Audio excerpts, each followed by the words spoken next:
Hello, everybody, and welcome. I am your humble host, Gavin the Kitty, and today I am slightly sick. So bear with me as as we get to what we need to get to here. There we go. Audio should be coming through now. If it's a little quiet, please let me know. I can turn it up a bit if need be. There we go. How's everybody in chat doing? Hello, Saber. Hello, Empathetic. Va, don't. Karmic, your pink. Go for always looks like cotton candy. You want to nom it? Don't. Nice. Alright, so.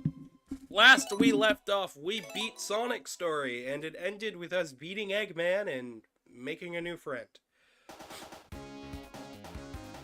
Now we have our friend's story, Trip. In this story, things are harder. We play through the same levels with slightly different level design. In my opinion, worse level design, but that's okay. In the intervening time, there was an update, so I'll be discussing what that did, because it did a couple different things, and it fixed some of the problems I had last time, which is nice. To more important news, there is a new Discord server. I made a post about this yesterday. If you have not been informed, yes, I made a new Discord server, one that we actually own this time.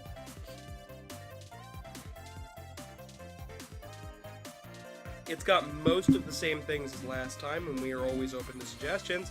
The link is in the description below. I will be changing all the previous links on all the other videos and streams as soon as I can, but for now, just that one works.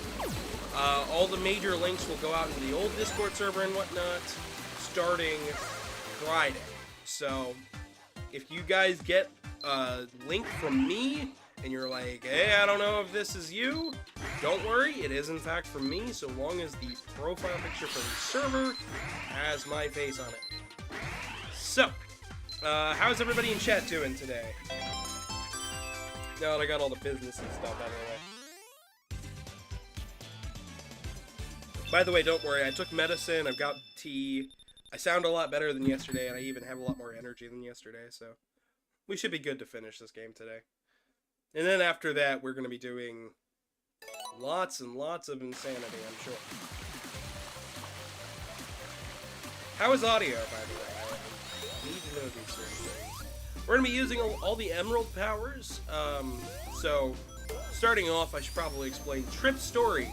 It holds the emeralds that you had from your main game playthrough. So if you're at all like, oh, I don't want to have to recollect the emeralds again, do I? Don't worry, you don't have to. Hello, Foxo. Hello, Foxno. Gotta do the dishes. Oh, that's nice. We'll get to Trip and all of their abilities in a little bit. And hello, Foxo.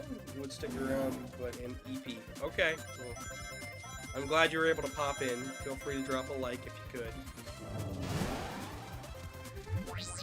How is audio, Foxino? How's everybody doing?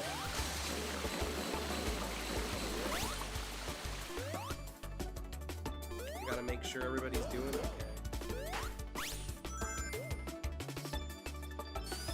So Trip here has many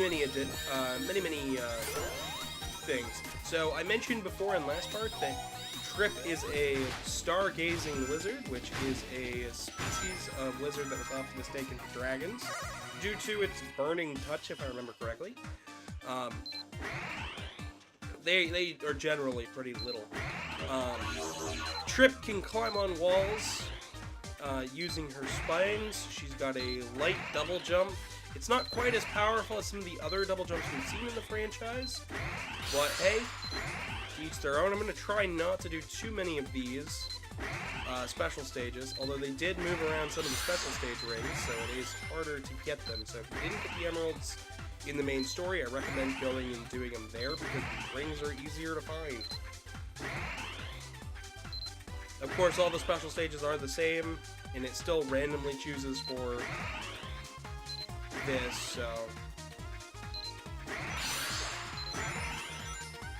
Empathetic says, audio's good, your voice is slightly quiet, perhaps. That comes with the fact that I am sick. I can raise myself up. Give me just a bit. I don't need the medals, but I really want the medals. You ever do that? You just like, I don't need to do this, but I want to? Yeah, okay, so my voice, you said my voice is slightly quiet? Alright, there we go. I raised myself up a little bit. Hopefully we don't peak the mic too bad. I think part of that is just because I am sick at the moment. Also, I'm not entirely sure what it is. We know it's at least probably from the convention. From what everybody has been telling me, apparently it got spread around on Sunday afternoon. I wasn't there for Sunday afternoon, so I'm assuming Casey brought it home or something. But Truman has not gotten sick yet. It's just been me, so... Me and Case. Case is sounding a lot better today. I'm sounding like she did yesterday, so... I should be cleared up by tomorrow. That is only a hope. But Trip can climb walls, she can double jump. She's not super hard to control. Bosses are going to be slightly different. This first one's not too bad. They just added some enemies all over the place. So, for the first boss here, not a whole lot changed. A lot more enemies were placed around the stage. The stage felt harder, more difficult. There was also more spikes. We're just going to move on to the next act. The fruit acts do not change that much, if at all. I haven't noticed any changes, so moving from stage to stage is always a good thing. Trip Story is only available in single player. You cannot play Trip Story multiplayer, which is a little upsetting, but I understand it. So, the way this game takes place is they finally did what they wanted to do with Sonic 3 and Knuckles, where Sonic 3 and Knuckles' stuff happened at the exact same time as Sonic, and then they later tried to retcon it into Knuckles' story happens after Sonic already left. This time around, we can absolutely say that this time it is after Sonic left. Meanwhile, we couldn't with Knuckles' playthrough, just due to a few key factors, the flying battery and the death egg and all of that. This time around, though, no, it makes perfect sense. We're only going to be dealing with the Egg Robo, which is a-okay with me, because we already dealt with Eggman. We're also still going to be dealing with Fang the Sniper, because Fang did not get his reward and was not paid by Eggman, so we need to... he's still here trying to find something of value. Particularly, probably the Chaos Emeralds, seeing as they were here looking for a Dark Evil Dragon to do Eggman's bidding, and then they couldn't find it, so... As you can see, it's not too bad once you get moving. But let's get to that patch, right? So they announced a patch the other day, along with a Christmas Sonic outfit for absolutely free, which is pretty cool. We're just gonna keep hearing that until I activate it, isn't it? Yeah, they activated, they sent out a Christmas Sonic outfit, and that came with a 7 GB patch. I'll get to what was in the code of that in just a little bit, because I like to keep my finger on the pulse, especially when it comes to this franchise. But one of the things that it added was more stability. The game actually feels better to play. It's more responsive than it was prior. It didn't fix that much stuff from what it seems, but it also added on not only the Christmas Sonic outfit, which is totally free, by the way, but also the... also in the code was 2 other outfits. A Shadow the Hedgehog outfit, which has yet to be announced, It seems to be possibly just Sonic in a shadow outfit, which I think is hilarious. It'll likely be much like it was for Sonic Forces, with its shadow costume for the Avatar.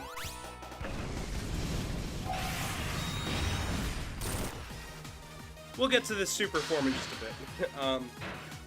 And also, what is being titled on the in the programming code as I Hop Amy, which is Amy in a 1950s retro diner style outfit. So Trip's main thing here is that when she has all the emeralds, she becomes a dragon. She can fly around and move in any way you want. She can also spit fire by holding down one of the face buttons. Bosses have more health in Trip's playthrough, and that's going to go forward throughout all of it. But they did not balance for the dragon form, and we'll get to why that is and how it was basically impossible, and they probably should have rethought the moveset for the dragon, seeing as the stages are designed in such a way that the dragon breaks the levels, but not in the way you expect.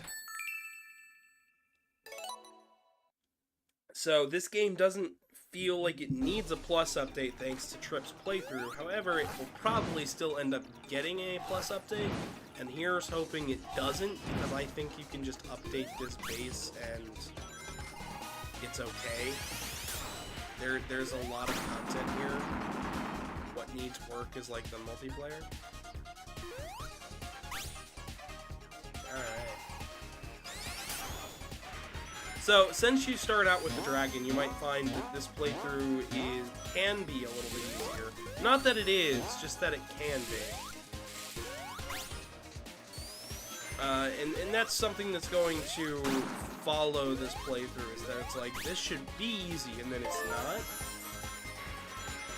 So the dragon itself is a cool form.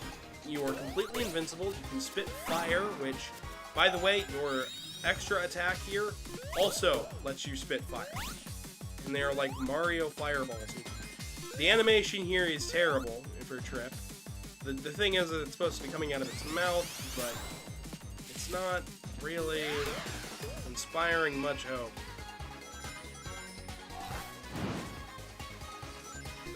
It just doesn't look good, and it's okay in some respects. Another thing that follows you through each level is the golden enemies. All the golden enemies from the previous levels are still kept in these stages, so if you find a golden enemy here, you get it for both this and the main playthrough.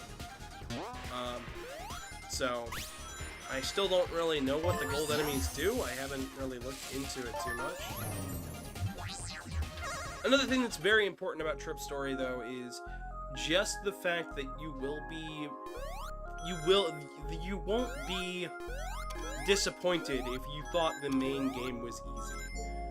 And that's something that I can say as a whole for Trip's story, is it is just, in general, harder than the main playthrough. Which makes the final story even more of a pain to get to. But thanks to the most recent patch, we should be okay. It shouldn't start breaking like it did before. But I'm not going to speak on it because I haven't been that far in my practice. I don't play for that long in my practices because I'm nervous about it. So, and generally, I don't really know much more about this game. It's just, this game is as it is. I just, something about it is less fun than Mania and has me coming back to it less often. And I really can't pinpoint what it is outside of, oh, it's just different. And then, like, that's not a reason to not play it. But, I mean, it feels much, much closer to Mania now that the engine feels a bit more stable. So maybe that was it, just stability as a whole was the big issue. Which, I mean, is alright, I don't mind. We're gonna do this one time, and if I can't get it here, that's that.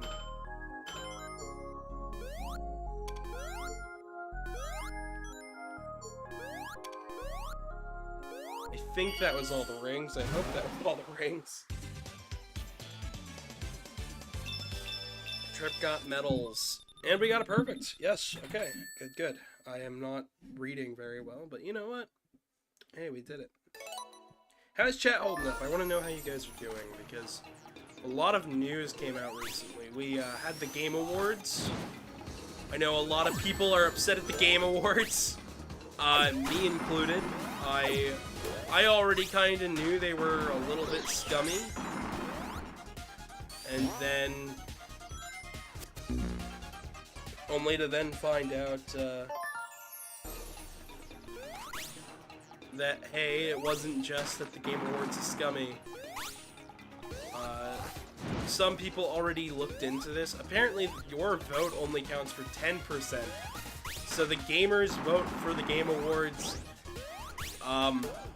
doesn't mean anything. Which, it's terrible. I think that is shit. Because if that was the case, Spider-Man would have won something. Like, I'm sure the vote means a whole heck of a lot. Todd Howard's the most angry at the Game Awards. That's just Microsoft as a whole. Microsoft is angry at the Game Awards because Starfield was not nominated for anything. And, maybe it was nominated for something, but from what I could tell, it wasn't nominated for too much of anything. And the thing was that Microsoft said, oh, it's our most important game of the year. And, yeah, it's your guys' most important. They were talking about it like it was everyone's most important game of the year. Which, no. Most people I've seen have had issues with Starfield. Even the people that like it, I've noticed, don't defend. So, a lot of the reasonable people I see don't defend its more horrendous design. I heard that some of the stuff doesn't despawn on main playthroughs, so you have to start a new game plus to hope for your game not to crash or something like that, because it just won't despawn any of the little objects that are lying around. So once you get far enough in the game just says, yeah, no. And, yeah, no, I'm not playing that for the channel. Somebody'd have to donate quite a bit to make me play Starfield. If somebody wants to donate like $100, I will play Starfield. That is my only provision to make me play Starfield. You guys have to want it, and I have to, be paid for it, because there's just no way. No way I can sit through one of Todd Howard's games. Just something about them. Not to say they're bad. They're not good. But to each their own, right? Alright. There's that for Act 1. Now, Trip does also have to play through all of the extra acts, including Sonic's act and Tails' act, Knuckles' act, and Amy's act. And I believe they are still called Act Sonic? Act Amy? No, Act 2. Never mind, I'm sorry. But this is in fact the Sonic act from the main game playthrough. Which makes sense, because now that Fang knows that you are the dragon that they were hunting for, or they think that you're the dragon they were hunting for, they're going after you. Which I think makes perfect sense.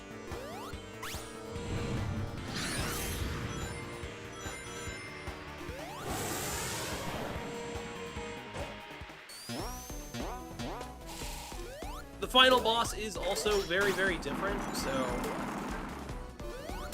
we're going to have a bit to discuss when it comes to that, I'm sure. Especially because, for those who don't know, I complained about that final boss since forever. I had issues with it outside of some of the stability issues. And let's hope they fix some of those issues, but I doubt they did, since some of them were inherent with the programming code. Inherent with the design, but no idea if they fixed it. Trip's playthrough can be thought of as like a hard mode of sorts, but some of its difficulty curve comes down to the fact that you don't have multiplayer.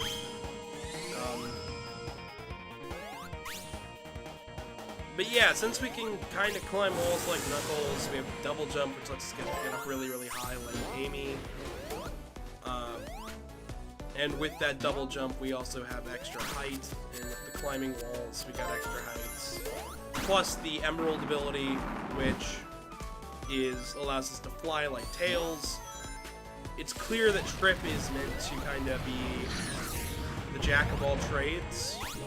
Like, they can do absolutely everybody's abilities, except for like Sonic's drop dash, and it's not like a necessary ability.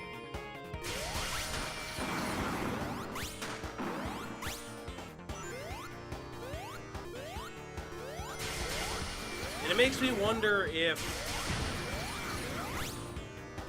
So some people have said, I believe Ian Flynn has stated that Trip can possibly show up in modern Sonic, which I think is silly, but that's okay. I'm not writing for the official Sonic team, so what do I know? Trip is a cool character, of course. I do think she's really neat. But I also feel that the dragon comes out of nowhere. Especially the ending that we're hopefully going to see today. I'll also be trying to do the ending some justice.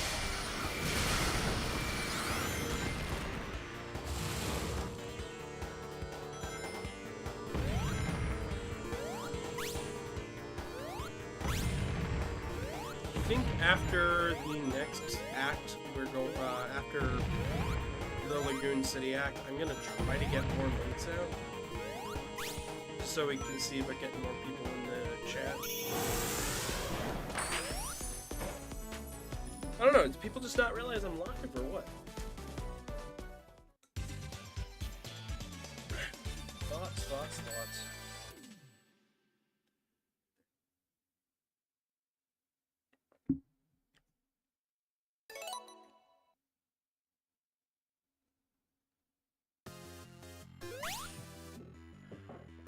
Another thing that has happened since this game came out is people have dug through the code and found some early versions of the music, including chiptune style versions of a few of the game's levels. So it seems like perhaps not all the music was done, which means that most of the Genesis sounding tracks may have been betas completed way too soon before they could fully figure out what they wanted for sound design. I do think it is probably time to maybe, just maybe, keep Jun Senoi away from a Sega Genesis. Nothing against his Genesis style tracks,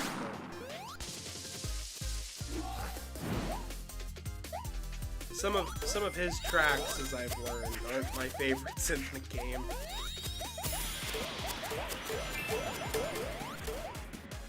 He has some good tracks, just not a lot of them.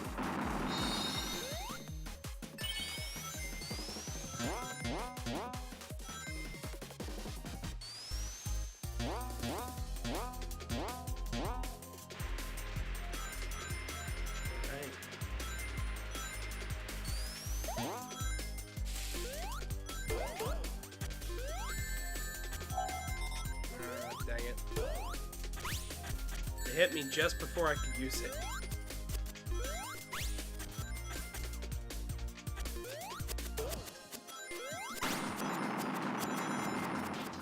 While there are more enemies everywhere, and the stages are way more difficult in terms of just raw design,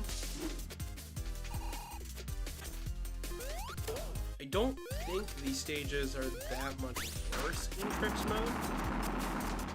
Even if I think some of the placement is really, really rude. It falls into that trap of, well, you should have seen that coming, you're really, really quick. Which is, admittedly, something a lot of Sonic design falls into, because they forget that not everybody is going to, you know, have that instant reaction time that somebody like a fictional character would have. Hey, Mountain Man, how you doing?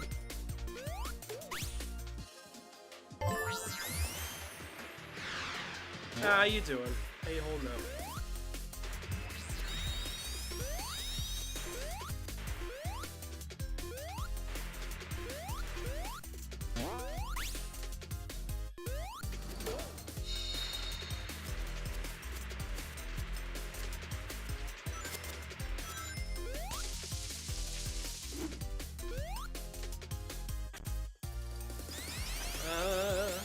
I'm still slightly sick, so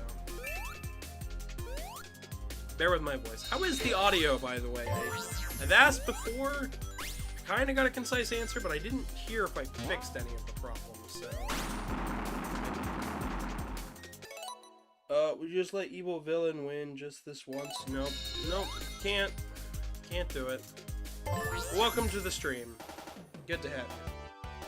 Here's a boss that we cannot hit normally. We have to have it hit itself. I may have mentioned this before, but maybe that was just within my own little playthrough. Maybe it was just in part 1. Also, the audio's good. Good. Dang it. I also just...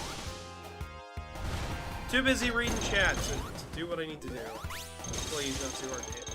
He's a lot like, the giant ball thing from, Robot. From, The Incredibles.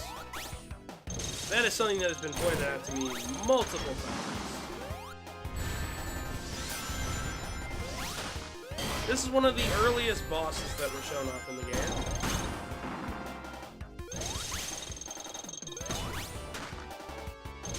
It, of course, has a lot less health in Sonic story than it does here. In fact, this feels like standard difficulty for a lot of the bosses. Hits. Not Mitsu, I'm good. Time checking things out. No, nice, sweet. Good to know that you're having fun over there. I am just trying to sound better. So that way then I can get back to recording stuff proper. I don't want too much incongruity with my voice in one episode. You know, you make a video, right? When it comes to voices, if I'm sick during one of the recording days, I'll probably choose not to record just out of the fact that it won't sound as good as when I go and record the other parts. Because the thing about recording is that you don't have to do everything in one shot. So don't do everything in one shot. That's something that I think a lot of people forget, is that doing recordings, oftentimes it can look like I did it in one cut or one take, but I'm often doing 2 or 3 takes or whatever recording, just so I can get good audio.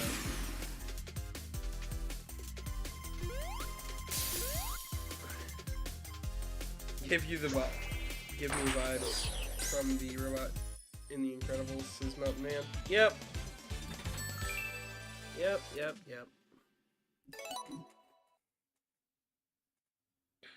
How is everybody in chat doing, by the way? Seeing as we got 4 people watching now. Or from what I can see, 4 people. It could be like 5 or 6, who knows?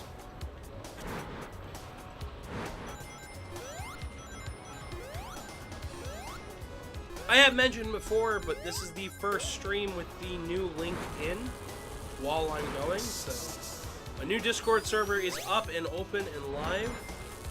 I will recommend people join it. I'll be making a post on Friday about it, just in case people have missed out.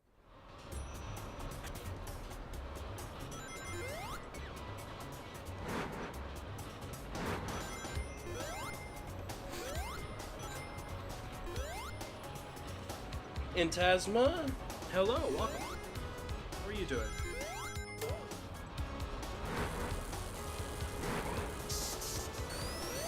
Here.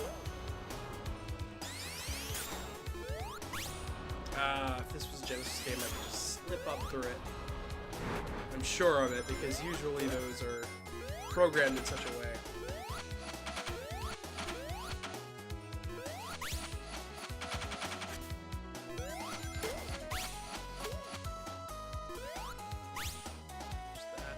Something. Or what? Oh, there it is. I'm not paying attention half the time here. I'm like, ooh, what's going on in chat? And then I do something in the game, and I'm just like, ooh. Yeah, no, that's just something that happens sometimes. This level, I feel, suffers the most from having the extra enemies. There's all these egg robos everywhere. I don't mind more enemies, but the egg robos are legitimately annoying. In this entire level, they are the most annoying thing here. And you'll find out why, because they're in every level. But not just that they are in every level.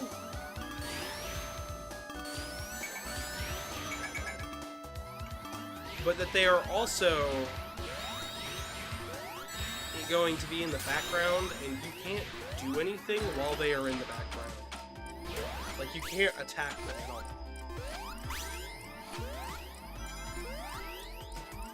There's that. Slow is gonna be your best. Great day just playing Sonic and the Black Knight. Sonic and the Black Knight's a good game. I streamed that last year. That was a fun time. Even if I didn't fully beat the game due to capture card lag. Played through most of it, enough of it to give my thoughts on it.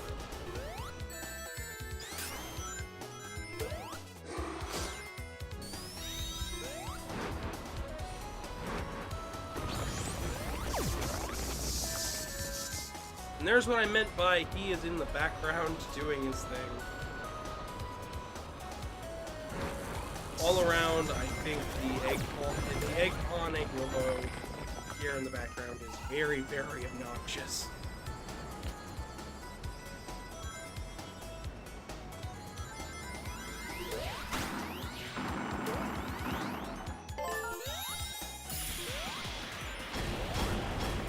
So I don't know if you actually need all the Emerald abilities to play through Trip's story, but it does seem that way.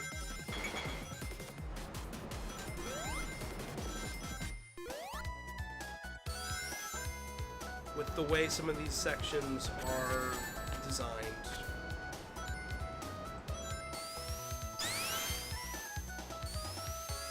So until proven otherwise, we're going to assume you need all the emeralds to get the Trip story.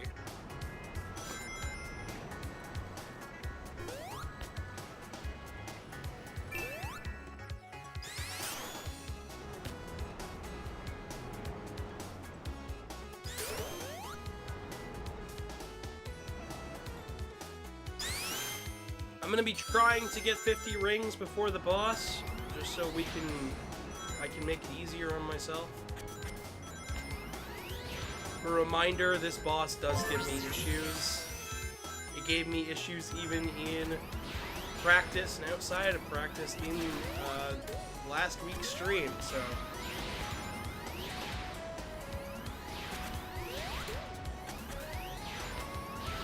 Who's ready for Christmas?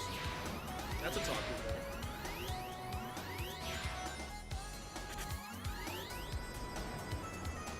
That's something I should probably do. I'm going to talk about the dragon's problems with the super form later on in today's stream. Since for as much as this stage isn't the best,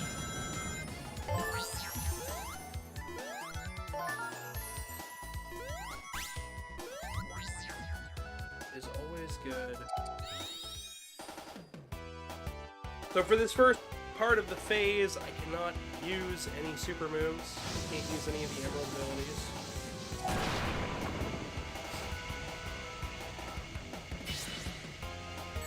Although how I wish I could, because Well,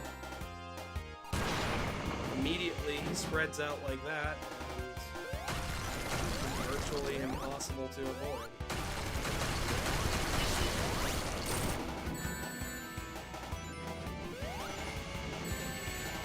Then we can't forget that invincibility frames mean nothing to this game, because you always, every boss and enemy gets extra invincibility frames.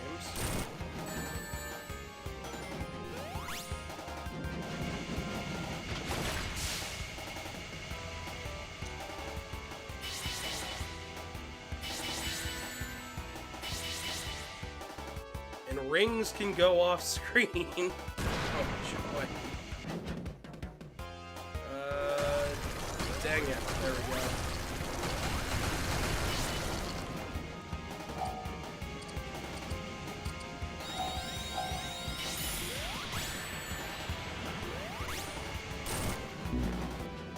And of course, if you get hit while a power is active, it resets.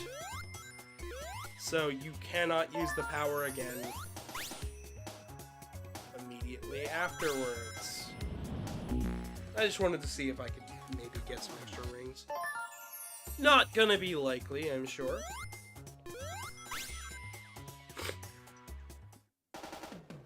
Yeah.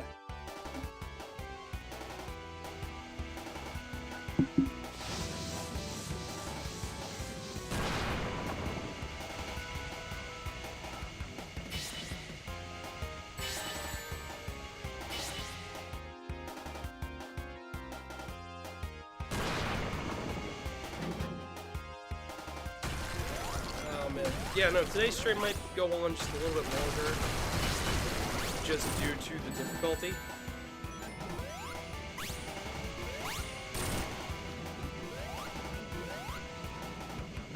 I feel sometimes that this game's difficulty is a little bit unfair.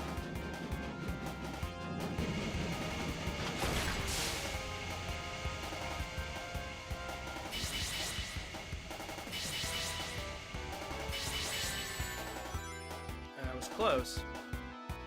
At least I managed to keep the rings. I'll try to get a couple more just in case.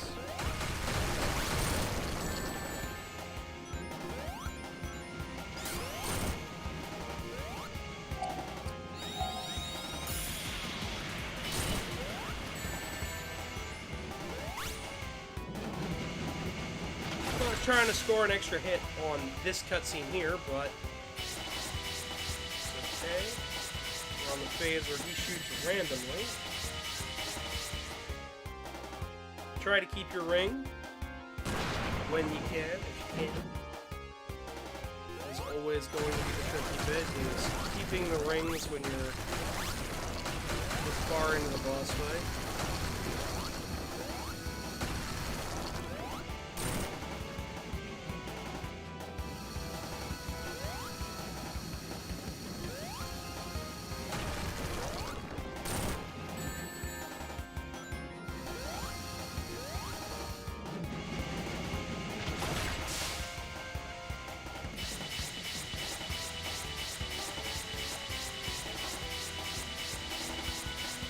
Time for the final phase, and this is what's going to take us so much longer, is all of the bosses have more HP, so it is always going to be a little more difficult to beat them all.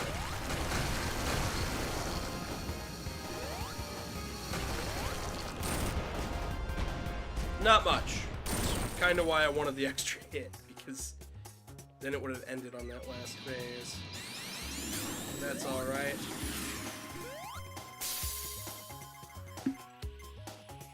That next stage beaten.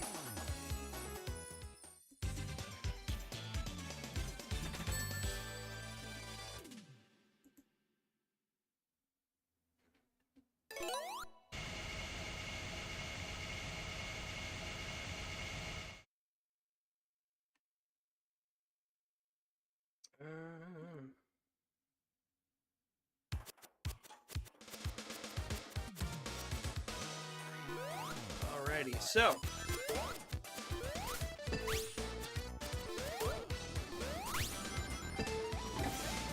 Trip's going to mostly start out on a different path than Sonic and his friends.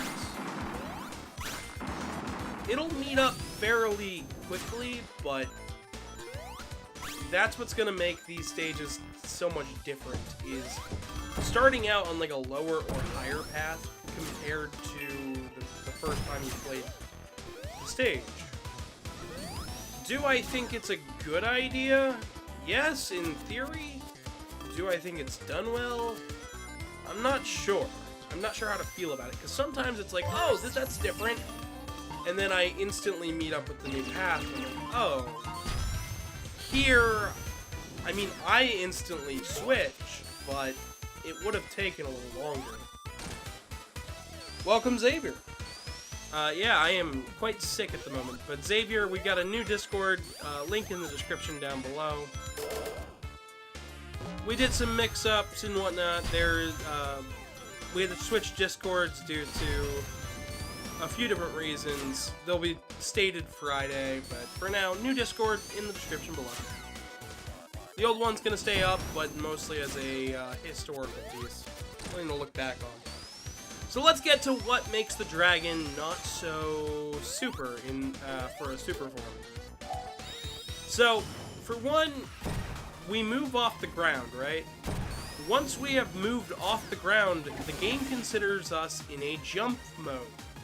For us to get back on the ground, we need to hold down. And the minute you hit the air, as long as you hit up in the air, you are officially in a different mode of movement. And that's what makes the dragon not designed for the levels, which is a shame because it's a really cool super form.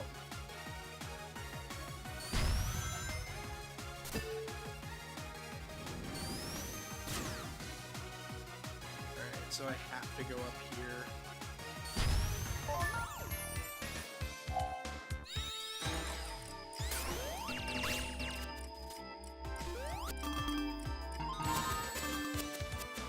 What? What was I bouncing off of? Clearly one of those, but what? I didn't see it. Something didn't spawn there, I suppose.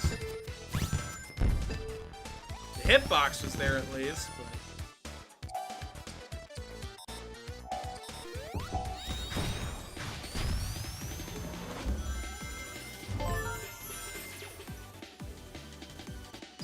Alright. But as I stated before, the dragon isn't really designed for stages like this. So, anytime there's any sort of loop, or loop-de-loop, the dragon struggles to get through it because you're not always on the ground. So you have to constantly be aware yourself of what physical state you're in. Are you flying? Are you not flying? The dragon also doesn't gain momentum when moving. I do like the fire breath attack, it's neat. And I do like that you can cancel out of the dragon at any point. But the dragon as a whole is not a great super form. I do like that you can fly, I do like the attacks and whatnot. But it's clear the game wasn't designed around the balance of this character. It's very overpowered, and the first time you play Trip's story, you might think that it's a lot easier because you have the dragon. So you might rely on it as a crutch for all bosses and stuff. Well, when we get to the final boss, there's a lot of instant kill attacks, and it doesn't matter whether you're in super form or not, the game considers it null and void. So... Hello, Skylar. Welcome. So, as for the dragon, it's just not a great super form, but not the worst thing in the world. It just needed more playtesting and maybe a rethink of how it was controlled, because flying is fine, but they probably should have had some restrictions on it so you feel more inclined to use running, as well as having momentum build when you move. Hey, Artie, how you doing? Feel free to join me if you want. I'm still a little sick, but I'm in the new Discord server, so for those who are curious, we have a new Discord link in the description below. Links will start changing on Friday on all previous videos, but for now, this is the one link you guys have. I'll also make a post about why we made a new Discord server starting on Friday. That'll explain everything. But for now, new Discord, streamlined, nice and easy. Easy peasy. A lot of the same channels as before, except the naming scheme now matches everything, and it's not confusing for why half of them say specific names and stuff. But how you doing, Artie? How you doing, Skylar? How are you guys doing today? Wish I could have. On a deadline today. Rip. Aw, dang. Well, I wish you luck with that. I hope I can, you know, entertain you slightly while you're working on that deadline. Oh boy. Deadline report. Fuck.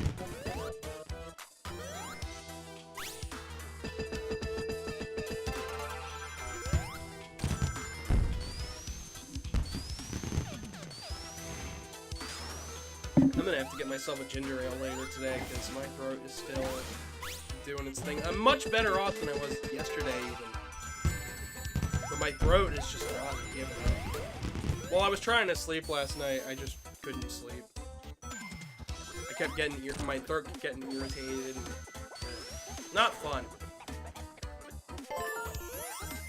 I've been working through being sick, by the way. Like, it's been, oh yeah.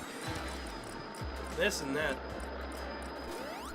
Oh, I should probably mention, Sega did something really cool, and Artie, I don't know if I sent you the information for it. They announced a new Streets of Rage, so Streets of Rage 5, which is all 3D and really pretty and stuff, a new Golden Axe, a new Jet Set Radio, a new Crazy Taxi, a new Shinobi. Like, I could keep going. They've just announced a whole bunch of really cool new versions of their pre-existing games. And apparently, it's all because of the success of Sonic Frontiers that they want to go back to a more Dreamcast feel for their games going forward, which I am totally down for. I love all of those games, so Golden Axe, Shinobi, so we got 2 beat-em-ups, Crazy Taxi, we got a nice arcade-style game, Shinobi, which is going to be a lovely Metroidvania take on the Shinobi series, which, I mean, like, yeah, anytime you can make a Metroid game out of a ninja doing cool stuff, it's bound to go well. And, you know, Jet Set Radio, which my husband has been begging Sega to make a new Jet Set Radio for so long. I've known about it for roughly a year to 2 years now, because they've been in development for roughly 3 years. And I kept having to tell him, oh yeah, they're making a new one of those. And then he's like, but they haven't announced it. I'm like, yeah. And then they announced it. So I guess the cat's out of the bag, which is really, really fun. Because I've been, like, I keep track of what gets announced when for a lot of companies. So when it comes to, like, knowing whether a game is in the works, I'm usually pretty on point. Okay. This is scary with no rings. Like, this is frightening with no rings. Dang it! Yep! Alright, there we go. Hopefully I'll have enough rings for the end here.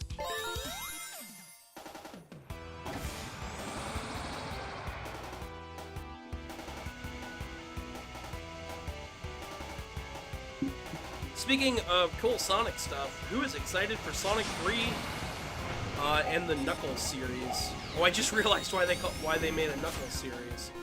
So they could make the joke of Sonic 3 and Knuckles. I should have caught that. I really should have caught that. If they don't have a Blu-ray set with both on there, that's going to be such a missed opportunity.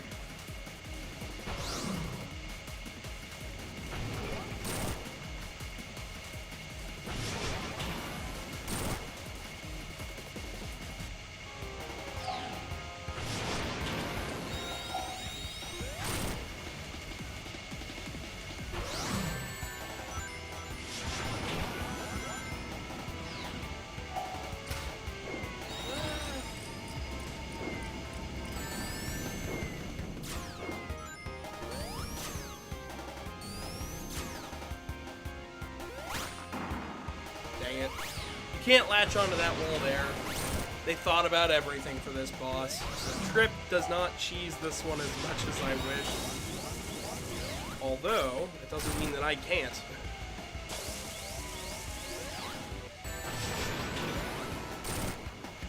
I can try at least. Well, if I can get up there, it won't be too difficult. There we go.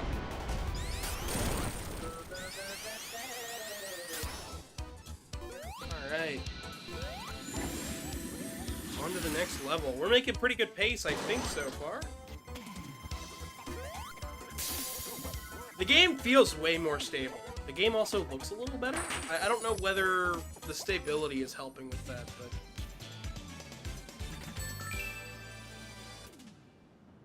it feels more consistent than the last time we played it, which is good.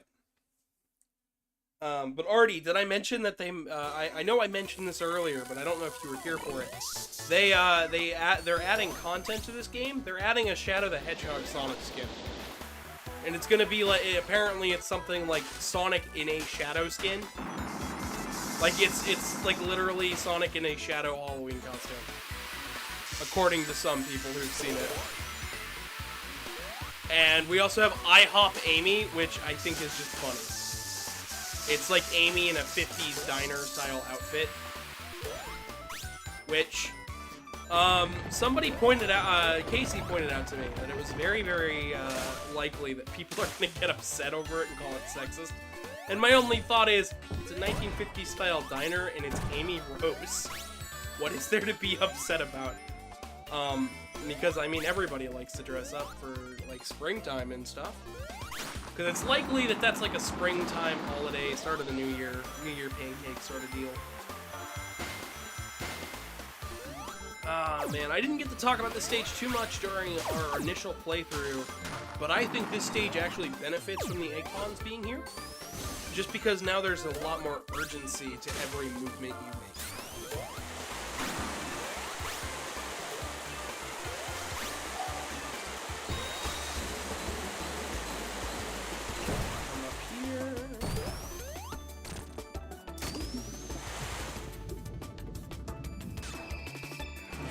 Ah, dang it.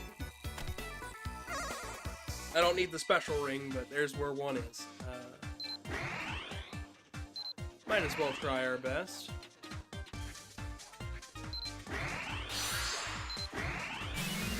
There you go. Oh man, I'm absolutely going to need to get some ginger ale and some more water in me. I think that's my main issue right now, is just that I'm dehydrated. Being sick is terrible. Don't get sick, folks. Keep your hands clean. Get a shower. At least every 2 days. Promise. It also improves your mood, believe it or not. I've been working on trying to have a better, healthier lifestyle, so I'm less depressed all the time. And it's been working a little bit.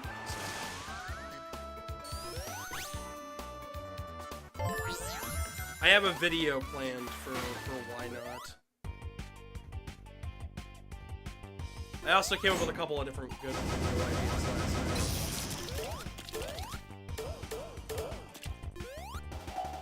Ah, so this is one boss that the dragon breaks.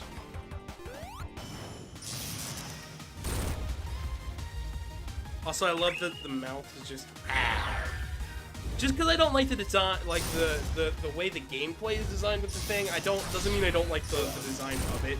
I think the mouth just going rah, it's really cute. I think overall it's a great design for a super form in Sonic, even though it's very much non-standard.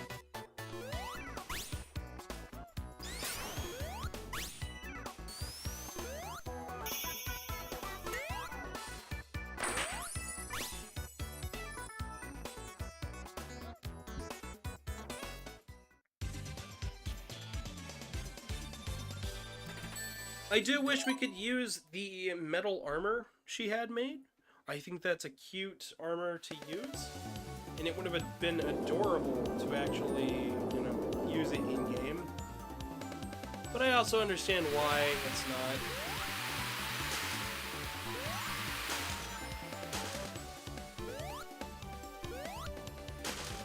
Just like in Amy's version of this level, we are on a different plane here, but we also still have the high score. So if you really want to do a score attack with your friends on how much fruit you can smash in this level, that is something you can do. Trip only does this when she does has the spikes out.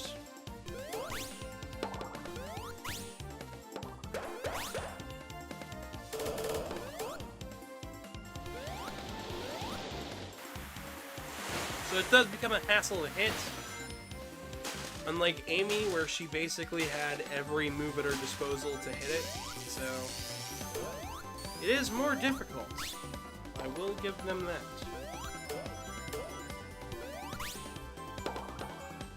Although the music here is great and the level is fun. So. It looks like he just saw something like terrible. He's given that 1,000-yard stare. The 1,000-yard grape.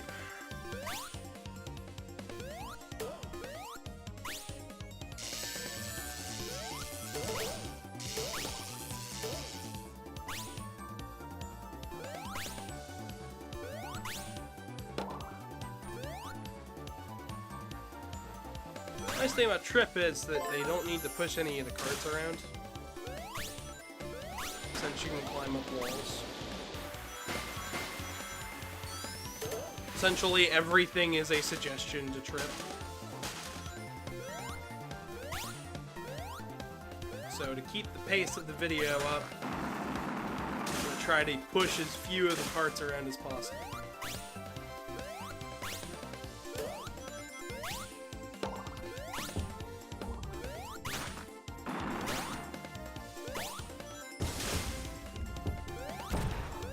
Got a Donkey Kong style section with the barrels coming down.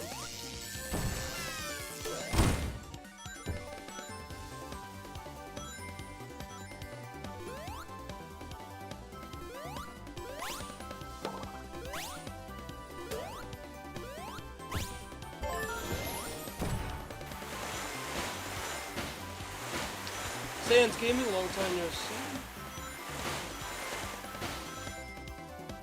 It's the time of month where it's almost your birthday. Well, happy early birthday, bud. How you doing, Sans? It's been a little while. I've been doing alright. I'm a little sick at the moment. We made a new Discord server, link in the description. No longer is it a hand-me-down from a friend of mine who's making some very stupid decisions at the current moment. Yeah, that's right, I'm calling him out. He watches these. So I know that he'll hear me. That's okay. Some of you know exactly who it is. Which makes it all the funnier.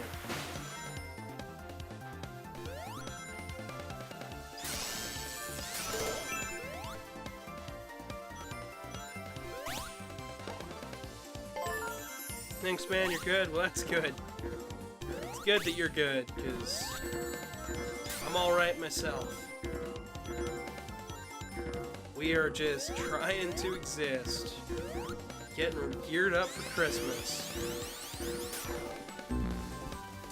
I tried to tap another extra jump button here. It's alright. Gavin messed up. What? Oops.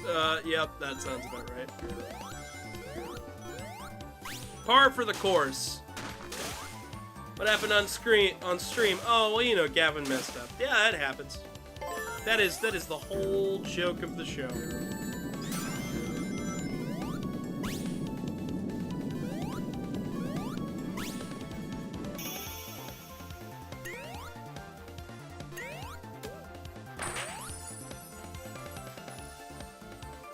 The next video, the Mega Man Ultimate Guide to Mega Man Part 3, is coming along smoothly, although I might have to break it up into an extra part because there is so much content I have to talk about.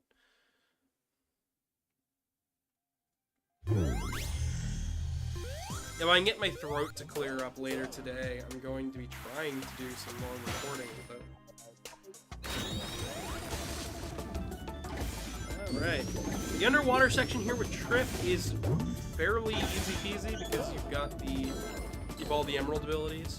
You also start in a different spot so you can actually see different things.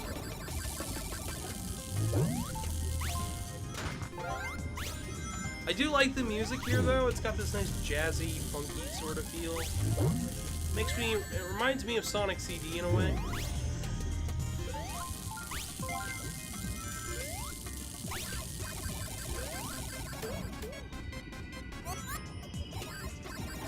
Of course, the terror of the music. This game may feel more like a Game Gear game, but at least it's got the drowning music, right? Sonic the Blockhead. Is tripping on those trips again? She's definitely falling over, but I mean it's all right. She's a stargazing dragon. It's fine. It's fine. She'll be all right. But welcome to the channel. Hope you enjoyed today's stream. I'm a little sick today, so don't mind my voice too much. Not normally like this. I am looking forward to the rest of the week though, because I've got we're going to be picking up an Apple TV 4K over the weekend to hopefully get to play some of the more obscure Apple Arcade stuff. I'm going to be making a couple videos on that.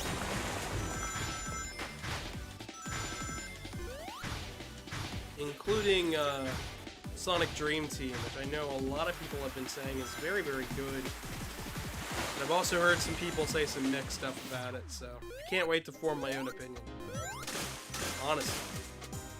It has been a long time coming. I've been thinking about getting an Apple device to play Apple Arcade games for a while now.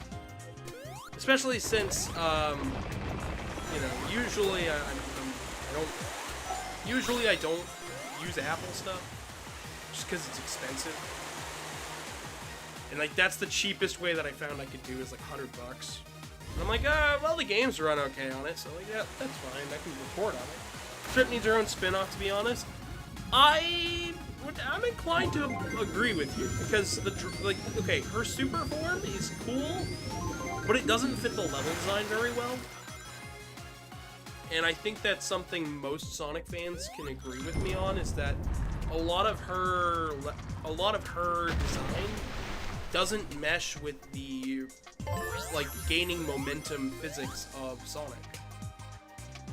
Nothing against Trip. I like Trip as a character, but a lot of her mechanics just don't mesh well with the rest of the series, and that's okay. Not everybody needs to fit the mold, but it would be nice. Pro Cinema Reels. Yes, because I'm doing Trip's story, so I've got all of the abilities right now. I'm gonna try not to rely on the dragon too awfully much, but for sections like this, it'll help speed things up a little bit. Hopefully, if I can just get a little higher.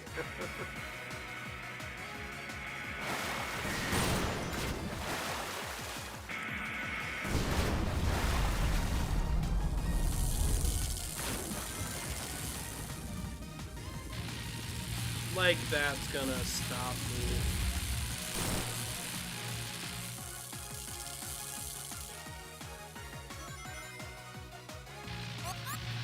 Gonna get the bubble there. I have no idea what hit me. I guess I de-supered and then got hit by the lightning.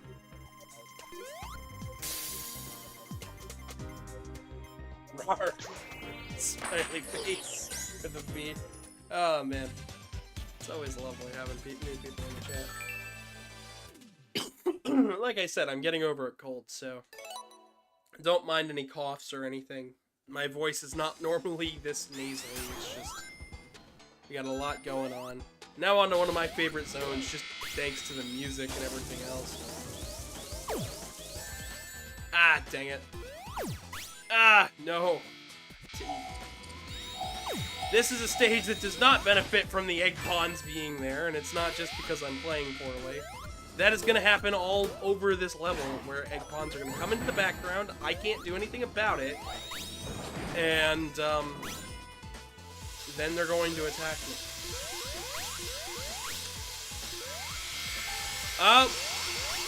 Now, I know it's been a little while since this game came out,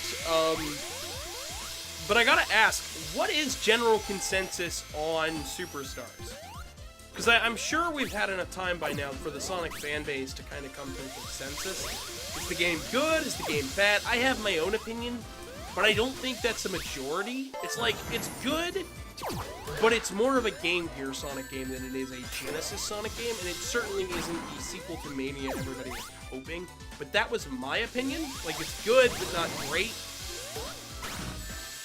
But it's still worth a pickup and a play, especially if it's like on a disc. And that was what my opinion on the game was, but I was not sure. I'm not sure what everybody else thinks. And that opinion is always changing because they keep updating the darn game. So maybe it hasn't been enough time. I don't know. Sometimes Sonic fans are fickle. Nah, JK, it's mid? Oh, okay. Gotcha. I don't know why did they had the guy who made Sonic 4 music made. Okay, so we're talking about Jun Senoue. Alright, I have a lot to get into on that gentleman. So, Jun Senoue made a lot more. So, you guys are like obsessed with Sonic 4, right? Jun Senoue also is like one of the lead guitarists on Crush 40. Jun Senoue was far more influential when it came to Sonic Adventures music and soundtrack style. The issue in this case isn't actually Jun Senoue.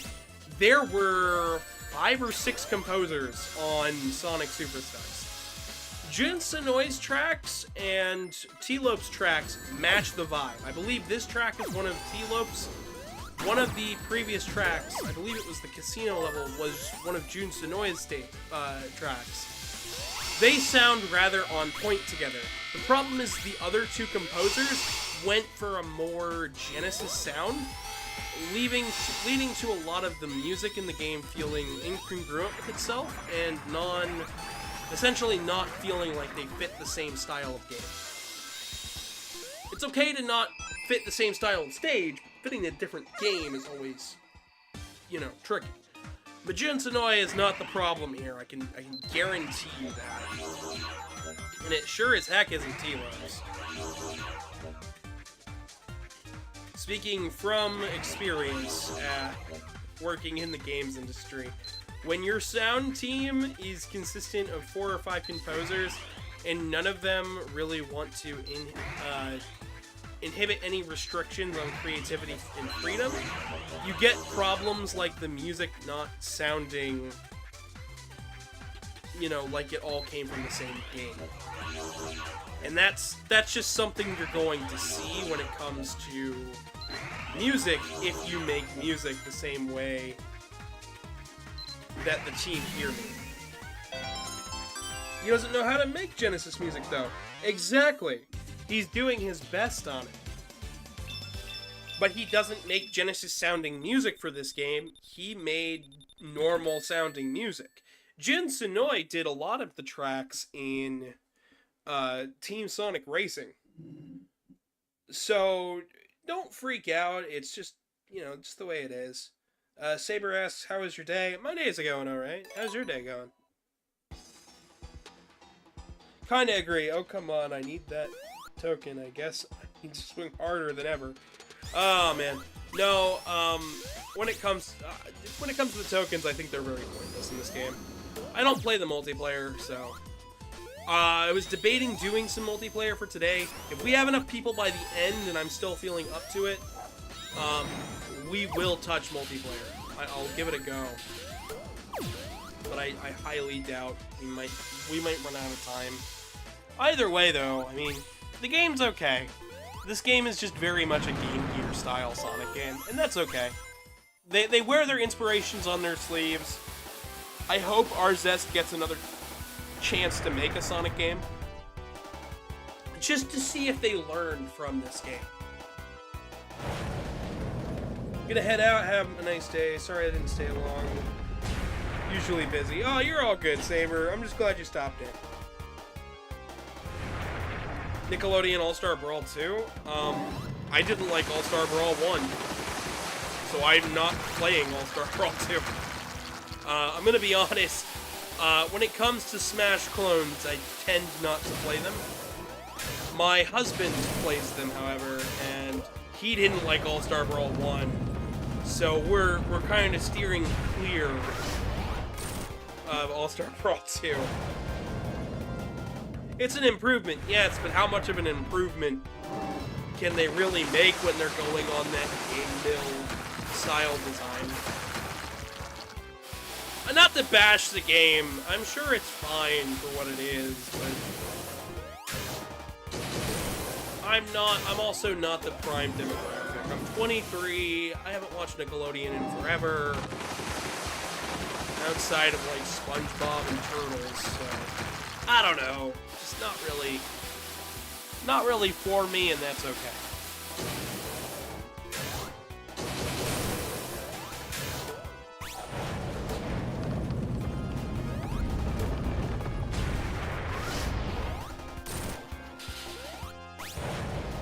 But the main reason I'm not going to be touching that game is just because I'm not into Smash Brothers. I have Smash Brothers. I've 100%ed Ultimate. We're just waiting on the new Spirit to drop so I can say that again, because I know they're making new Spirits for January because it's the 25th anniversary of Smash. But yeah, no, I'm just not much of a Smash Brothers fighter. I'm more of a Street Fighter kind of person when it comes to my fighting games.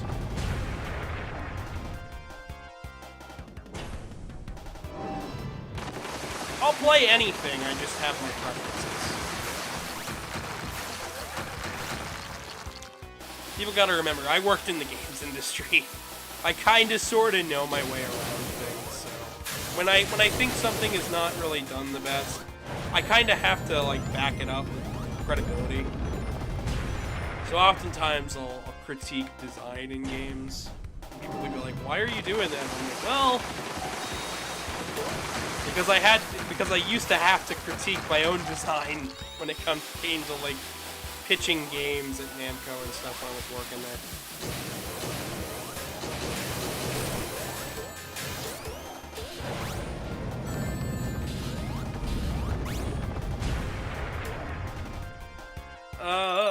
Very big improvement. Alright. Well, I'll give it a shot when I have the money, but it's not on my top of the list, okay? I'll give it a shot. If you guys really want me to play it, I'll play it for the channel, but just know I'm not the biggest Nickelodeon guy. And I probably won't have the most in-depth thoughts on some of the representation of the characters. I understand, it kind of triggers me that we can't instantly jump on the boss's head, kill it easily. This boss is something that actually frustrates so many players. I actually really like the way the boss's design is now that I've played this boss like 3 or 4 times. It's a juggling act is what it is. It's an interesting juggle. Christmas Rate, welcome. Good to have you. Welcome to the channel. Feel free to subscribe. As stated earlier, I do have a new Discord, link in the description below. It is a server, it's got all sorts of stuff there. We keep it PG-13 on there. We've got a couple of different things. It's meant for creatives, people who like artwork and sharing their videos and stuff. I've got sections for a little bit of everybody, furry or non-furry. I just love having creative people on. Speaking of furry stuff, I will be doing an art stream, probably come January. Since I know some of you guys really like the art streams. He's like jumping on Robotnik next to this spamming. Oh, yeah. Yeah, no. The boss design is something that you need to put a lot of thought into. Especially when it comes to a Sonic game, because there's so many different ways to do bosses. You can do auto running bosses. You can do bosses that you know, boost at you and swap at you. You can do single screen. You can do rings around the bosses. You can do all sorts of different types of bosses. And I like the fact that we have a good mix of all of the different types of bosses in Sonic Superstars. I think that's one thing that it does very well. My gripe with the bosses is that they don't, in the main story, they don't feel like they have enough hits, and then in Trip's story, they feel like they maybe have maybe too many hits. But that is, I mean, that's okay.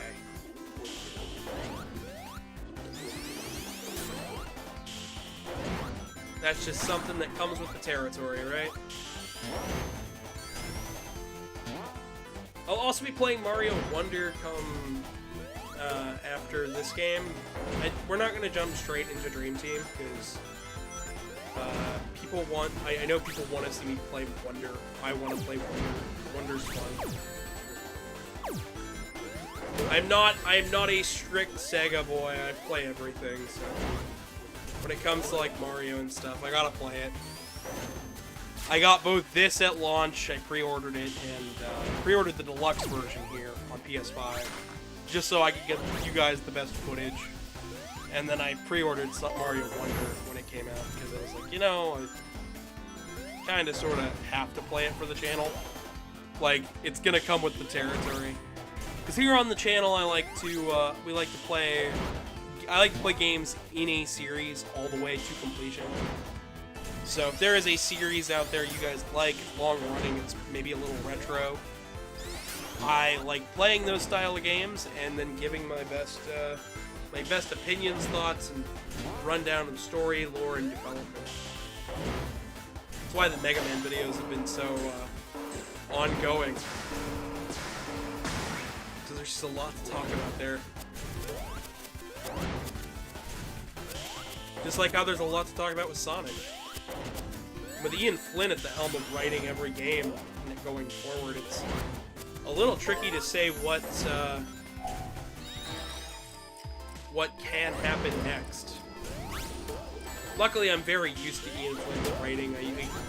I used to read the Mega Man Dreamwave series, and he wrote the last issue of that. I read the Archie comics when Ian Flynn took over. I've been trying my best to catch up with the IDW Sonic comics. But I also read the Archie Mega Man series, which was mostly helmed by Ian Flynn and his team. So I kind of know how he writes. I know where he likes to make stories and stuff. I'm not gonna say I'm an expert, but I will definitely say he makes some very, very good stories. You know, just running from that to. Okay, that was a little funky, but at least it worked. I got to where I needed to be. Alright, we are now at the boss. I am now dead at the boss. Oh, man.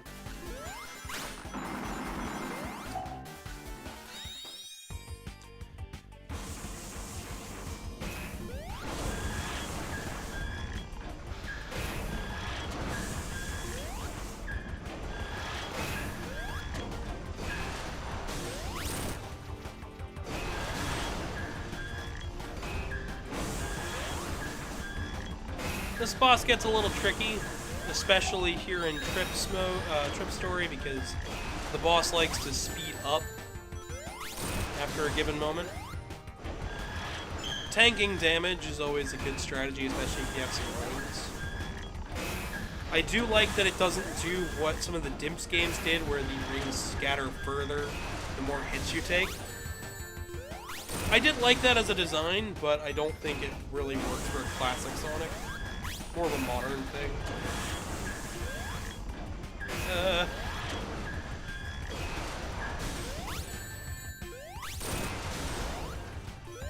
just wish they didn't go off screen.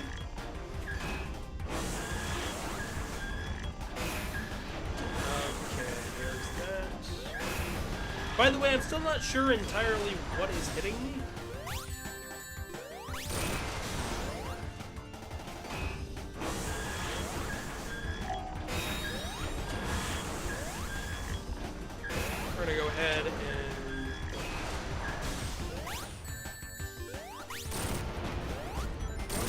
I didn't need to even use it. I was gonna use slow there for that final hit, but...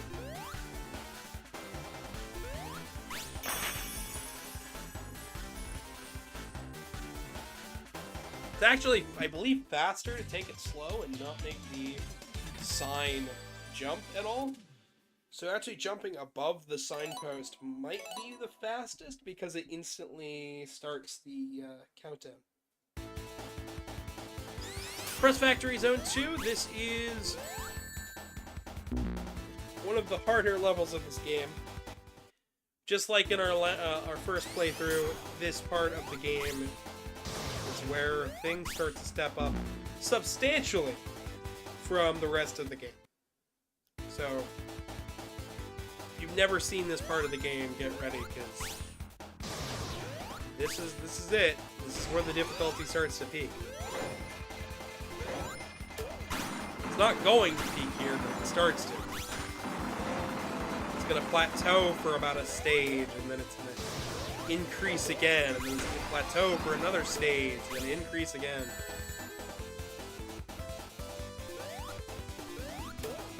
The music here isn't too bad, but I do wish it didn't sound much like a Genesis song. I wish it sounded more akin to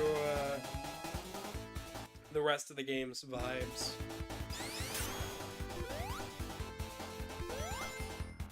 Remember, don't, if you watch part 1, don't let that meter in the background fill up. Once it does, it's an instant kill.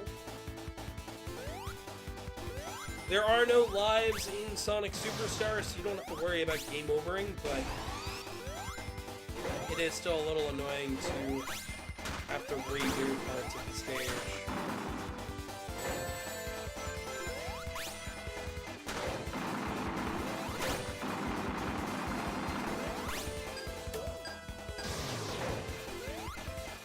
Now those enemies that have the drill hands, they are notoriously weird with their hitbox. Or at least they were before the patch. After the patch, they seem a little bit more standard, but I'm sure we'll get into the weirdness of that. If you hit them from below, which is supposed to be the gimmick, if you hit them from above or below, just wherever the spikes are not,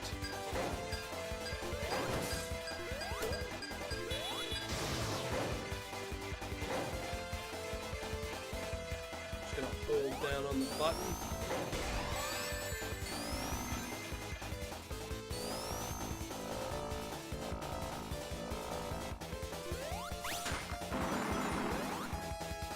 Gotta make it through here as fast as we can. And I missed both of those.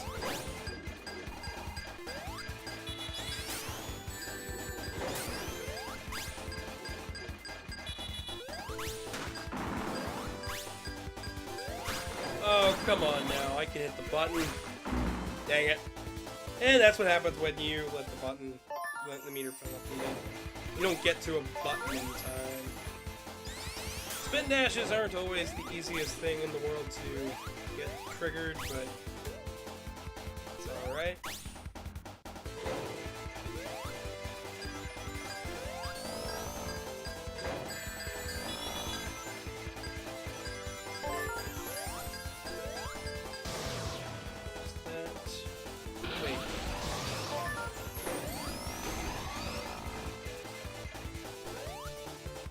There we go. I need to come back through here. Oh, I just had to keep going down. God dang it. Sometimes finding your way through a stage is as difficult as it is rewarding.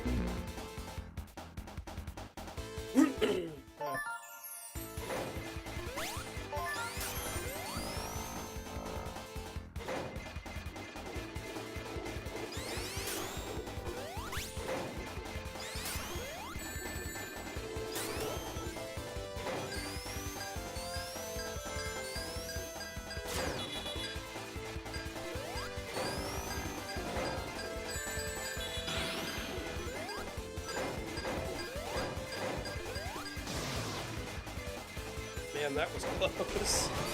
That was insanely close.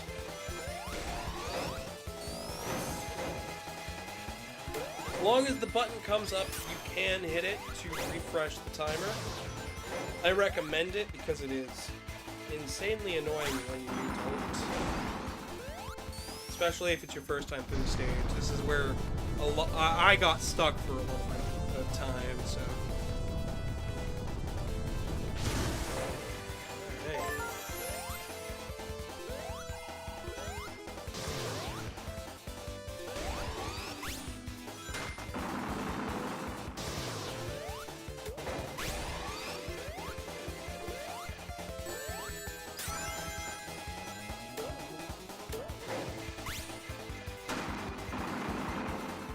Close.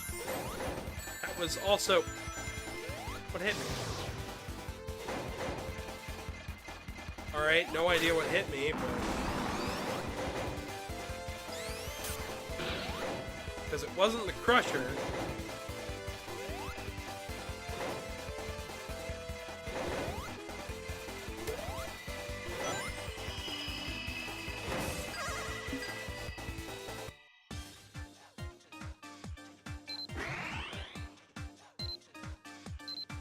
I hope this resets that timer.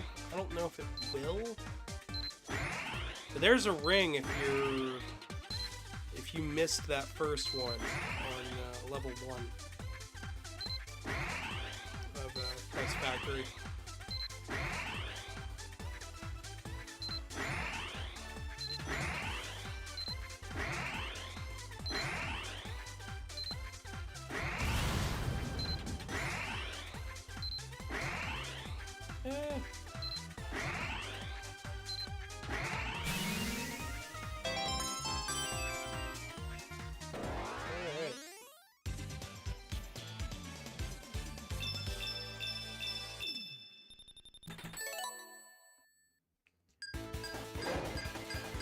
Okay, it does not, and it holds me there, so now I have to wait. Oh, and that wasn't even a way I could go. Woke up a bit and we'll return. Welcome back, Foxo. It's good to see you. Good to have you. I'm just still making my way through the game. The game has not bugged out that much yet. Although I have found some cheap shots. Oh, I was supposed to go up. Of course I was.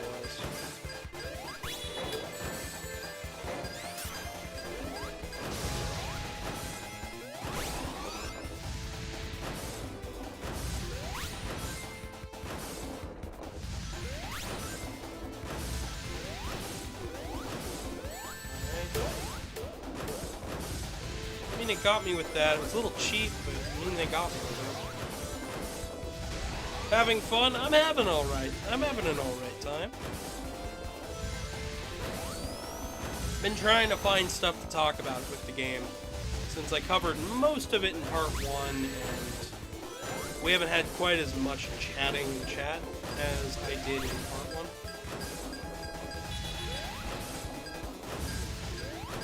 Button. we're just gonna hit that every time.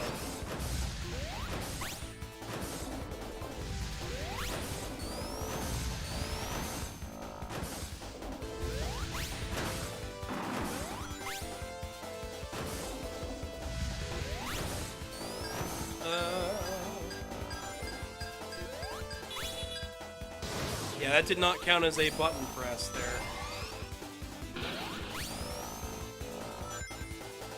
If you're ever at all curious on why certain things happen in this game, just assume the hit detection's a little wonky.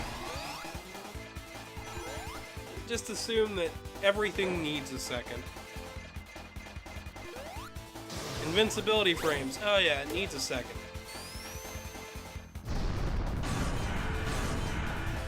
I'm not struggling for stuff to talk about. I mean, I am, but I'm not. I'm more so struggling with my throat. Because I can't let it, I don't want to let it get, if I let it sit for too long, it starts to hurt. So I'm more so just struggling to talk in general. That's neither here nor there.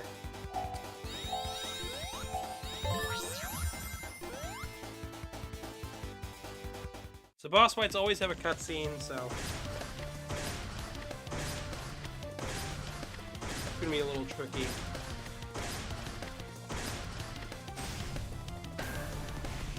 Well, Voxo, if you're awake enough, I could use a co-host,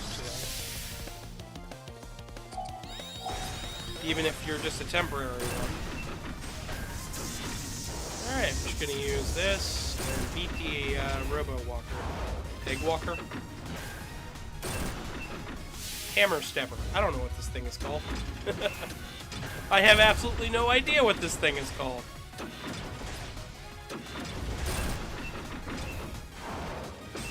All I know is hitboxes do not like it.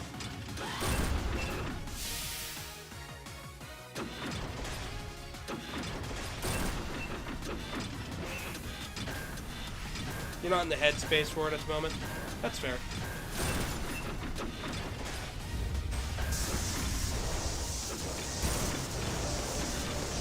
Well, there's that. On to the next level.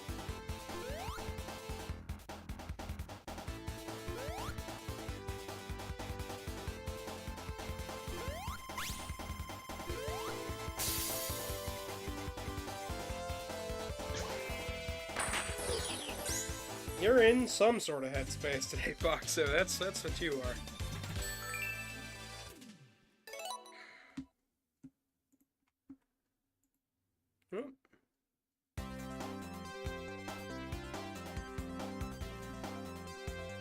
We're starting to use the links to get in, which is fantastic.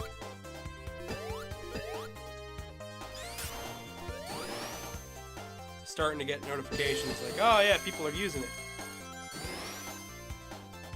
We changed up a whole bunch. I had to edit a bunch of the names and whatnot. Foxo can mention. I've been asking people for like tips on stuff to make sure this place runs nicely.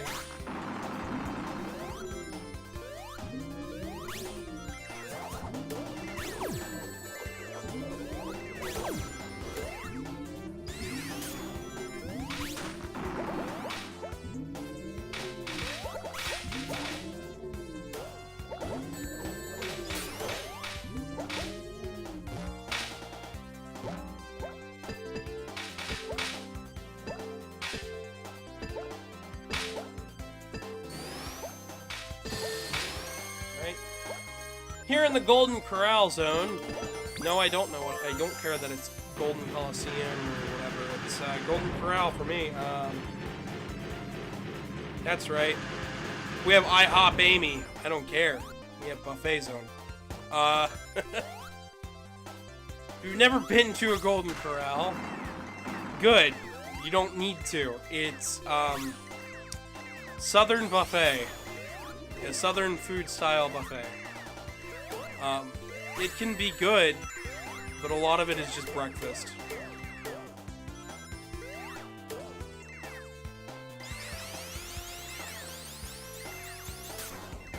Only continuing to improve as time passes. Okay, here's something that I should mention.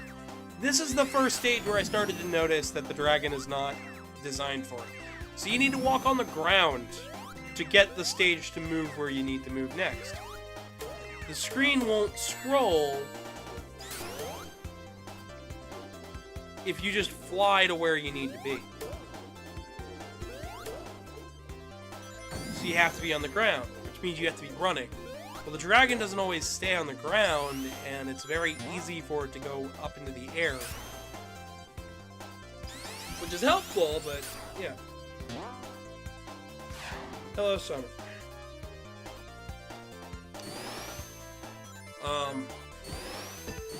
I'm rather good, I suppose.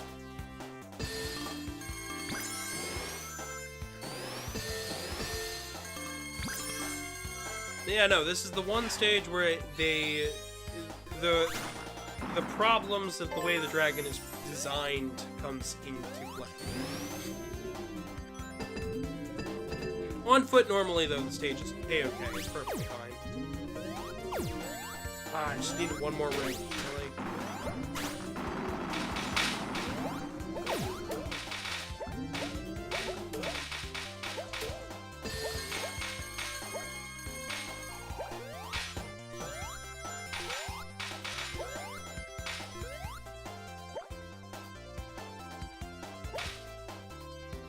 Oh, possibly. As long as my throat is...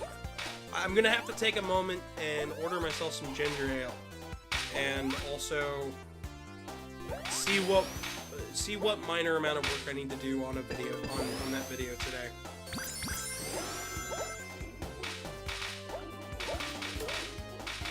And then, absolutely, we might be able to play it for just a bit. I just, work comes first sometimes. Most of the time, pretty much all the time. But gotta have my priorities where I have my priorities. Nothing against people. I love hanging out, but sometimes there's stuff I gotta do. I know, I think tomorrow I have to do laundry. Because the basket's starting to get full.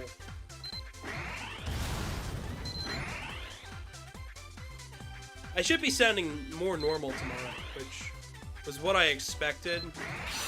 I know tomorrow I have to record Mega Man Ruby Spears with Casey. That is going to take a lot of time out of my day, but it'll be worth it.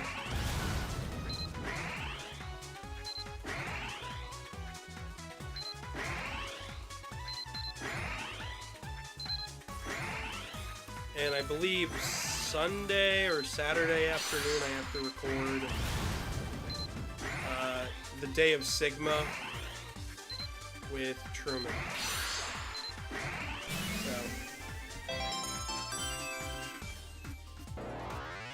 So. Oh man. Once again, sorry for the voice sounding weird. Sorry for any coughs or anything. I am still running slight temperature, so I'm still a bit sick. Trying to feel better. Trying.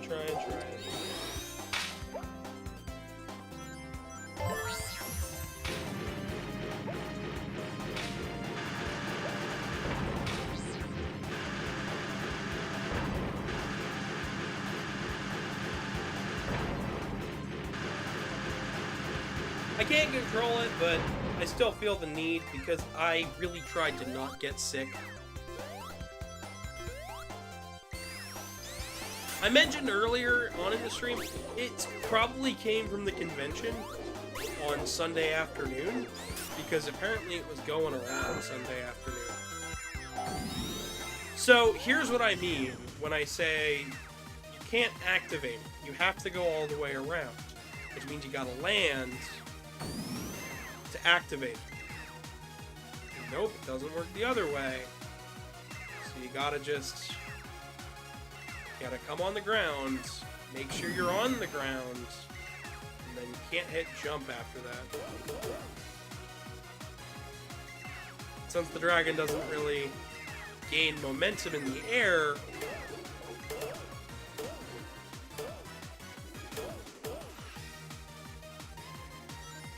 this section can be a hassle.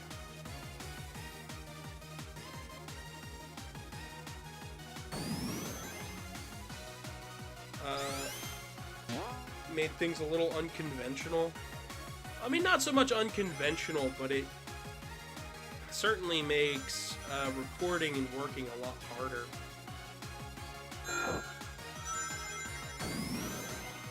Because the thing about working is that it's like, when it comes to all this stuff, it becomes a lot harder for me to get things done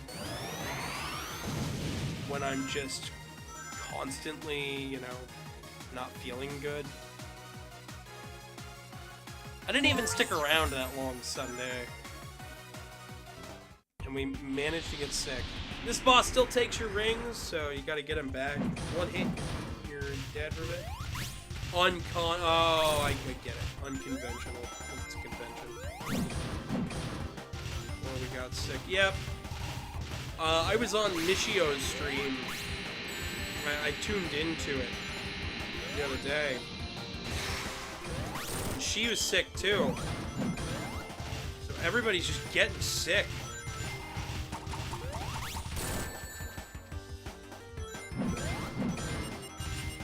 Yeah, it's not just me, not just Casey. pretty much everybody who went to MFF ended up getting sick if they stayed for any amount of time on Sunday. Which sucks, and we don't really know where it came from. But it was likely, and hear me out, it was likely from the fact that there was just that amount of people.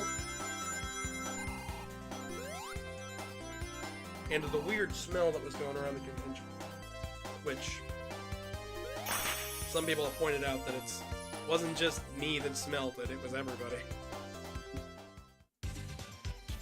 What happens if you enter the boss with no rings? I don't know. I believe you still have the same amount of hits to make.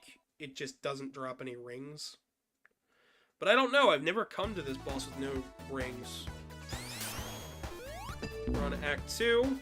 I'm dead on Act 2.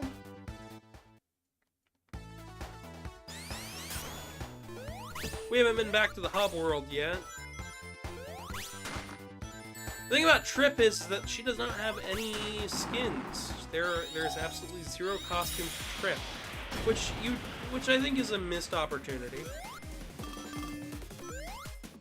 Something that I think would have been a really cute costume to make is a Vector the Crocodile costume, since they seem very keen on referencing the Chaotix with her moveset and with the way she looks.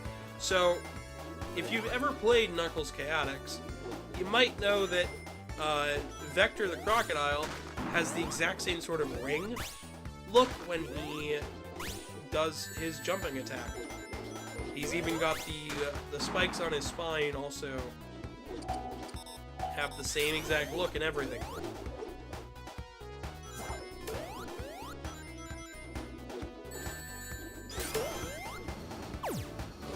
Maybe it's planned for the future? Maybe.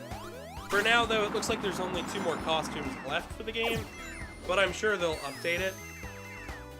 Sega said sales for this game was disappointing, and that going up against Mario Wonder is the main reason it was disappointing. But I don't think Sega's gonna just drop support for Sonic Superstars. I just don't see them doing it.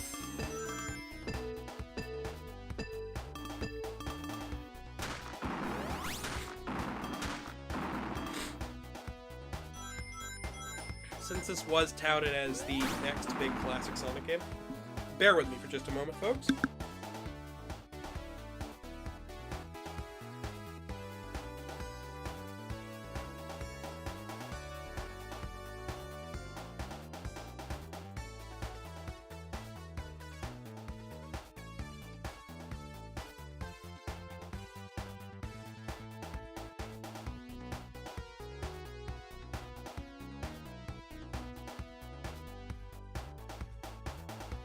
There we go. Sorry about that. I needed to blow my nose. Do that on mic. A lot of games end up not selling great due to hype or other things. It's sad, really. Yeah, well, this is just a main thing of most people who play Sonic also play Mario. And when your game is $60 going up against another $60 title, and your marketing is towards the same demographic as Mario Wonder, you're not going to look as good just on proxy alone. Because the thing is that Mario Wonder looks like it's the better game. At launch, it ran as the better game. There was more content in Mario Wonder, there was more proper multiplayer, there was online play.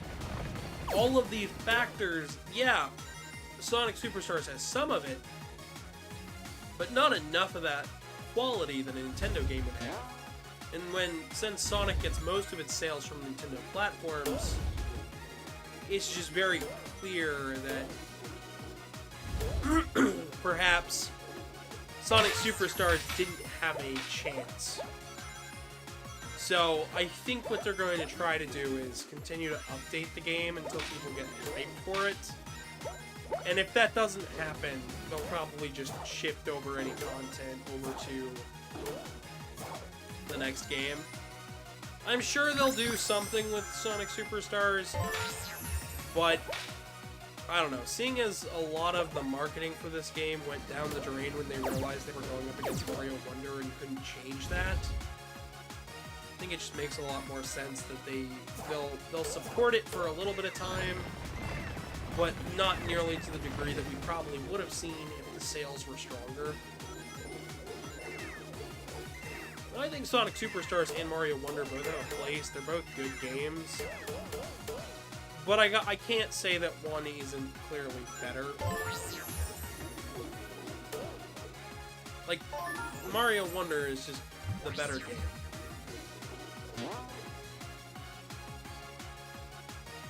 And I can't not say that it isn't the better game, because it's the better game.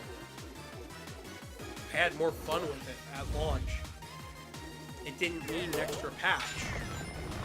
Sonic Superstars did. There's just a lot of factors to it. Not to say it's bad or anything. Hello, Liam!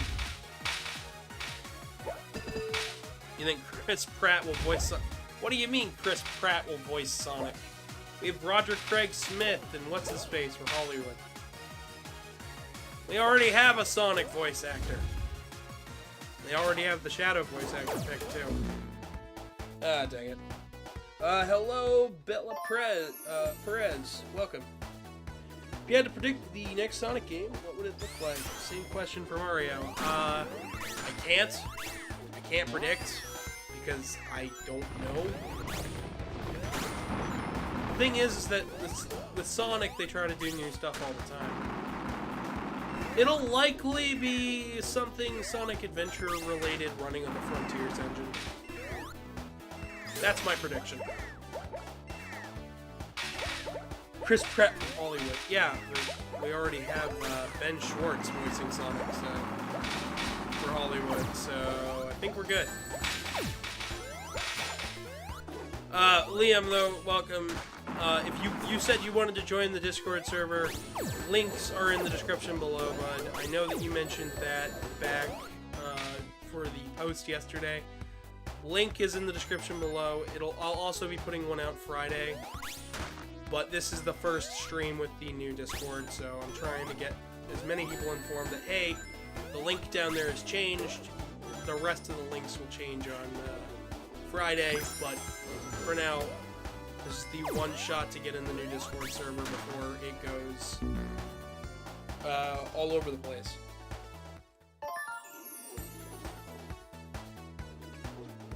Would be pretty cool, actually. Yeah, it would be. I don't think that's what they're going to do, but seeing as they finally stopped mentioning that they want to do it, it might actually be happening. I know that so many people want it to happen, me included.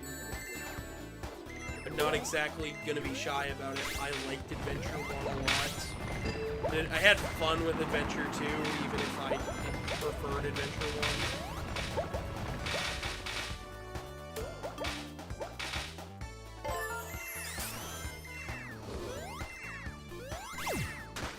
1. And the Sonic Frontiers engine just seems very compatible with it. I don't know.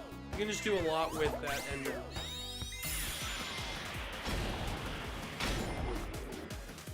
Well, 06 did re-enter the marketplace for $5 on 360, but it wasn't playable on Series or X or Xbox One. They didn't let it be playable, which I think is a missed opportunity. Not so much because I really want to play 06 again, but because it would have made recording that game so much easier.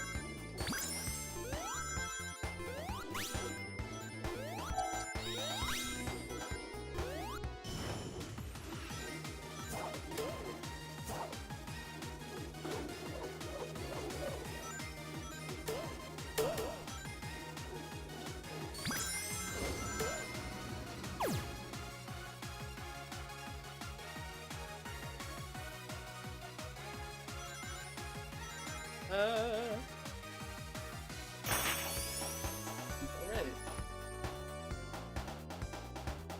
It could hint that a remake isn't work. I don't think so.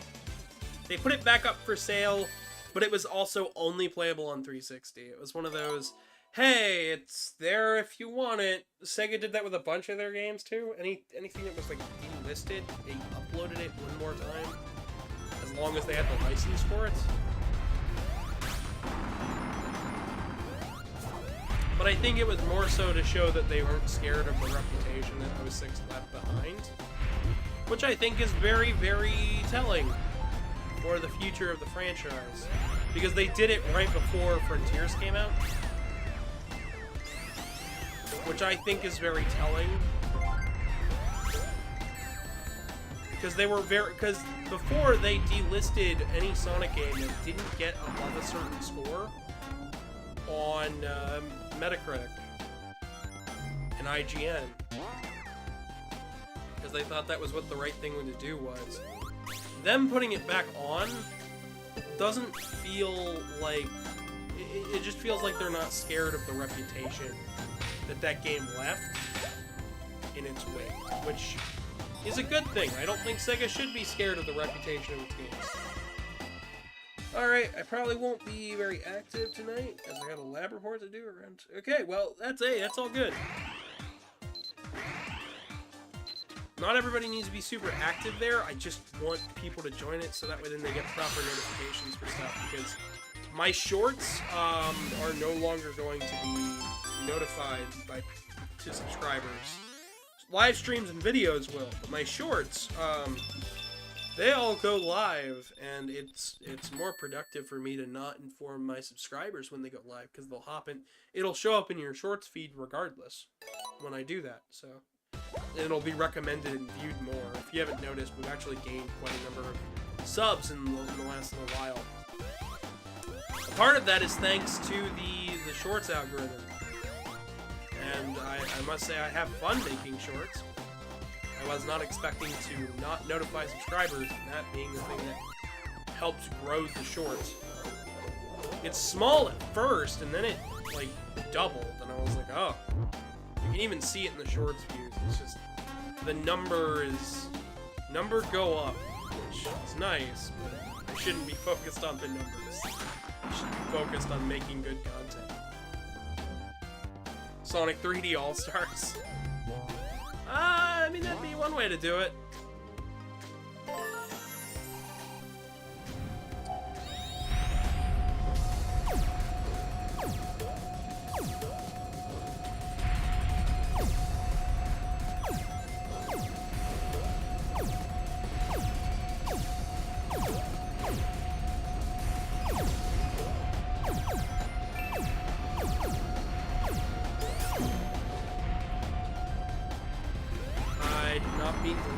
Shield, but it's okay.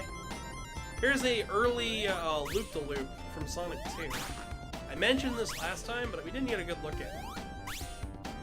There is artwork for it, so... Yeah, Sonic Superstars reuses a lot of the unused ideas from Sonic 1, 2, and 3. Which is probably why it feels more like a Game Gear title. Just thanks to the fact that the Game Gear games were built on a lot of those unused ideas.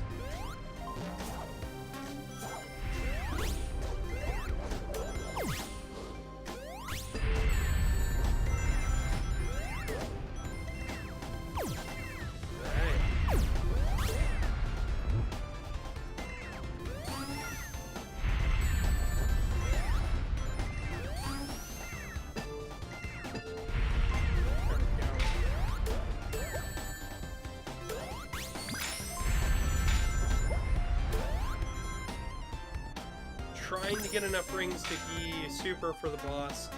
The boss of this stage is a little bit annoying, a little bit buggy, or was a little buggy before the patch. I must say, them releasing a patch just before I'm ready to stream today was nice, but a little infuriating. Mario and Sonic plus Rabbids at the Olympic Games. Not sure if Ubisoft would go for it. I'd play it though. I do have plans to play Mario and Sonic in the Olympic games. There's some very interesting titles.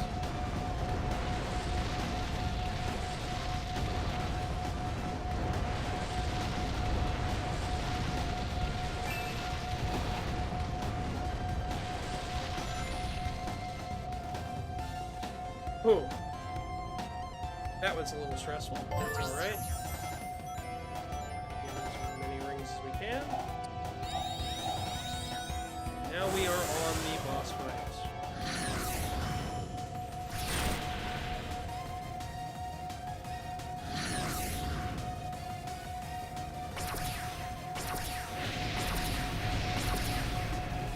We just want to stay up with our rings and hit bang as much as we can. The thing about this boss fight is that it is an auto-scroller, so... Also, I noticed the countdown timer in the corner is not active properly, which scares me.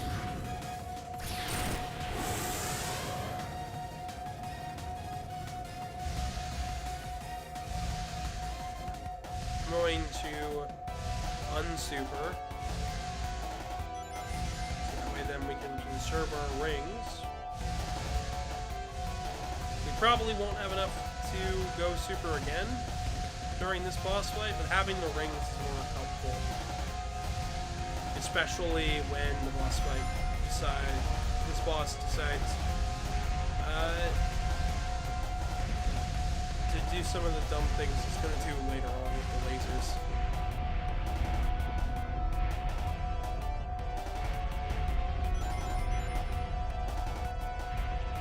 Sonic and Bubsy is the demolition derby.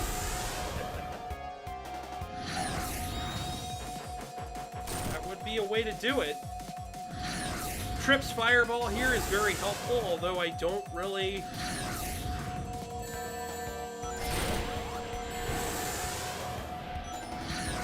Sometimes the rings will just go through the air.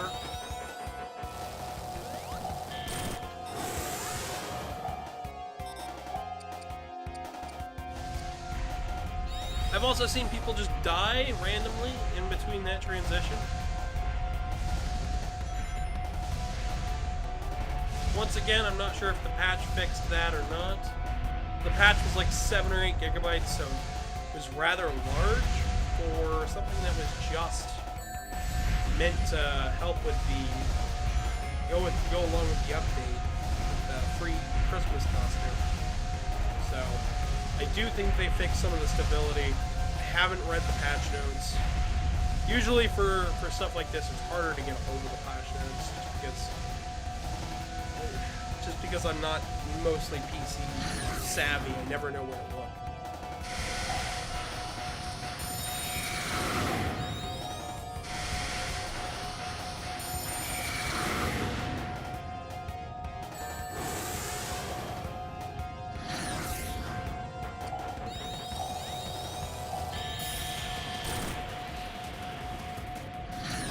This for the last couple hits.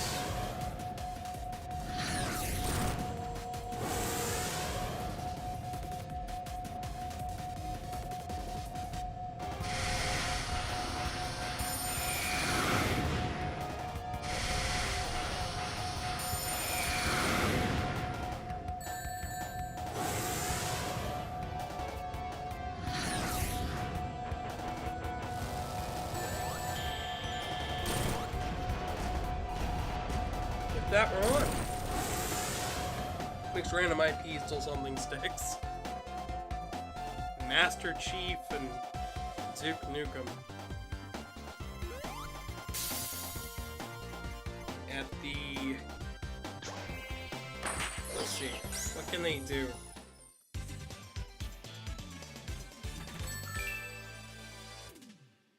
At the 2020 Soho swimming competition. Master Chief and Duke Nukem at the 2020 Soho nuclear swimming competition. Doom Guy and Master Chief would work well. Yeah, so would Duke Nukem and anybody in Power Armor. Because for those who don't know about Duke Nukem, one of the things that he says in-game is that Power Armor is for, okay, for fear of not getting this video recommended, he does say Power Armor is, they're for wimps, is something that Duke Nukem says. So Duke Nukem and anybody with any sort of power armor is hilarious to me.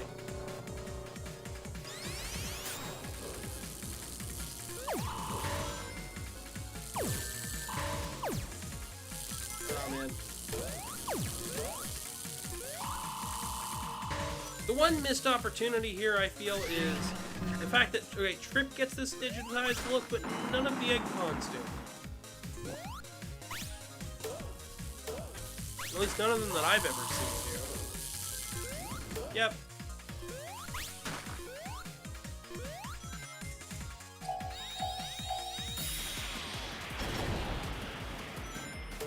Before you ask, no, I cannot spin dash through that.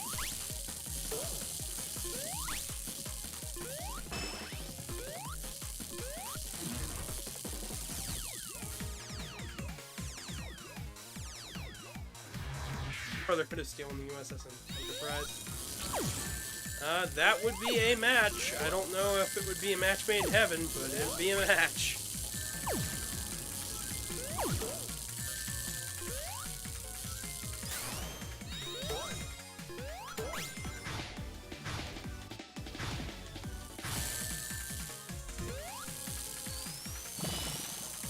It's alright. I guess I get to go over that time Sonic and Mega Man were at the giant video game timeline collapse of 2014 or whenever it was. Oh man, that'll be the interesting part of that video, I'm sure. When I get to talk about the Archie comics.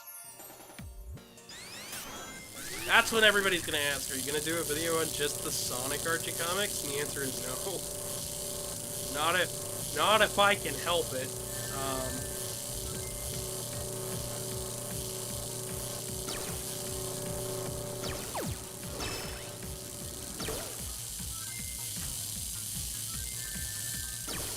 Splatoon, you're a squid now, you're a dragon now, Sonic Superstars, what?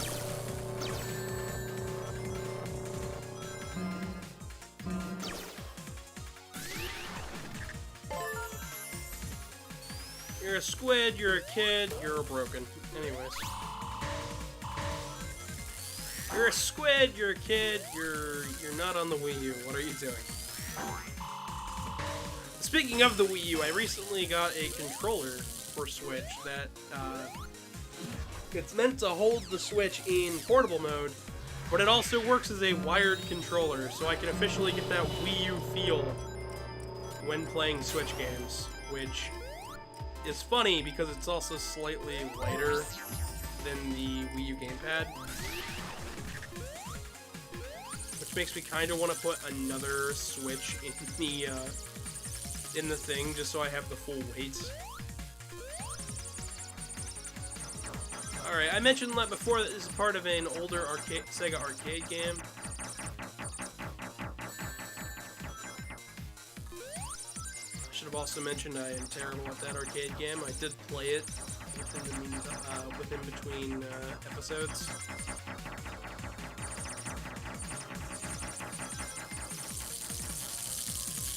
There we go.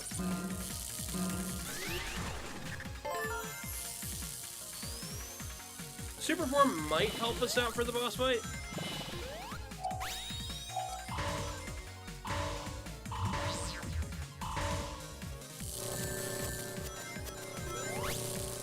So it might not be a bad idea to try to keep a hold of rings.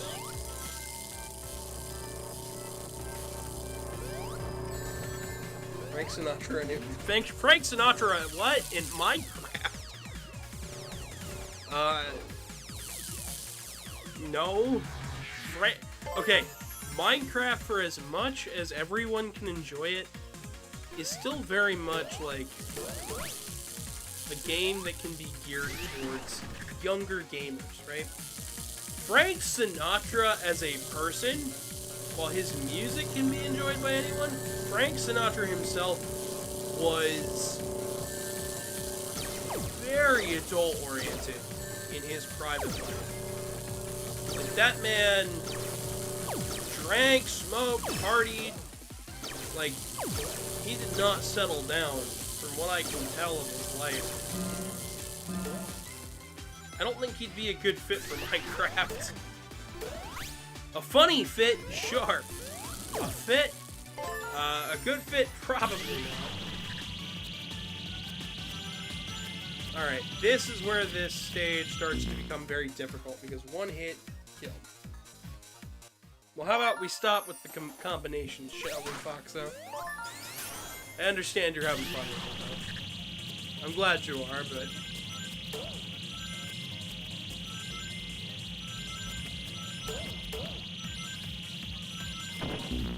Dang it.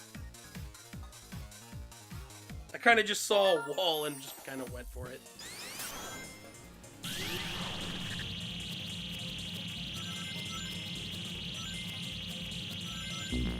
I'm actually making it through a lot faster than we did the first time around. So, I think the game being more stable does help that. I don't know if they increased the load times or not. I am running the PS5 version, so...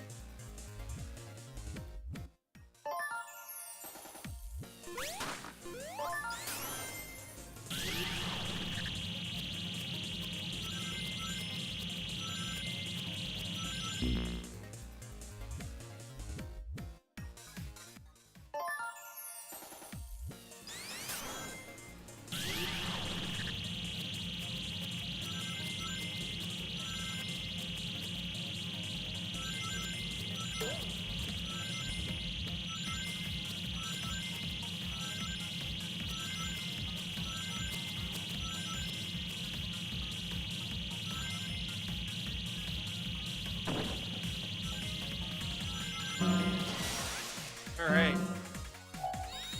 We're now at the boss fight with enough rings to go super.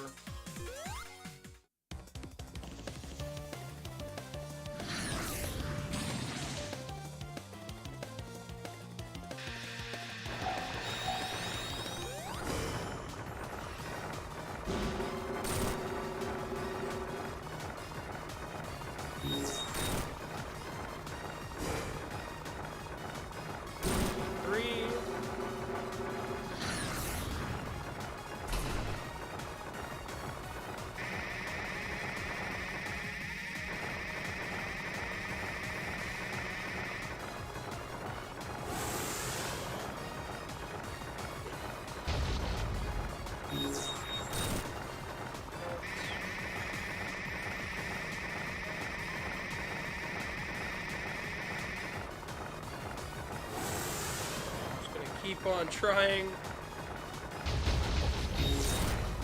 These bosses are a breeze until you get to the final one, the Trip. Trip's story isn't too bad until you get to the last level.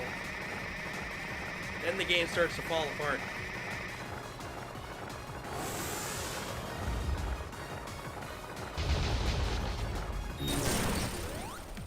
I should not have done that. That should not have been a thing I survived.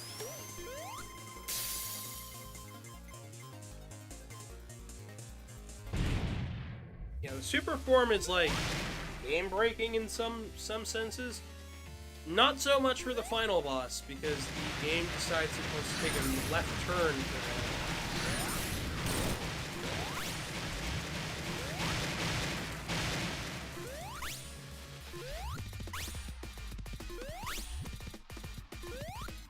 Your wits about you. Keep on double jumping and try to maintain like one ground that is higher than like one tile. So anything that's 4 blocks high, try to stay on a multiple of like 2.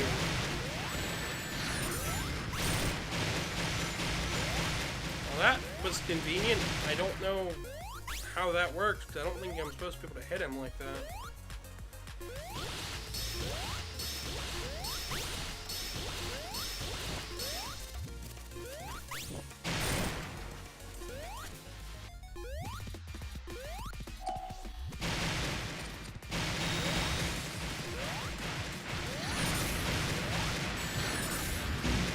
Dang it. This boss looks like a phone mascot. Well, we saw him get picked up. So this little robot is based on one of the robots we saw earlier on. If you play multiplayer before you get here and customize the robot, it'll look like however you customized him. since I didn't, it just looks like this.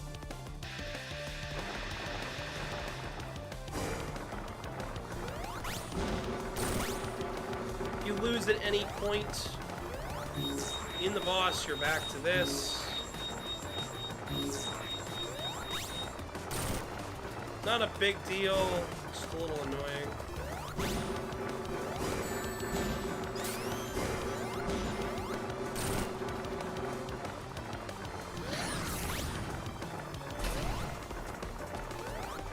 Since this boss takes more hits than before, though, it does drag. I think that's something that's you're gonna find with most of the things in this game, is that the Trip Story version has more hits, which means it's generally just harder and worse to play. Especially on the early version, because at this point in the game, if I was playing the launch version of this game, the game would start bugging out at this point, and it just wouldn't feel fair. We saw it with Robotnik during the final boss, during our first part 1. I don't know if we'll see it too much here, because the game does feel a lot more stable. I have to keep mentioning it, because it's like, well, it's what they fixed. I mean, it should have been like that from the start, but it's what they fixed.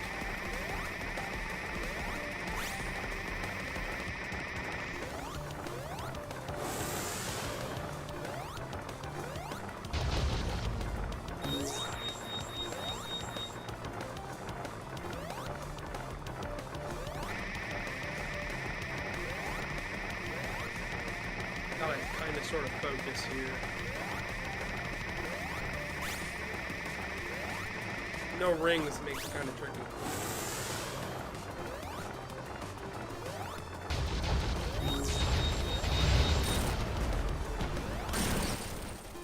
There we go. And we get 10 rings for the second phase. This all seems kind of unfair. Yeah, I mean, it can be. You can definitely feel that way at points.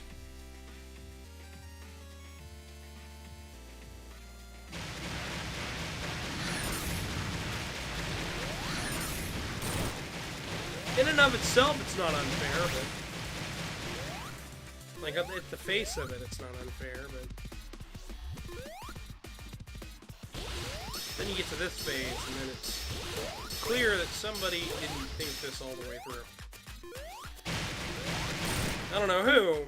Somebody didn't.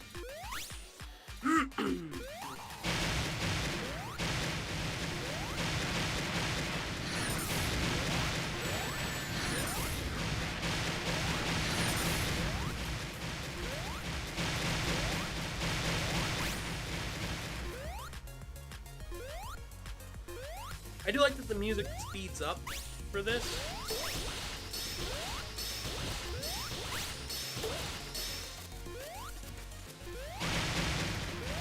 Becomes more frantic.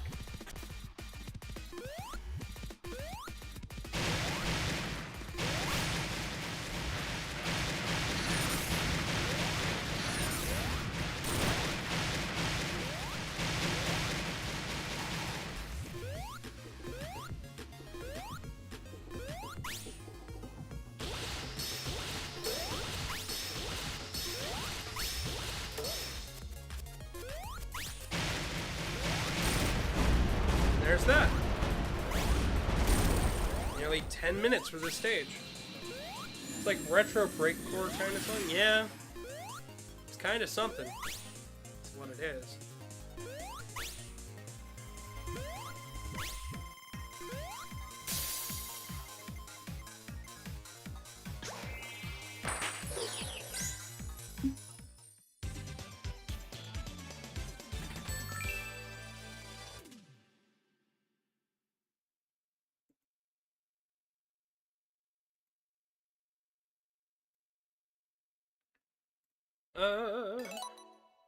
People want to share links around for the stream. We do have still quite a few more stages left.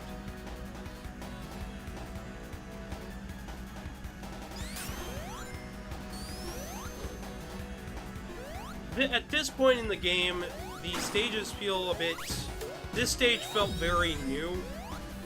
Especially for Trip's playthrough, because we start in a new spot, and the stage just feels different.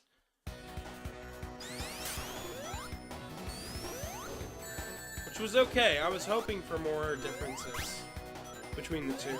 I also was hoping for, like, different scenery. Different times of day, perhaps, to separate Trip's story. We didn't really get that, but that's okay.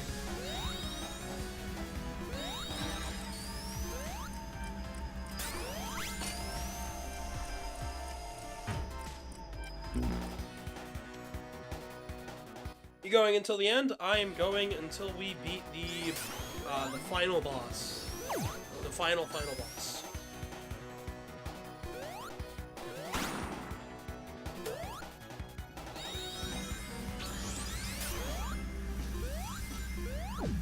Which is the one right after Trip's story. The final boss isn't too bad. It's Trip's final boss that I am scared of fighting.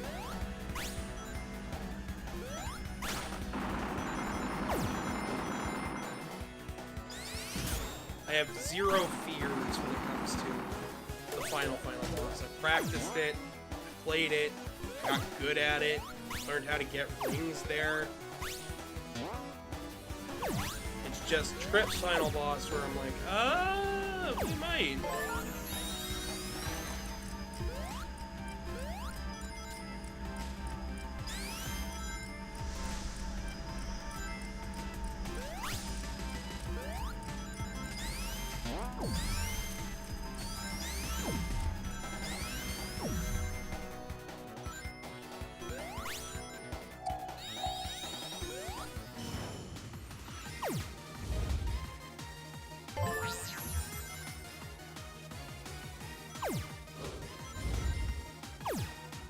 This seems poorly designed based on the first two.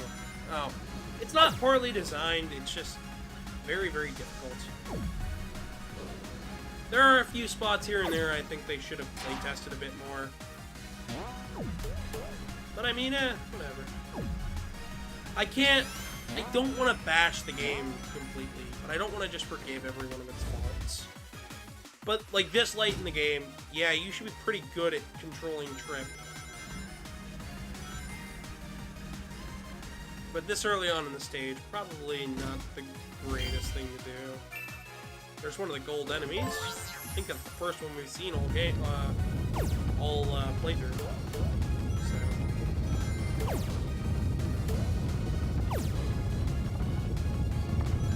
My throat is really sore. It feels like pins and needles in the back of my throat.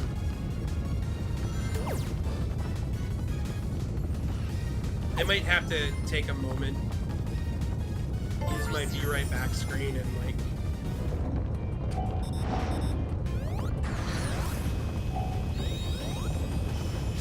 we want to use the dragon here. Yes, we got a pterodactyl. At first I thought this boss was just part of Trip's story.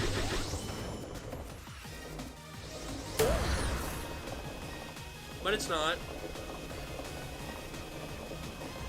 I would have liked it if Trip's story would have had more unique bosses and less reused ones. But this fight was really fun when I played it through the first time around with Trip.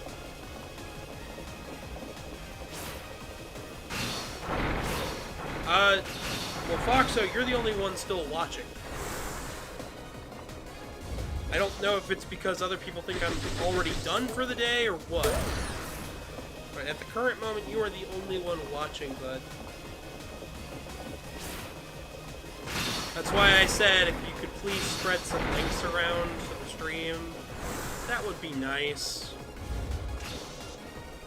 Because YouTube recommendations can only go so far. And I've still got like an hour left of this game.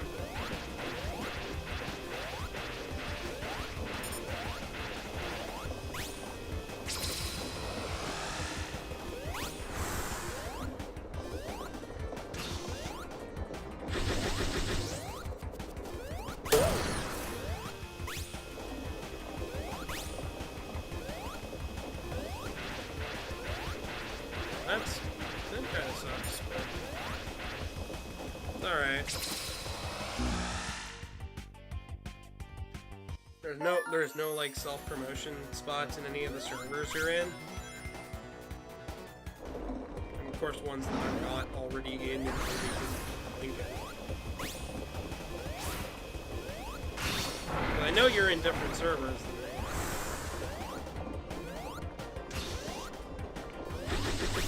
Yeah, just a thought.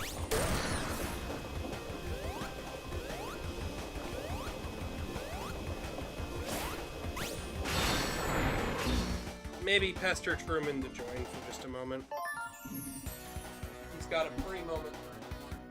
I'm just gonna turn off the fan, turn on the light. Keep on going. Keep on keeping on.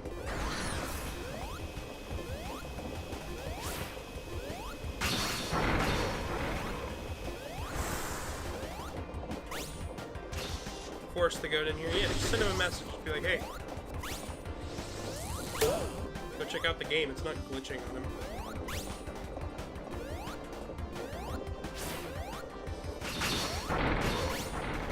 The biggest issue with the pterodactyl boss now is that it just feels like it takes too many hits. And I think that's something that I'm going to have to say for almost everything for Trip Story. Like, I mentioned it earlier, everything just feels like it just takes a few too many hits. Which is annoying because before in Sonic Story it felt like everything took too few hits outside of the main bosses. The bosses for Act 1 just took too few hits, now they take too many hits. There's a nice middle ground there. Like, we're not even past the first phase on this guy. I think now we are, but...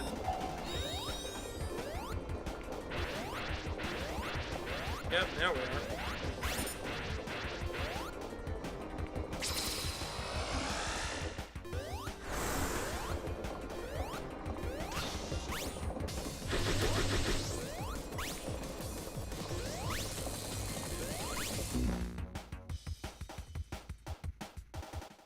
The devs are really out to murder Trip for no reason. Yep.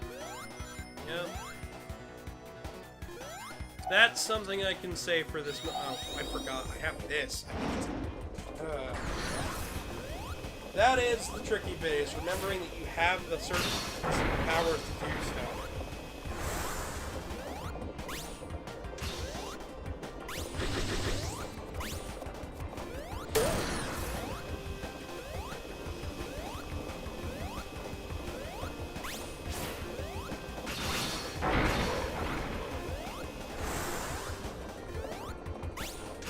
ABJ, always be jumping.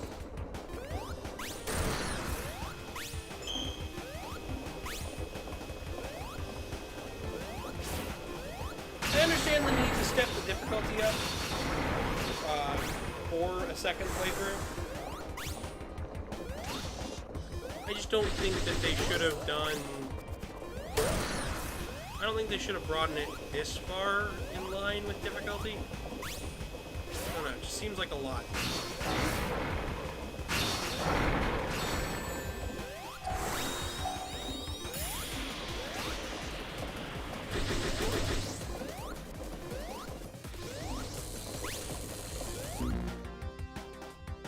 Because jumping even doesn't help those little pterodactyl dudes.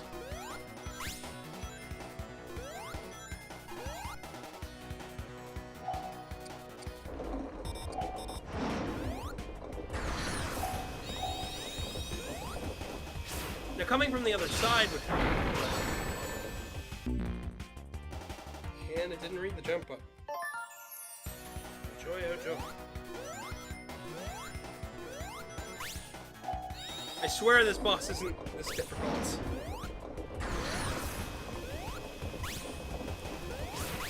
I think it's just my throat irritating me more and more. Oh, dang it.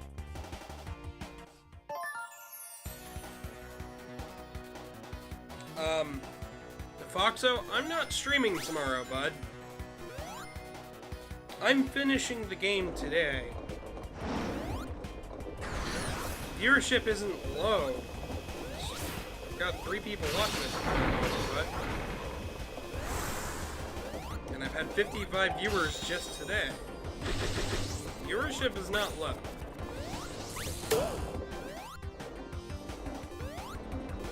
And if I do a part 3 to Sonic Superstars, that would be a very short part because that's 2 levels, a boss, and another boss. That's not very much content at all. Not enough for a stream, and certainly not 2 hours.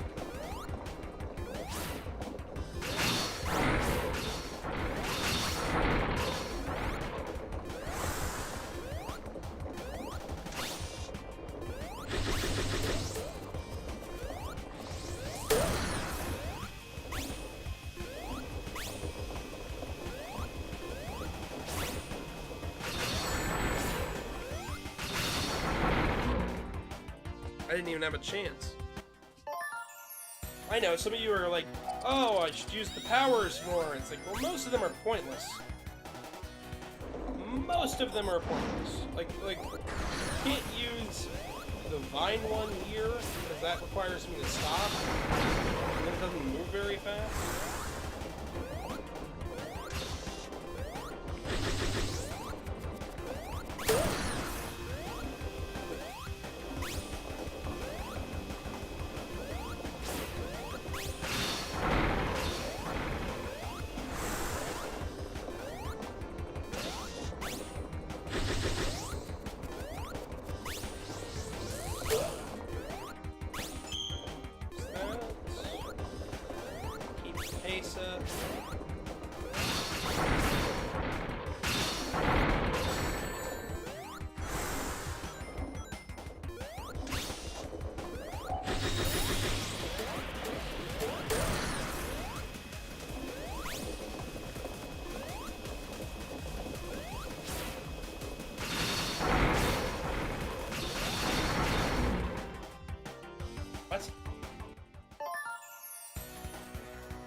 Like, this one just requires that. I could use the slow, it might help in a few spots. Our attack is all ground-based, the enemy's in the air. I don't know, there's just a lot of moves here where it's like, can't take that, can't use that.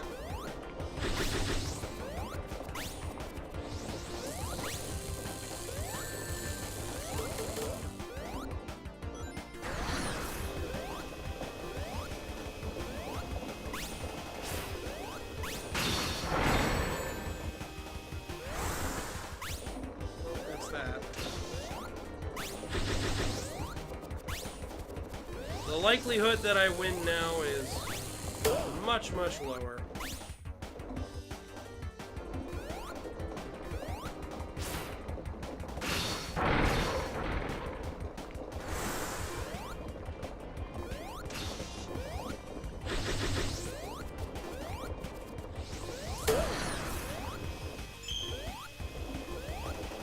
Boss really is something. It's a neat boss. It was more neat when I thought it was Trip only, because that's how little I remembered of the later half of the main Sonic story.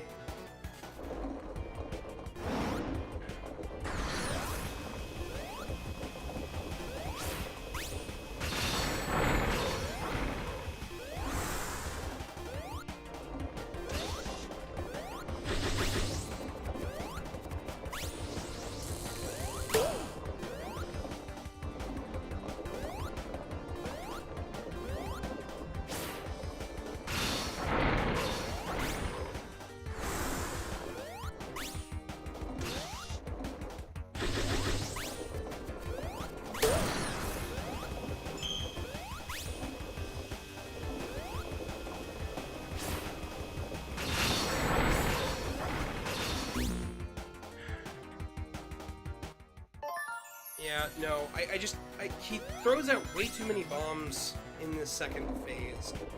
Like, just, across all of it, he just throws out way too many bombs. Like, okay, that's plenty, maybe a bit too much. It doesn't leave me very much room to stand.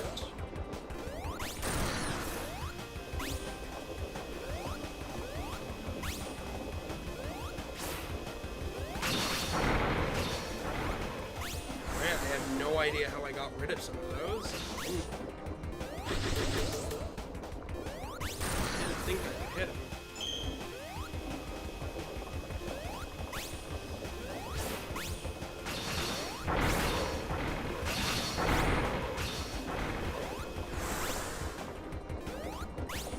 Chalk that up to a bug.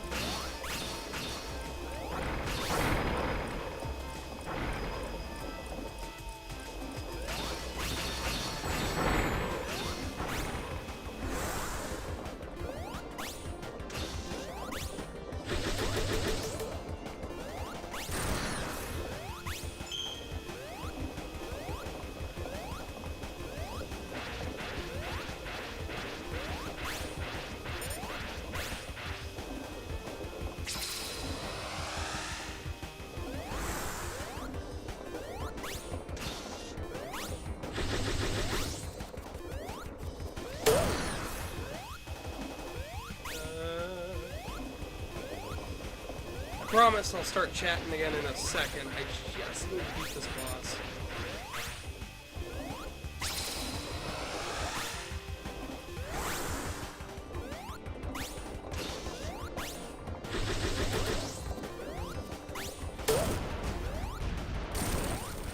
Just like that. There we go.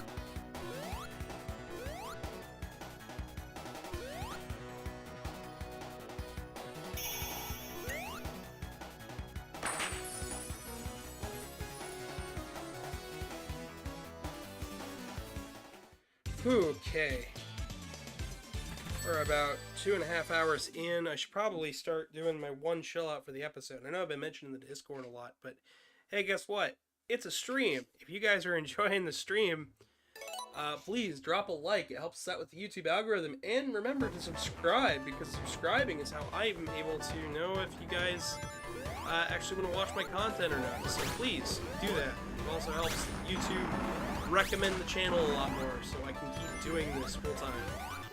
So please and thank you. That's all I gotta say. Please like and subscribe and share the videos around. Thank you guys so much. Back to your regularly scheduled Sonic playthrough.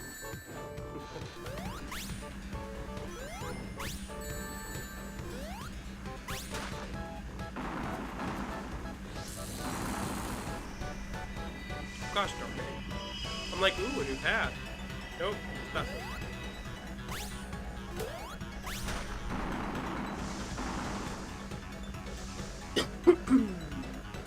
Rip off Ridley? Yeah. Yeah, you know.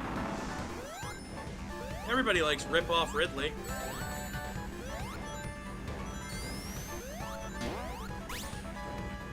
More just a standard pterodactyl, though.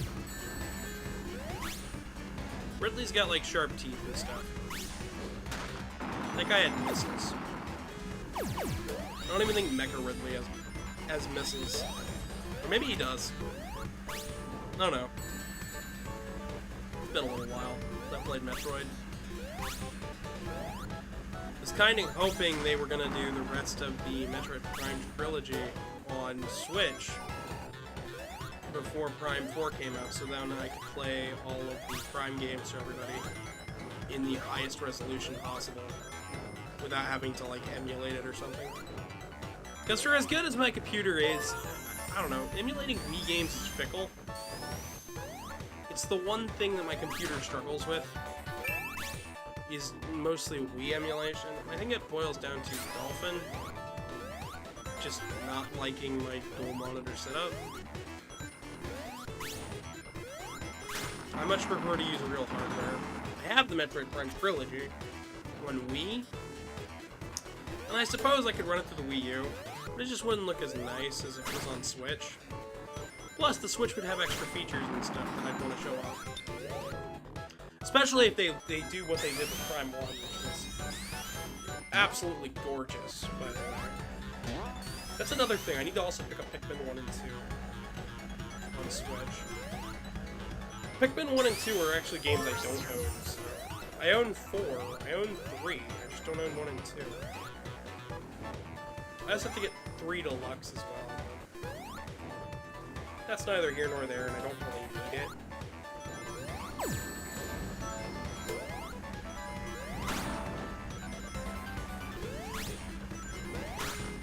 Luckily, this is the Tails Act, so we are getting real close to the end of the game. I'm getting really close to ordering myself a ginger ale. Once again, it does feel like pins and needles in the back of my throat sometimes, so I'll probably just do it. But I want to wait until afterwards so I can give you guys the viewing experience. The problems of streaming while sick. But the vids must go on, as I keep telling myself. You're sick? It's too bad. Videos gotta come out on time. So do some light work at least. Like yesterday, I spent pretty much the whole day editing after I got done with, well, not editing, but writing the script. After I got done with, making today's thumbnail. Which is like, yep, no, we're writing. That's all today is. That's all it was, and it was nice.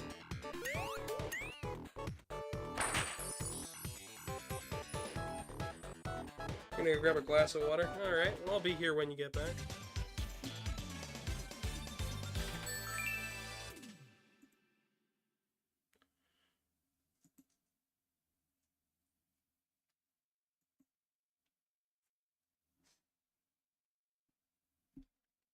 Alright, going on to the next stage. Now we have one of my favorites, and we are in one of the little Death Egg ships from Sonic 3. I didn't mention this before, everybody's got their own ship for the Fantasy Zone section, and Trip's here is based on the one from Sonic 3, specifically the first boss in Sonic 3.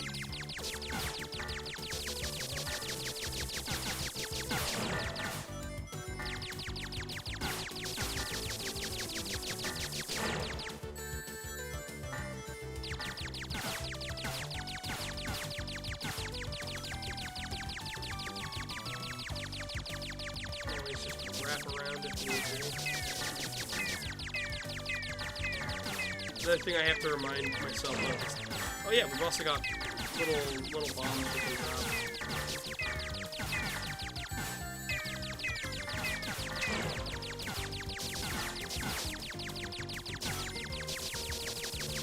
I would love to see a new Fantasy Zone. Fantasy Zone is actually one of those series where it's very cutesy, looks very happy on the surface, and then it's really sad. Like, the titles are really, really sad. Like, Opa Opa's Lament or something like that. It's like, well, that's sad. Once again, I could be misremembering one of the titles, but I'm pretty sure that was one of the titles. Welcome back! Alright, on to the boss.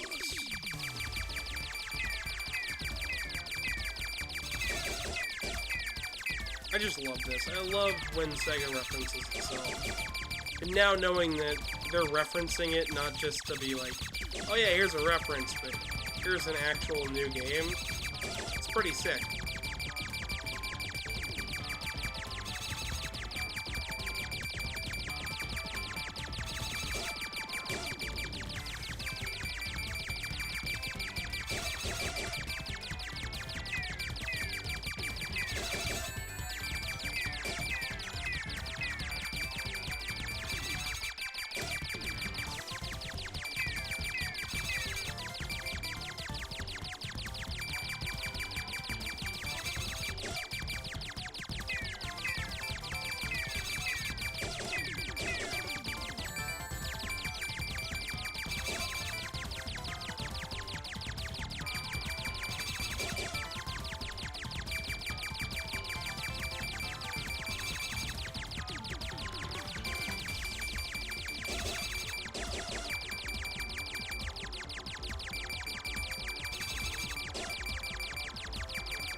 focus is being, like, all diverted here back to the boss.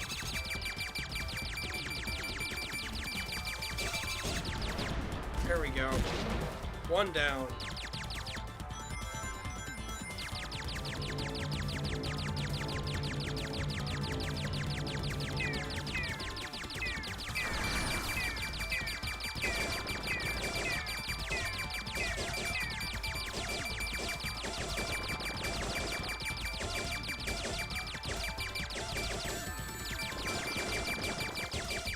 You do get an achievement for not taking a single hit. I've already gotten that achievement. Specifically on this entire level. It is a little tricky to get, but it's entirely doable and very fair to do, especially if you do it on the main Sonic story instead of Trip story. Because Trip story just throws everything at you.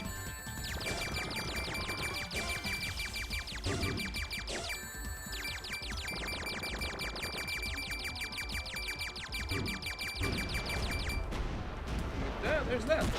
Grunge. People say Trip Story is so hard, but it's way easier than Sonic 3 and Knuckles. You don't hit something every 5 seconds. It's more like every 30, 60. Yeah, that's true. I just wish the game didn't lag so bad on Switch on certain levels. Well, they did just release a... So, Grunge, they did release an 8GB patch recently. And it fixed a lot of the stability, at least on PS5. I don't know what it did for Switch, but for PS5 at least, the game is running a lot smoother now, and a lot more stably. I'm actually making better time than I was, our first time around, I believe, through Sonic Story. Yeah, I'm back. What did you miss? Most of the game, but you're alright. Welcome, Fox. No. How are you doing, bud? I'm sorry, that was too funny. Most of the game, but you're fine. I'm sorry. That made me laugh a little bit too much. I know, that sounded really rude. Man. But no, we are actually on the final 2 levels before we get to the last boss. Which we will also be tackling today. In Grunge, Foxino and Foxo already have mentioned it, are there, but I have a new Discord server down in the description below. Please go check that out. If you want to interact with anybody after the stream. It's something I've been having to mention and repeat. Links will be changed on Friday for every previous stream and video, but for now, this is your one shot to get in before I start sending those links around. Because once those links start going around, I'm sure more people will start to join. We did have a Discord server previously, but we are switching servers. There's a big reason behind it, but I'm not going to get into that detail at the moment. I really like this level, even in reverse. I just wish each section didn't move more or less repeat 3 times. Yeah, it does repeat 3 times, doesn't it? I don't like this level. More so just because some of the animations don't line up with what I think is going to happen. Like, these guys work pretty well for the level. So do the missiles to an extent, but having the fire on their backs damage you, just feels rude going in reverse. It doesn't feel as bad going frontwards, but in reverse it feels kind of broken. These laser sections are okay. I actually don't mind these as much.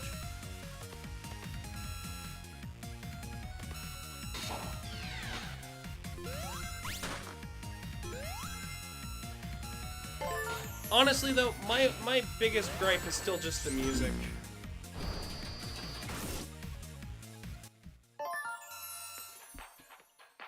You're all right, and it was a bit funny. Oh, it was really funny to me.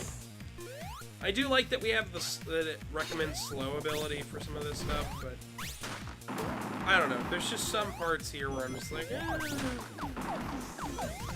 it's okay. It could have been better. Not gonna say it's bad, just could have been better. Like I said, though, I feel like the Sonic Superstars as a whole feels more like a Game Gear game than a Genesis game or even a sequel to Mania. I know it's supposed to be a sequel to Mania, but it really does just feel like a Game Gear title.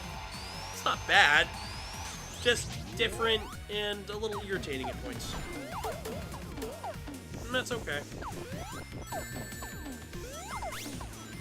I do like that it fixed some of the stability, since around this part of the game, just things would start glitching out for me.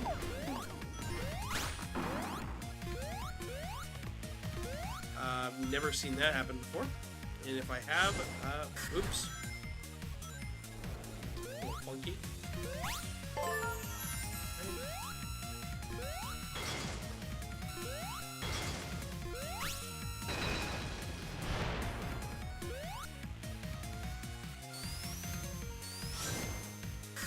Alright, on to the next section.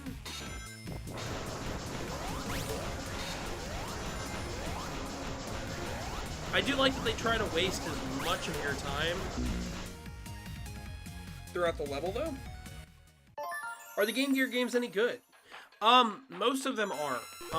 Sonic Blast isn't as good as what you'd expect, but Sonic 1 for Game Gear is good. Sonic Triple Trouble and Chaos are fantastic. Sonic 2 for Game Gear is better on the Master System, but it's still okay on Game Gear if that's the way you want to play it.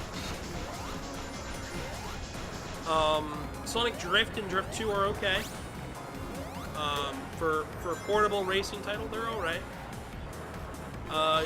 Robotnik's Mean Bean Machine on Game Gear is also very good, especially if you're playing single player on the puzzle solving mode.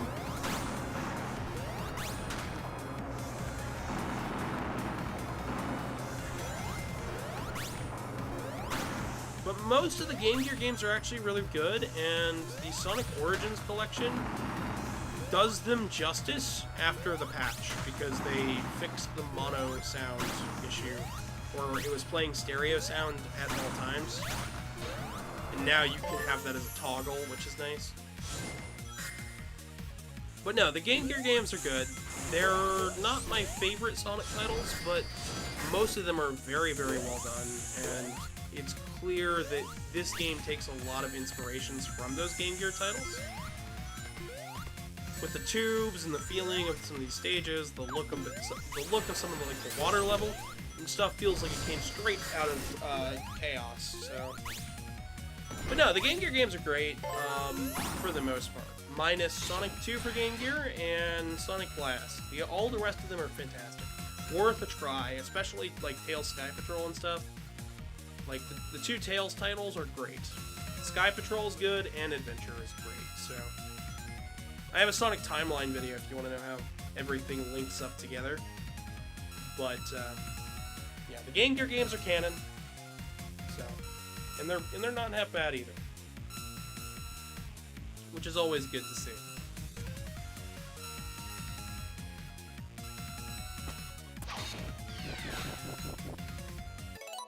Who made the Game Gear games? Was it a particular studio, or a core Japanese Sonic team, or USA Sonic team? So, at that time, Sonic Team was just the name of the people making Sonic 2. That was just kind of what they called themselves while making Sonic 2. Sonic Team wasn't really a thing. They had Sega Technical Institute, which is about as close as you can come. But they were more focused on making Genesis titles like Comic Zone and The Ooze and Rise Star and stuff. A lot of good titles. A lot of great titles. But the people that made the Game Gear games, most of them were stuff people like Compile. Compile made one of them. They also made one of the Mega Man for Game Boy games. I believe it was Mega Man 2. Also the people who made ActRaiser for Super Nintendo also ended up making a whole bunch of the Sonic Game Gear titles. I don't remember what they're called. I believe that's Ancient. I don't know. They worked very closely with Sega. They made a lot of the Sega for Game Gear and Sonic Game Gear titles, but not all of them were made by one studio. Just most of them. I heard Trip can climb up walls and clip through them. Have you done that? Well, we just clipped through a wall a little bit ago. But climbing up walls, yeah, I could show that.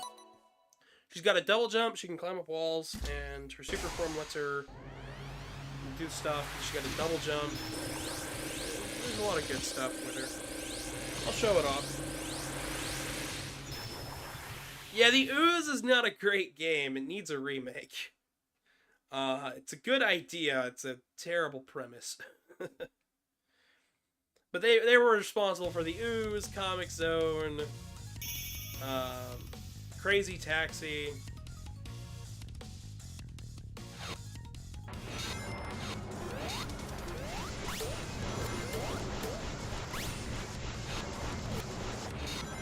Here's where the stage starts to fall apart for me, at least.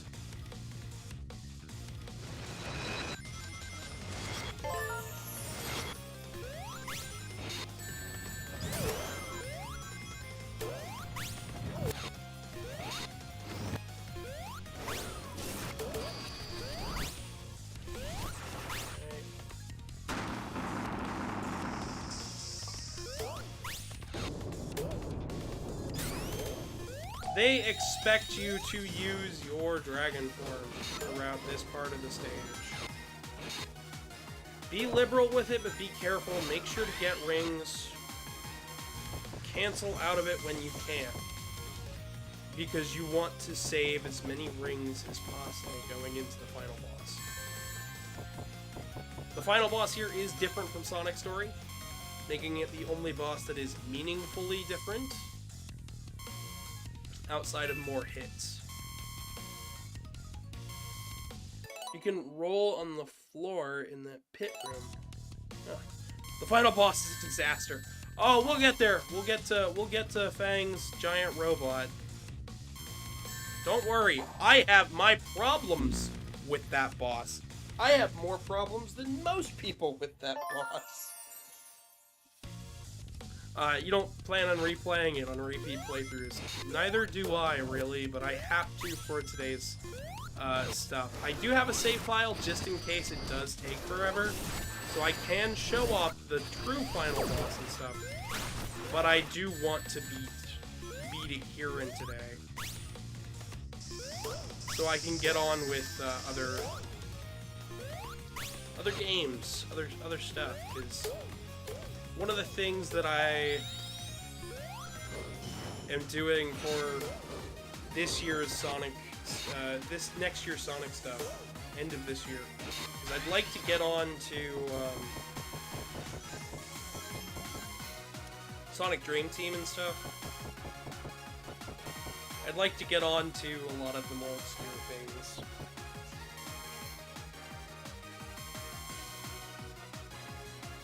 Hardened ceiling, yeah.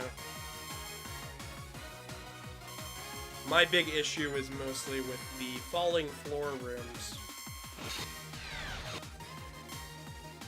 That's where most of my major issues come in with this level.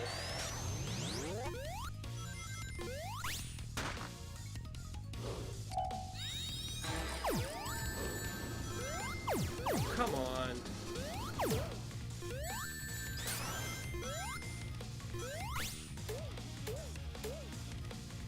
Yeah, this stage throws rings at you on weird paths that are all very difficult. But only on those paths, because if you don't...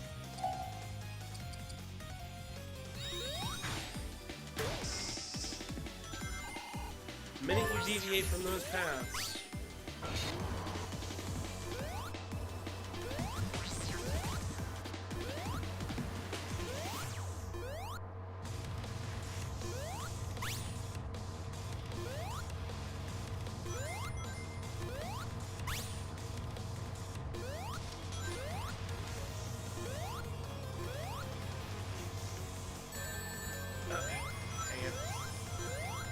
Every now and again, it'll drop an input. which is annoying, but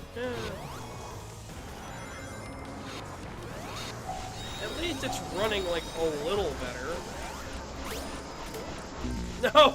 Ah! I wasn't trying to do the slow, I was trying to do the bullet. I hate this weapon wheel. I hate it. I already explained what makes Mega Man 11's right stick wheel work is that it's binary. This is all way too... There's too much. There's too much variance between each of them. So when you want to go straight left or right, you might end up just barely nicking one of the other powers.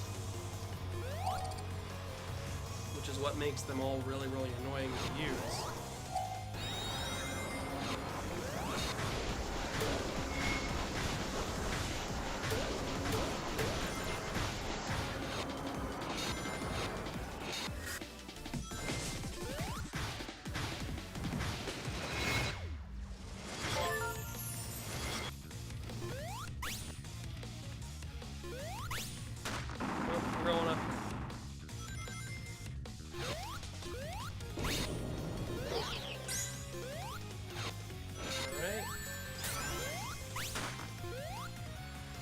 As long as you keep it moving, the stage isn't too bad.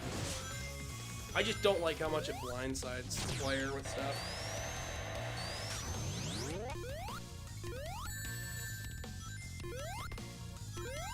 So I've heard a lot of mixed receptions. From what I can tell recently, from one of the viewers who we asked earlier, they said a lot of the Sonic fanbase thinks this game is very middle of the road. I'm inclined to agree.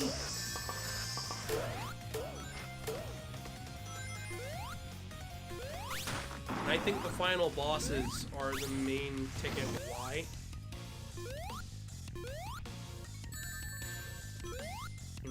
And you guys, and for those who haven't seen it yet, you're about to see it. It's massively annoying.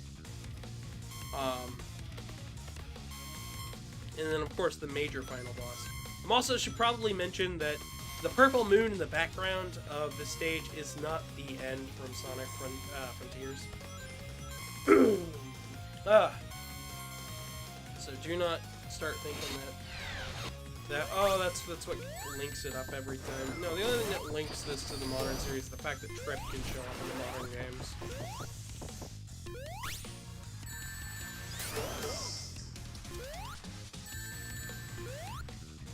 That's it.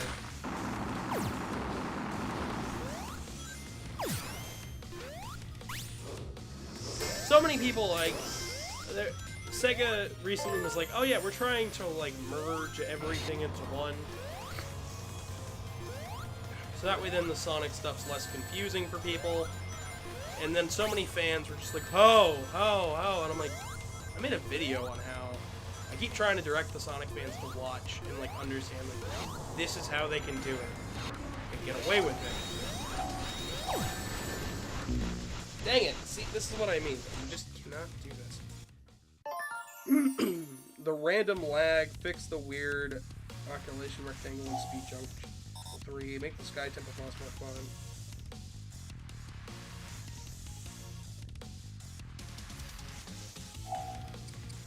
That was kind of the point, though, for that stage, really, is to make it more or less boring.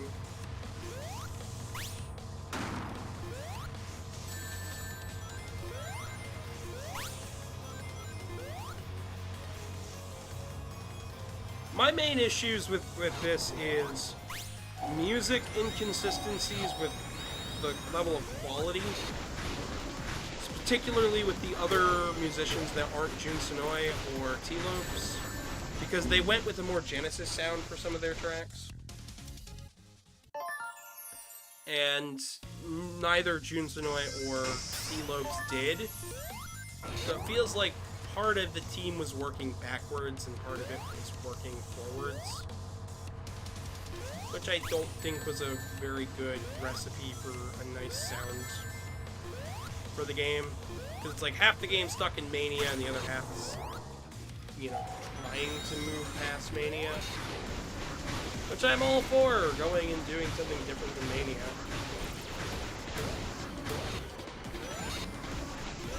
Alright! And here's where we have the problem. Right, Grunge? Oh boy.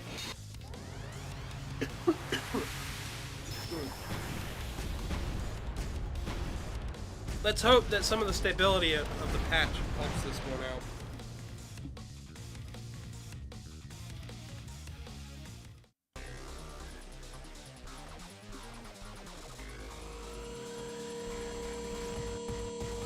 Alright, ginger ale and cough drops is what I'm gonna need to pick up. Alright, this boss is terrible. I like it in theory.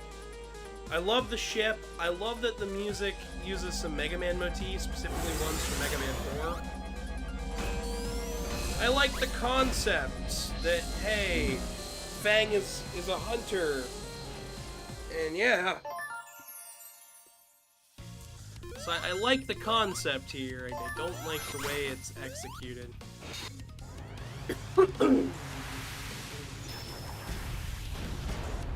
Karmic says boss time. Yep. Sure is a boss. And it sure is a time.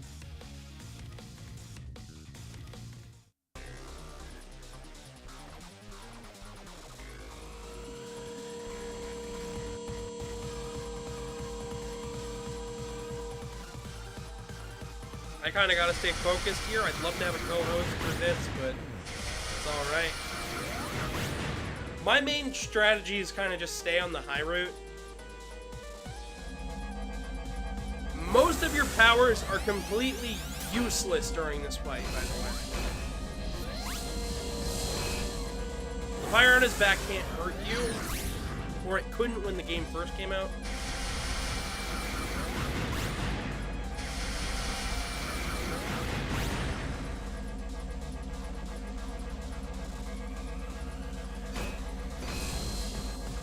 Alright, and here's where the tricky bit comes in.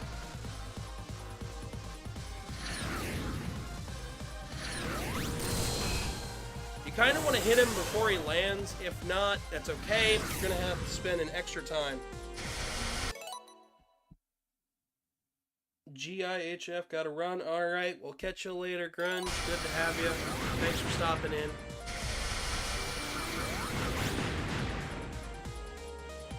Alright. He seems okay so far. Yeah! So, time to get to all the things that make him not okay. Those ends crush you. Those bars are instant kill, no matter how many rings you have. Almost every attack the boss has is instant kill. When he's falling down and doing the wave attack, with where it sends down the 2 and then the 3, if he hits the floor, it opens up and there's a hole underneath for a little bit of time. So if you get hit by one of the other ones, it'll send you in the pit. If you stand just a bit away. Very few of his attacks make you lose rings. Almost all of them make you lose a life. So that's why this boss is not fair. This boss is just not fair. You want to try to slip underneath him. And while you might be like, oh, we'll just use your avatar ability. Guess what? No. Because all of the lasers block the avatar ability. So, you can't use it against him. And because of the way he spawns in, so here you can't use him. Because there's lasers on the left and right sides of the screen. And since they spawn from off screen, that means they're always going to get intercepted. There's that pit I was talking about.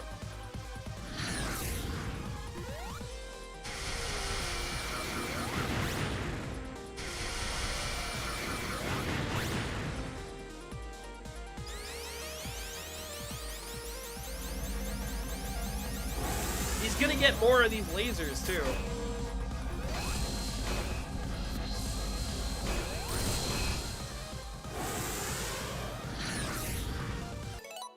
Even the perfect run from Super Mario Galaxy 2 is more fair. Yep.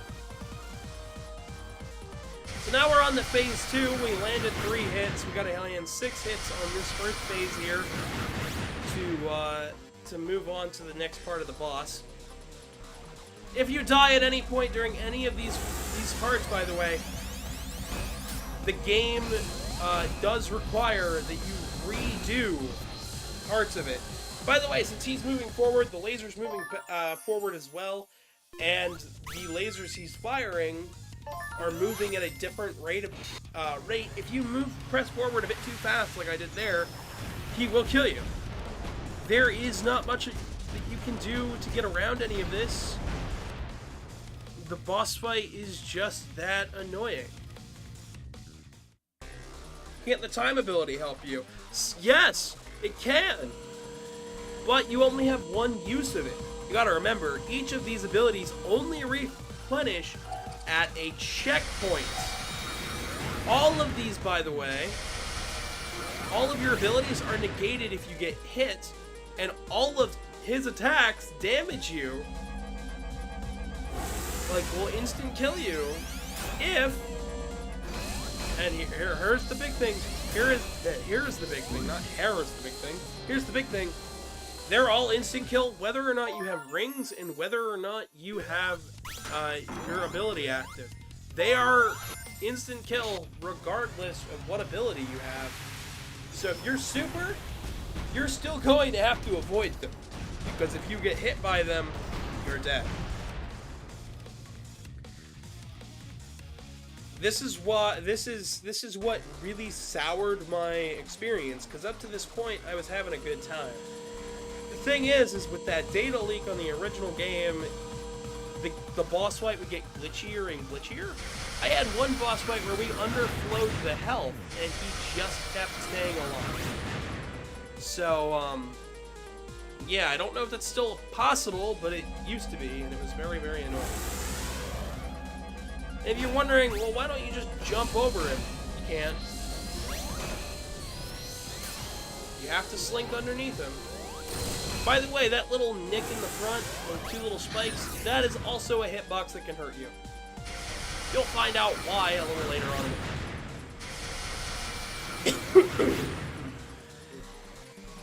Since the ground is always sloped, regardless of where you're at, he becomes harder and harder to hit because all of your jumps are going to make you move left or right.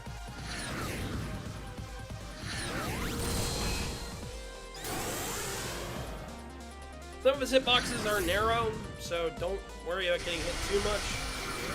If you get hit, you're probably dead anyways, so I wish you best of luck. Phase 2 is where you're going to want to use most of the powers, by the way. That's why I choose not to use them for Phase 1. I didn't practice this boss super well, so that's on me.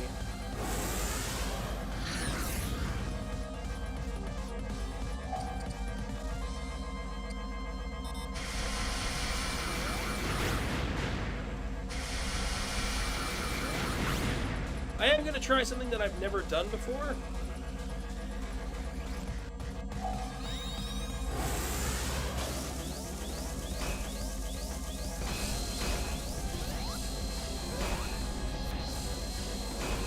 I mean, that worked. That didn't work. Once again, I told you, that ability is basically useless. Most of your abilities are going to be very useless throughout this fight, just because Fang counters most of them.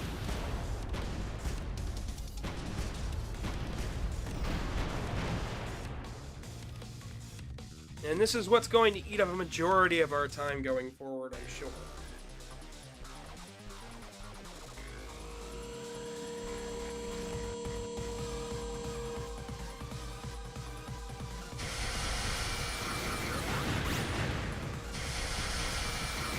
One thing I have heard from some people is that this first phase is easier if you run around the boss.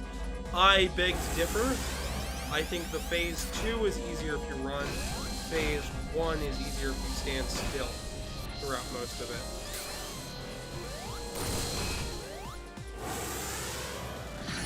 And that boils down to the inconsistency of the platform here.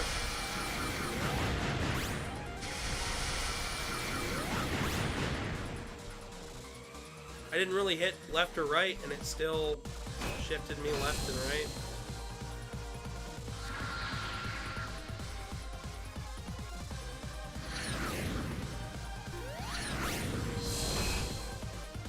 There's that.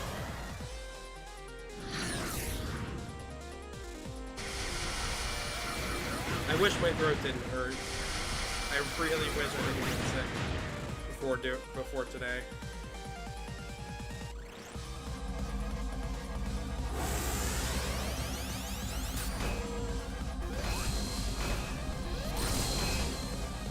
Luckily, I did beat this once before. I believe I can do it again.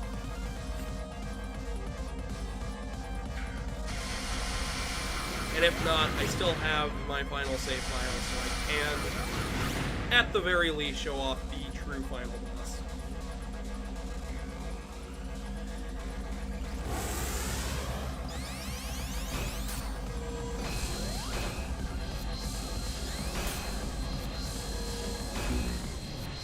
Yeah, since they bonk you, they can make you shoot backwards faster than when you came up, thanks to the way the platform is done. It's bad. It's just bad. You have infinite time to beat this guy, but this boss is just bad. The final bosses is where these games lose all of their steam, become very infuriating, and I'm sorry, I don't know anybody that likes these fights. I thought it was really cool when he came out, and I was like, oh, a different final boss. And then I learned to hate it really quickly because he's just annoying.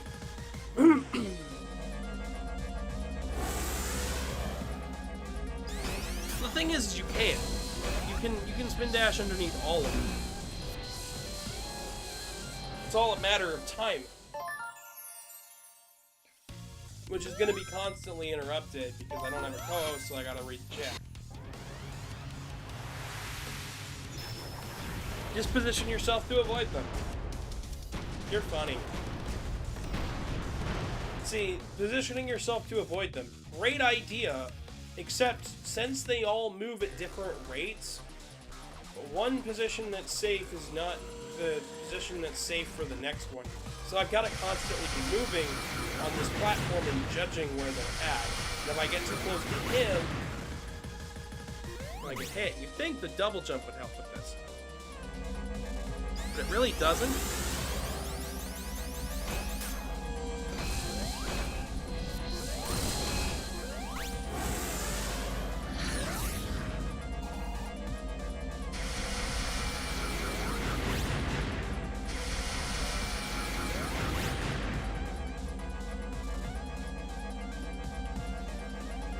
I just wish this fight was, a bit more fair. It's not, but I can't do anything about it, so I'll work with what I got.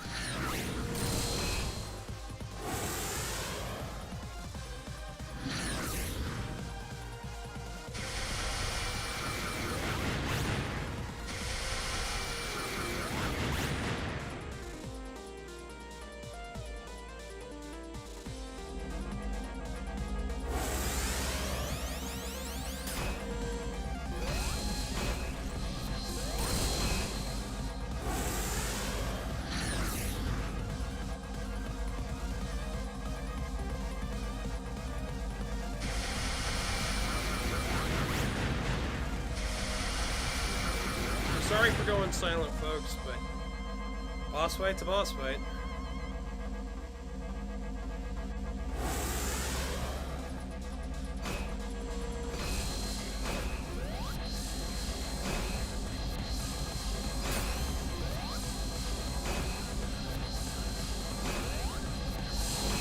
Oh, what? What? Yeah, no, I told you the game gets buggier the longer you go. It just threw that one into the void. What? Yeah, no. That's this game.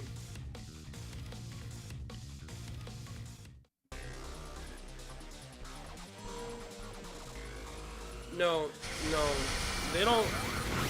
Foxo, they keep moving right or left depending on which way you're headed. They don't move towards your position. They just keep going. You'll see it here. If they move towards my last position, it moved backwards. It doesn't move backwards. It keeps going to the right.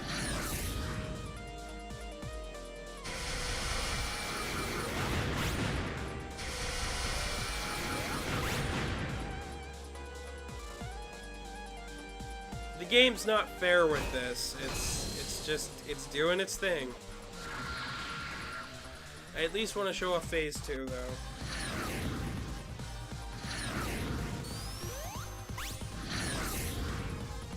The double jump can help, but I messed up the pattern there, so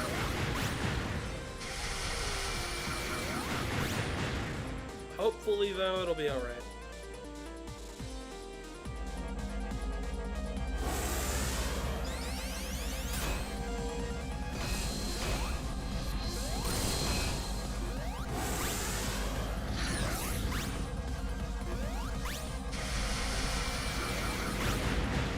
You can also get him to spawn higher by jumping sometimes.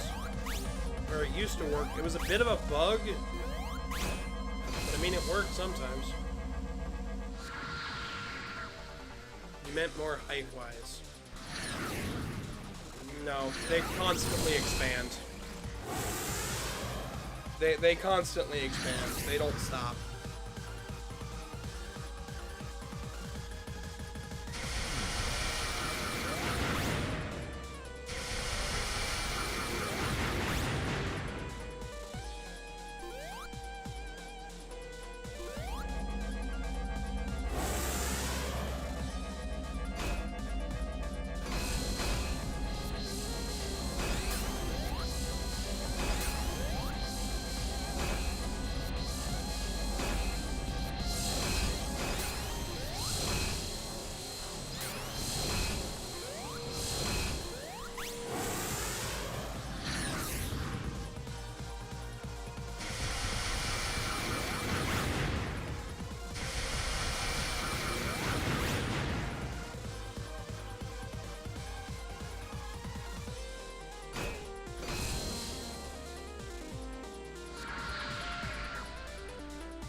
Dang it!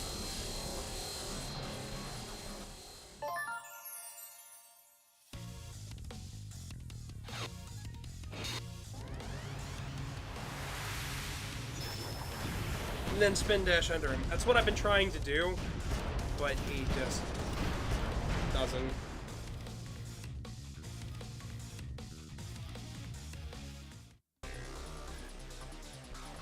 Like you stand like what, right? Like right here, give or take, or over here on the big slope, and then you spin dash under it.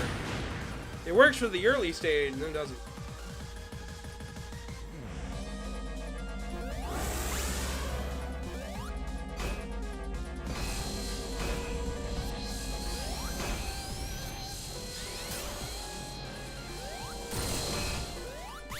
It's just annoying. I don't like it. 2 through 3 panels left of the low point. I'm confused.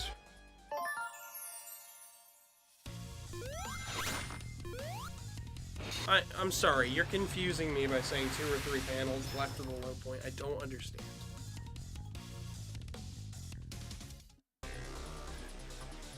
Like what? You mean 1, 2, like here?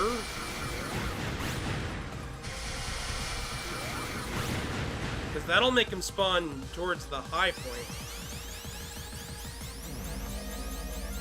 But that doesn't make any sense. What? What? Oh my god, that's annoying. I'm sorry, that's dumb. That is dumb. Thank you. But that is dumb. I'm not saying you're dumb, but that is dumb.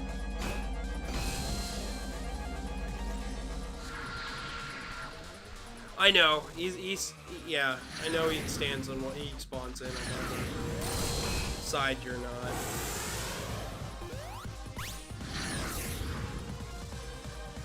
So like here.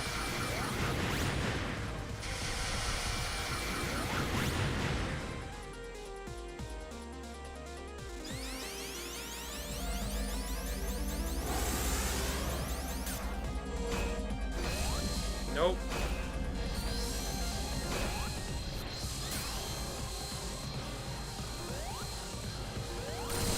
I still survived, so 1, 2, like here.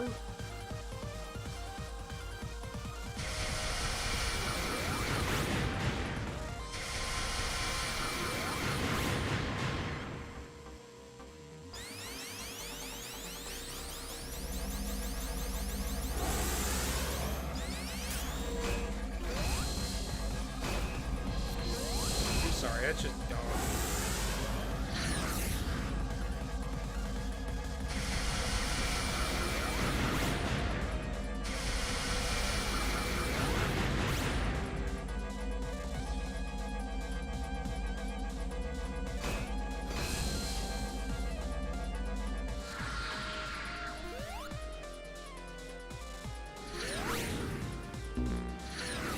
Dang it.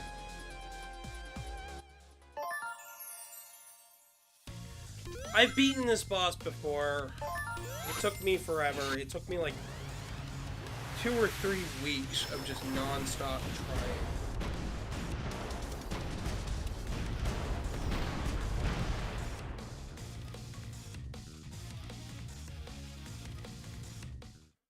I'm still streaming.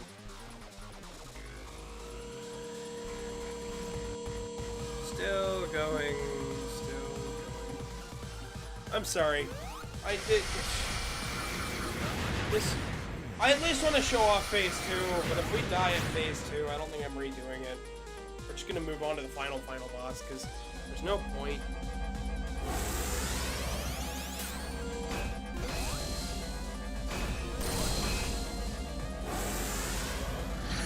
The boss is unfair, and we all know it. Enough said.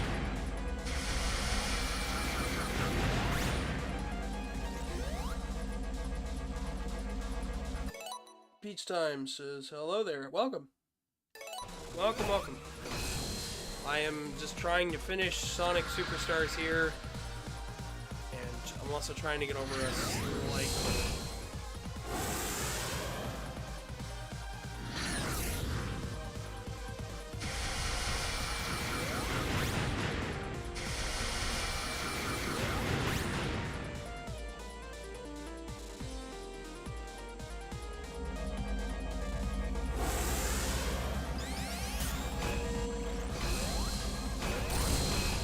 Now that I know that, that's really dumb. So that's too high, and then that's low. So we went like right here.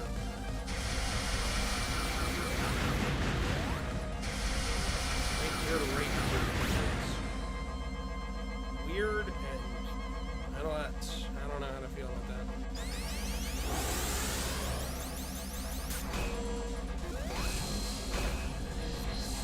I was always wondering, like, why exactly...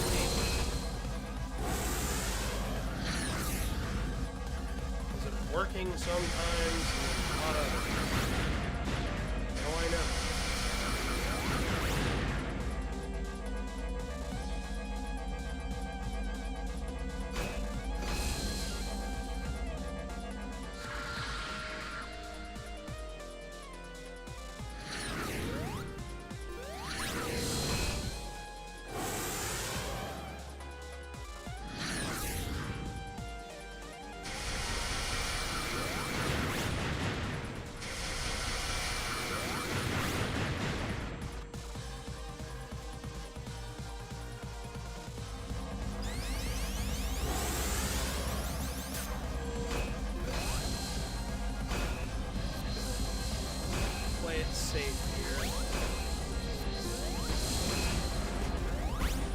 on to phase 2.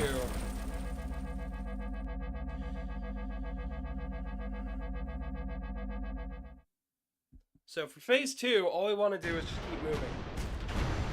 You want to keep moving, you want to use your powers when you can. This is where focus time has to come in, so I'm sorry for any new people in chat that I can't read out and talk in chat. But this is one of those moments where the game decides it doesn't like to play fair. We need something like 8 hits on him.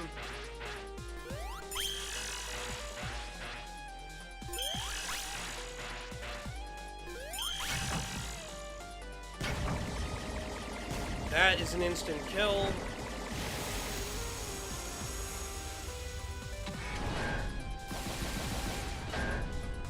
We want to hit the green ones towards him. That'll land a hit.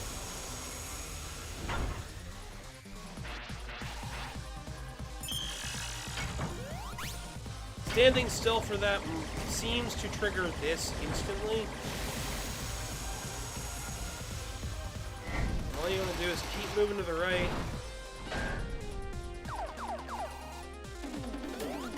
You can bonk these enemies back at him as long as they come in the air and you hit the tire. I'm bad at that, so we're not gonna constantly do that.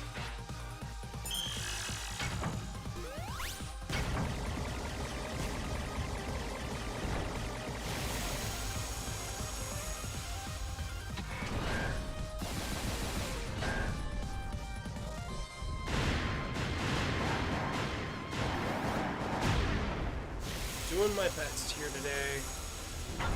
Doing my absolute best.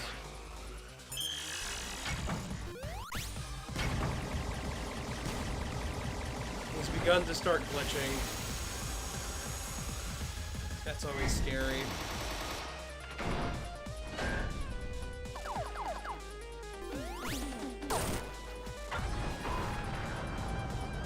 There's a hit off. We're on the next phase.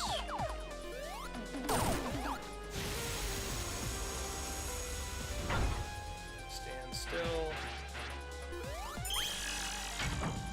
If you get caught, you're basically dead, so do not get caught.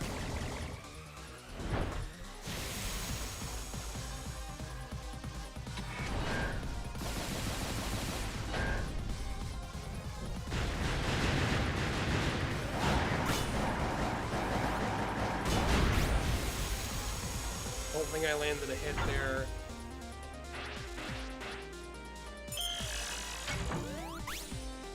Makes this all the scarier. He's bugging out quite a bit now.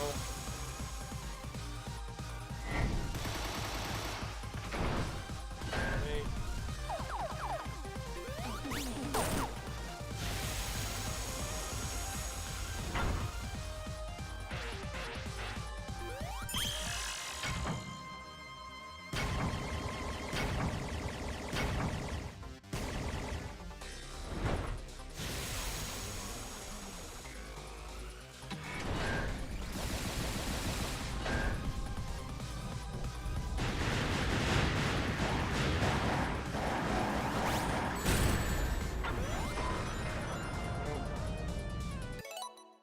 Alright. Let me check. Gotta go, I meant. Yeah,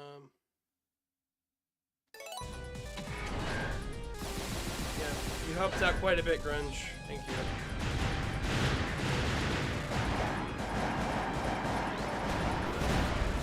Dang it.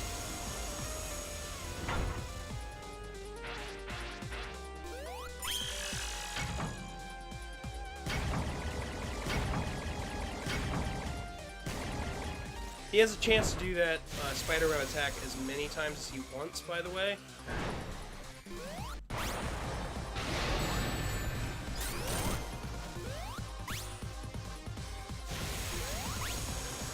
Try to keep a ring alive. That attack there is deadly. I hate that attack.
Hey, I did it!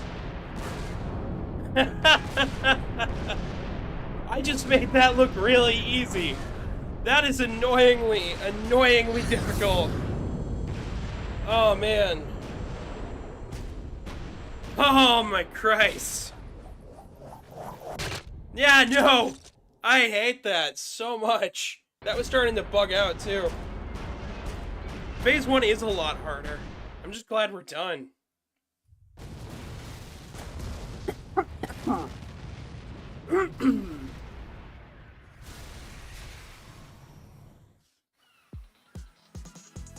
Alright, made it back. We stopped the egg robo. Now for the final boss. That actually took less time than we spent on the first part of this game. With the part 1. Huh, the credits are basically the same. Except now you have Trip. So, while this is going on, I am going to finish ordering my, my stuff for my throat.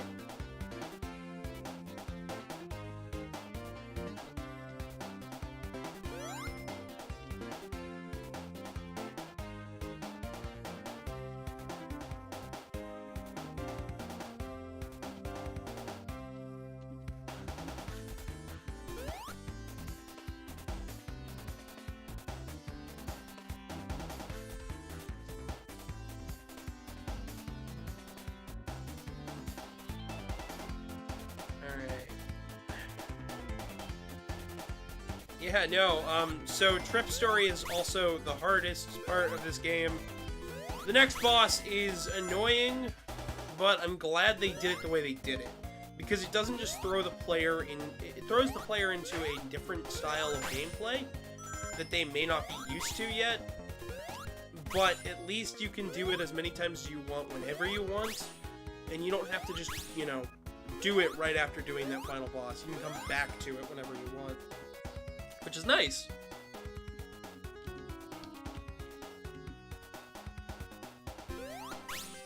But yeah, no.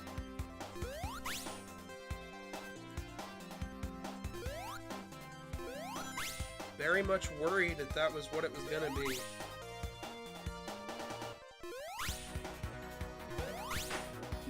I thought that was gonna be like, oh, we'll spend 2 hours in this boss, and like, I legitimately was worried that that was what was going to happen. I was going to spend 2 hours on just that boss alone, just judging on how part 1 went. I'm sure we will. I'll try to at the very least. I've got one more boss to fight here in this game, and then we're done with Sonic Superstars, and I don't have to come back to it unless they release a Sonic Superstars Plus or any DLC, which I'm okay with.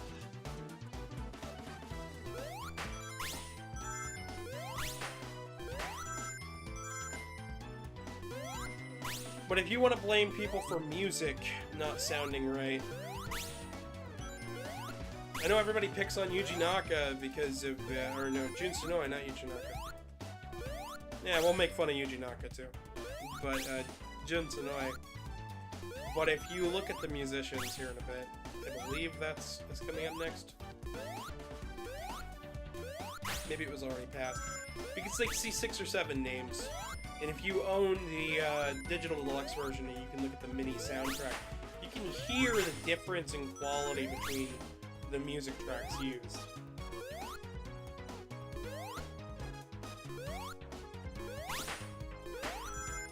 But there's just a level of quality assurance that just wasn't here at launch. I'm glad they fixed some of this stuff, but man, this game should have and could have been way, way better.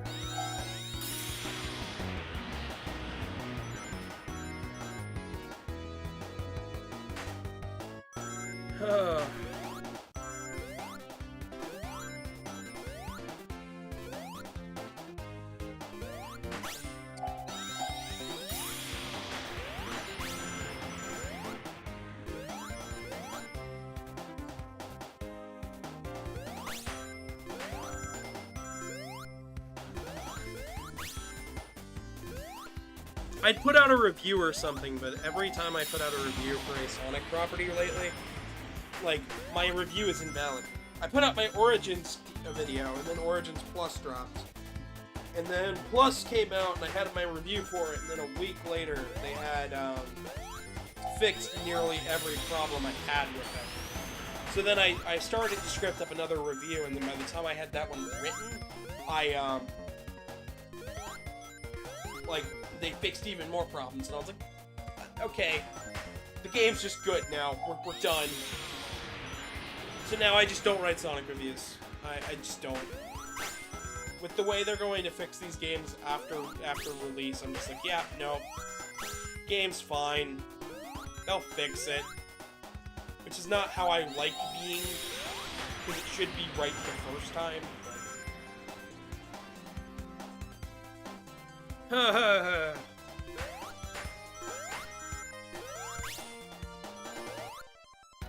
Who's ready for the true final boss? I'm not.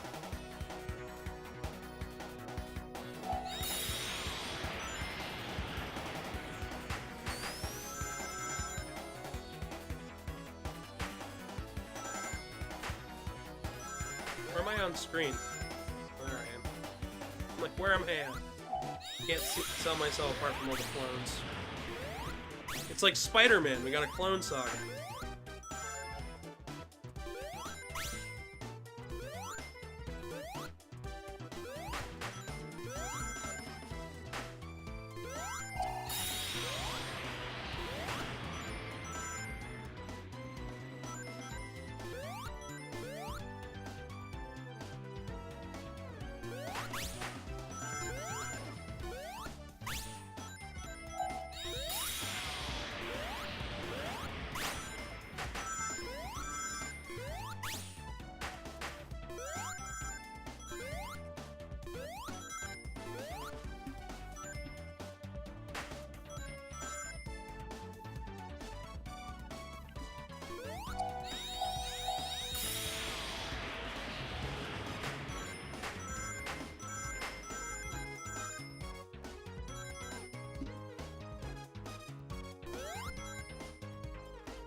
Credits just keep going. They're very, very long, and there's not really a great way to skip them.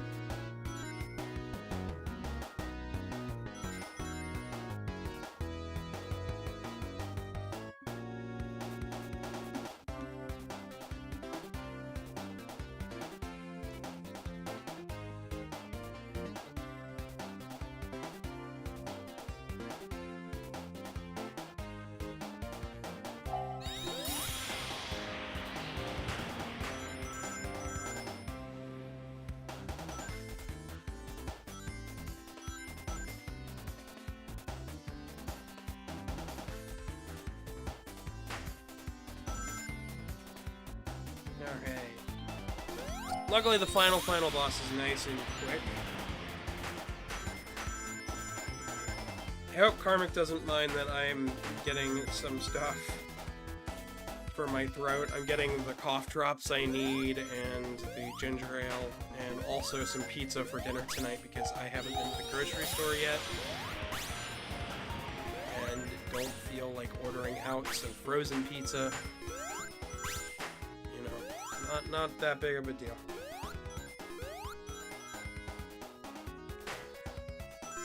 Mentioning 5 years of a plus service history, all of your points are still valid. Yep.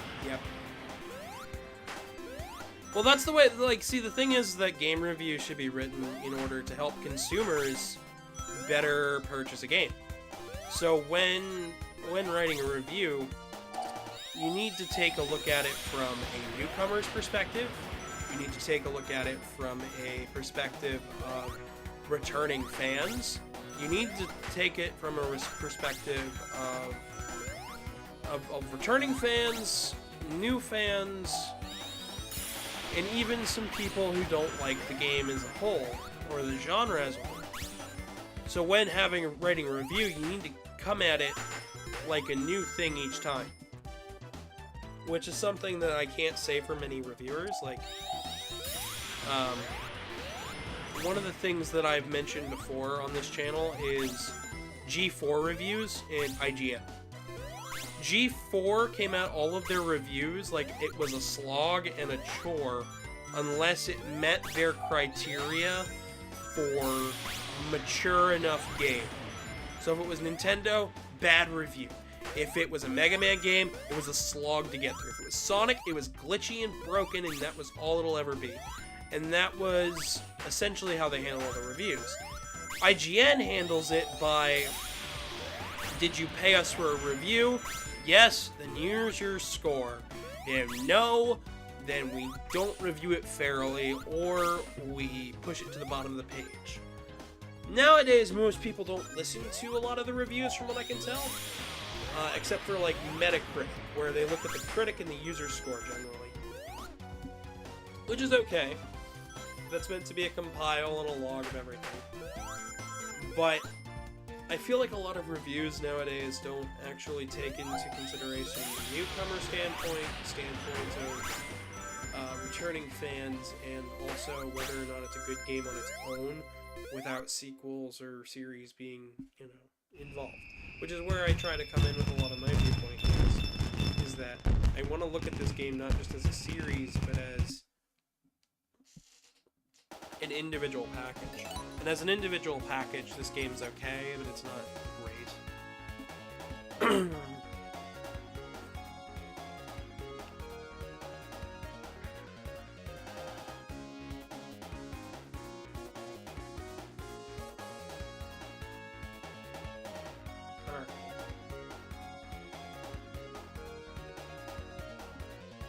Now it's time for last story, which is the final bit of this game. And this is where we come... I mentioned the egg on the hub world during part 1. Well, here's where it comes into play.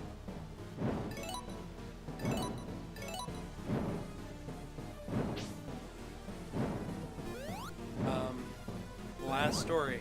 Let you see stage 1, stage 2, and you can't go into anything else other than this. This egg is how we're gonna seal them up. MMOs are MMOs. Okay, the classic MMOs are a dying genre, but at this point, you could really classify anything as a massive multiplayer online experience. Heck, Sonic. This game's got online content. So all you gotta do is hit back the blue folder edit for this first bit. Tails, Knuckles, and Amy will all show up to give you stuff. I've only ever seen Knuckles and Tails, so for this bit, we're just kind of all of that as much as we can. Doesn't really do too much anything, but it'll knock you around. And now here's the part of the stage where we can actually hit it.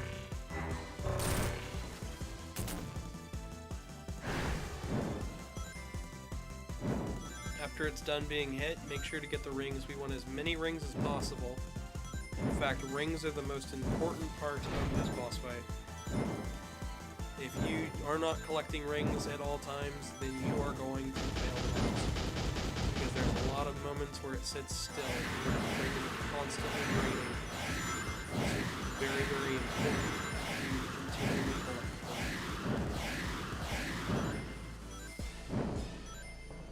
I think you're going to need somewhere in the ballpark of 140 rings total to finish the boss. And not have to worry about any more rings coming down. But by the time you have that, you're probably already down to like 20 rings, so just hoping you can finish the boss kind of quickly. It's meant to mimic other boss fights in across the Sonic franchise, stuff like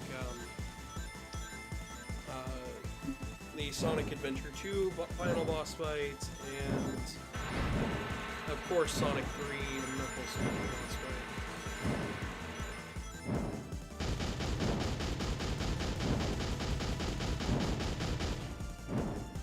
There is a dash attack, but it does eat rings.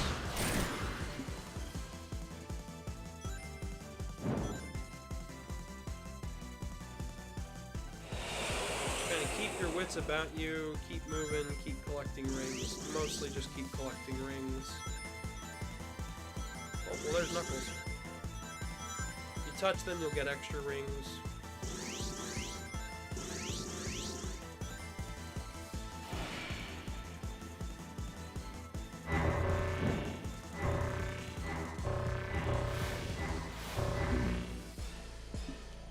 And that was that. As I said, the final boss here is not great. I can talk throughout it. It doesn't require very much focus. The main issue is just the amount of stuff it throws at me.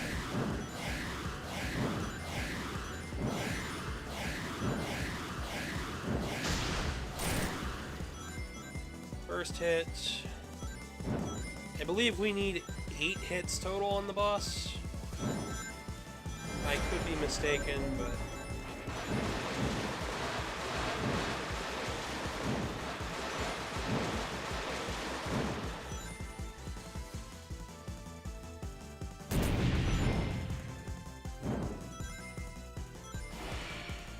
just don't hit his black holes. We really don't know much about this boss because there's no voice acting and the cutscenes are very short.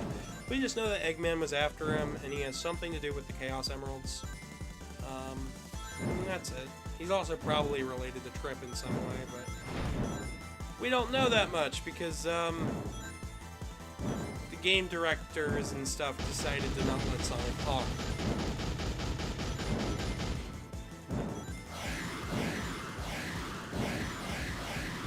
Which, while I get it, consistency with Origins, but...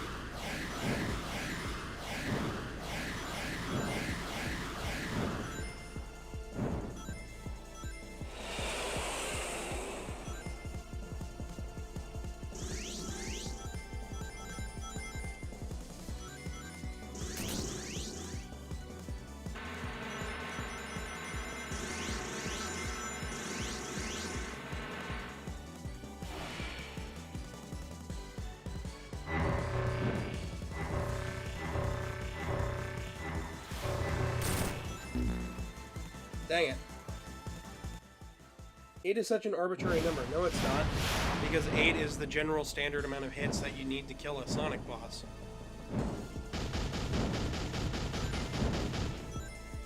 Three is usually what they use for Mario, and 8 is for Sonic. And the reason it's 8 for Sonic is because if it was 3, your boss would die instantly. There are multiple phases to the fight, though, so... Also, 8 is a very easy binary number to test for when it comes to programming.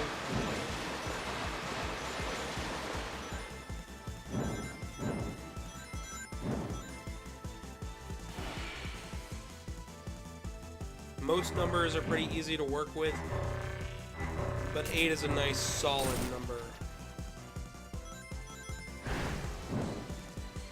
So, getting out of the portals there also require that you use the dash attack, which uses up rings. Which is another reason I say, please collect rings. If you are struggling with this fight, just stand around and collect rings.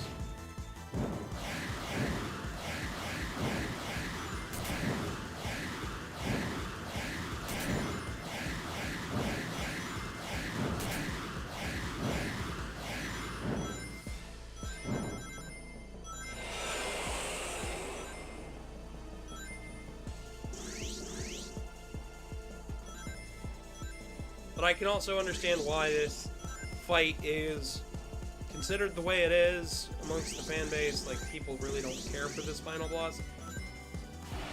It doesn't feel like there's any stakes with it. Like, yeah, it's big and a little scary. But, like, it feels like it also came out of left field. Kind of like the robot in the one stage. It's like, yeah, neat. Came out of nowhere.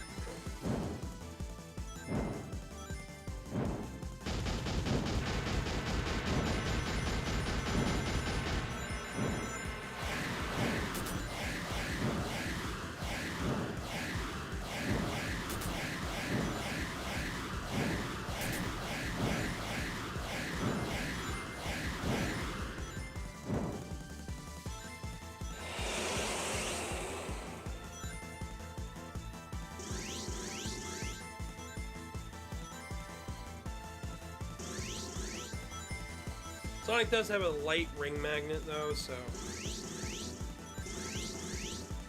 shouldn't be too hard to get rings. Your main hazard is going to be the black holes.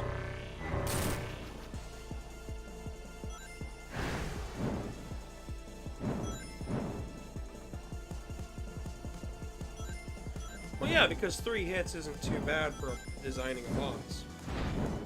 Which is probably why they used it for the main story, because it makes the bosses all very, very easy for younger gamers.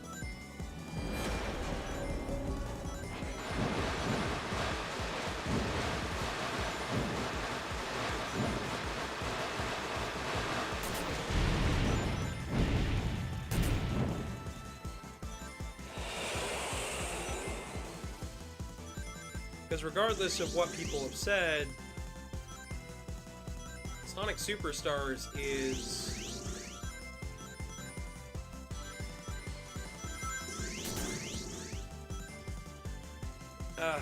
marketed and geared towards younger fans of Sonic than actual, like, the people who have been playing Sonic for years. Meanwhile, we're the only ones really buying these games, but that's a whole nother problem. Sonic team understanding its marketing demographics sometimes, and then other times is completely blowing it.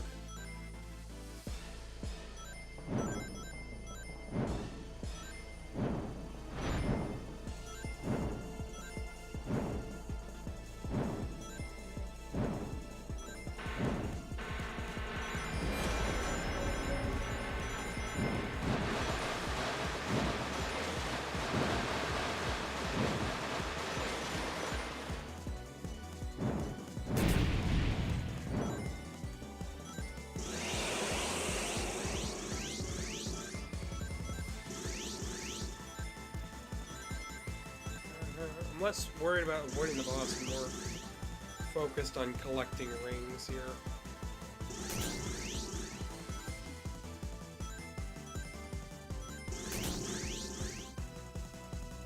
I think you'll find that that's a good strategy for this guy.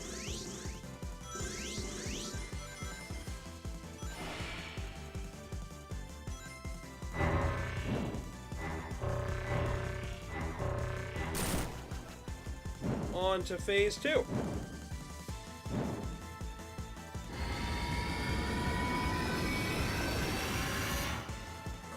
Here's the part that you need all those rings for.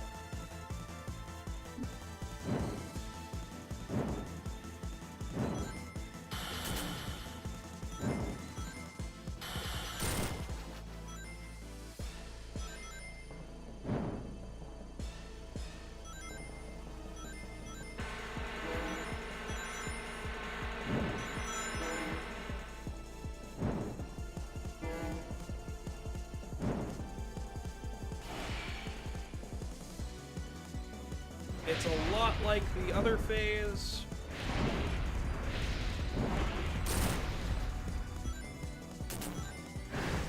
Now there's a big glowing weak point.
I don't know how many I've dealt now.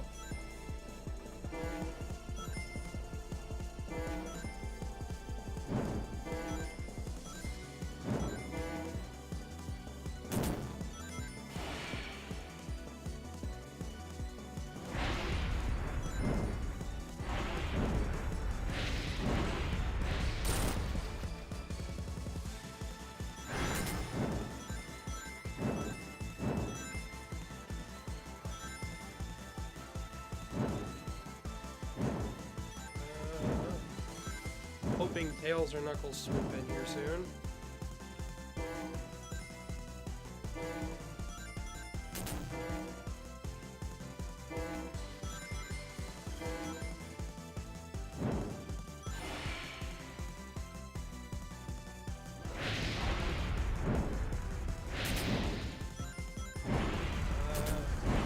Dang it. Alright, that's that hit. If you get bonked too many times, you're basically out of here.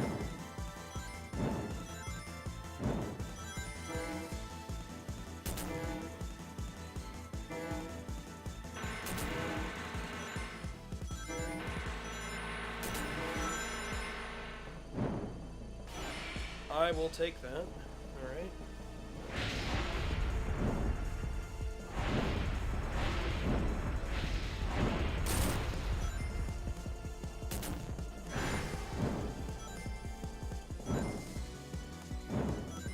Alright.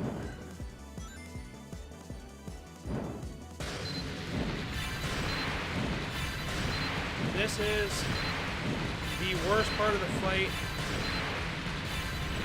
We have to time each one of those.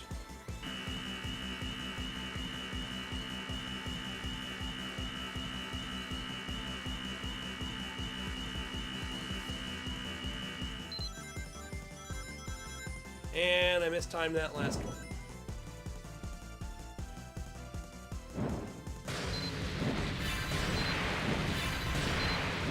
Which means we're probably not going to make it.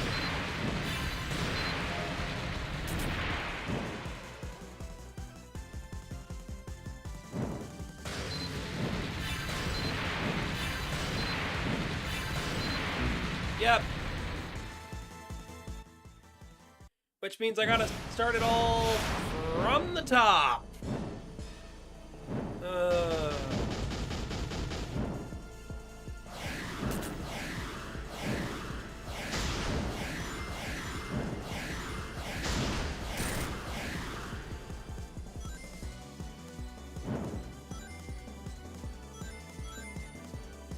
And that's why all the rings were really useful.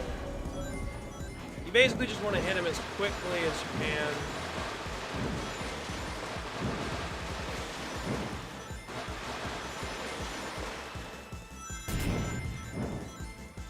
Get as many rings as you possibly can.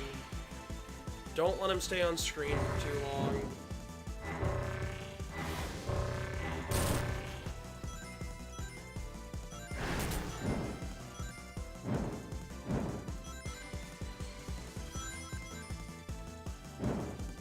Yeah, it is kind of BS. I'll agree with you.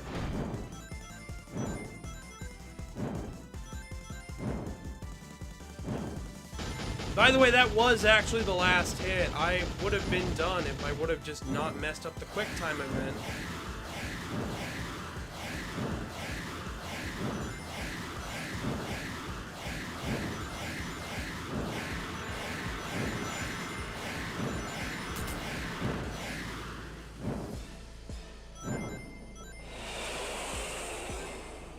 That's why missing a single hit is devastating in this boss fight.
For as much as I like this game, I will also admit, just as much, once it's done, I'm probably not going to come back to this except for to check out any DLC updates.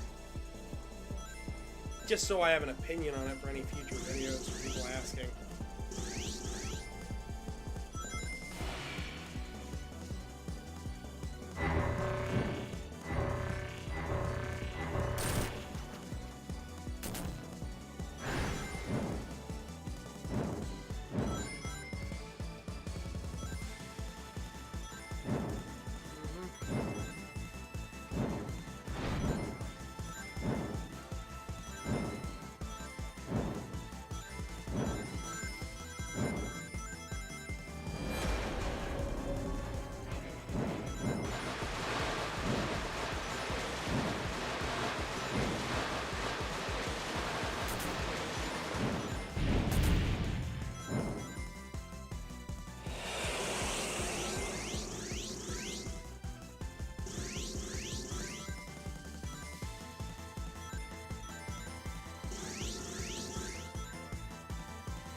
Yeah, just go for the rings. There's no real point in trying to focus on killing the boss quickly, because if you do that, you'll just run out of rings before you can fully take care of it. Like I said, the safe spot is about 140 rings. Yep. Skip this cutscene and give it a keep giving it a go.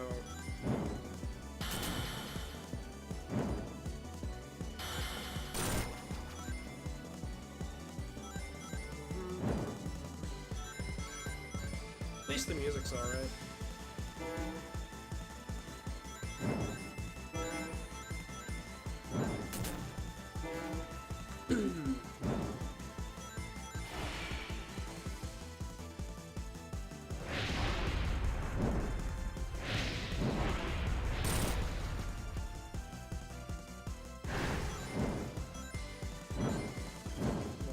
Two.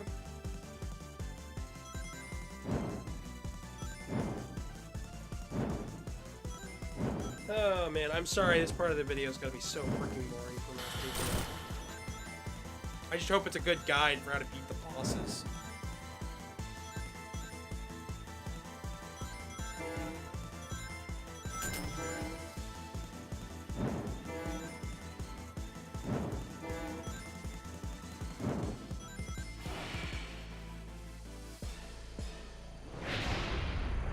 And just a reminder, we're going to be playing Arzest's other game, Balan Wonderworld, if we get to 1,000 subs. When that happens, I'm going to be playing on 100% all the way through on stream, Balan Wonderworld. So that is something to keep in mind.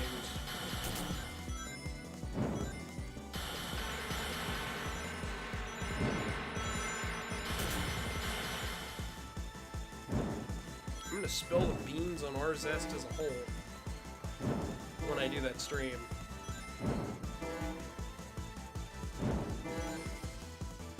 I'll go over each of the dev team members, everything. I will do heavy research just to show you guys where the dev team has gone wrong in the past and why I think they're still they still have a chance to be a really good dev team in the future.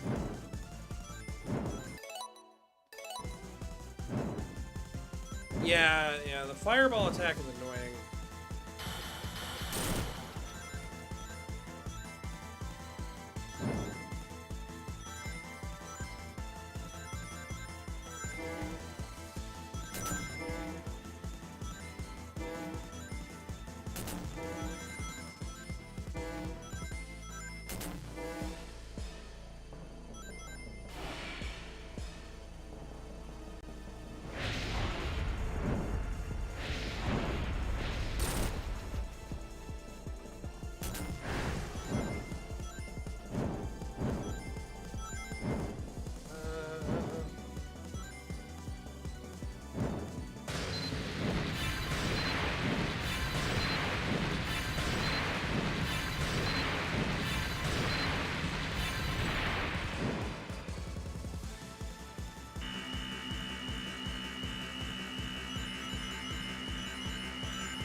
we go. Boss fight's basically done.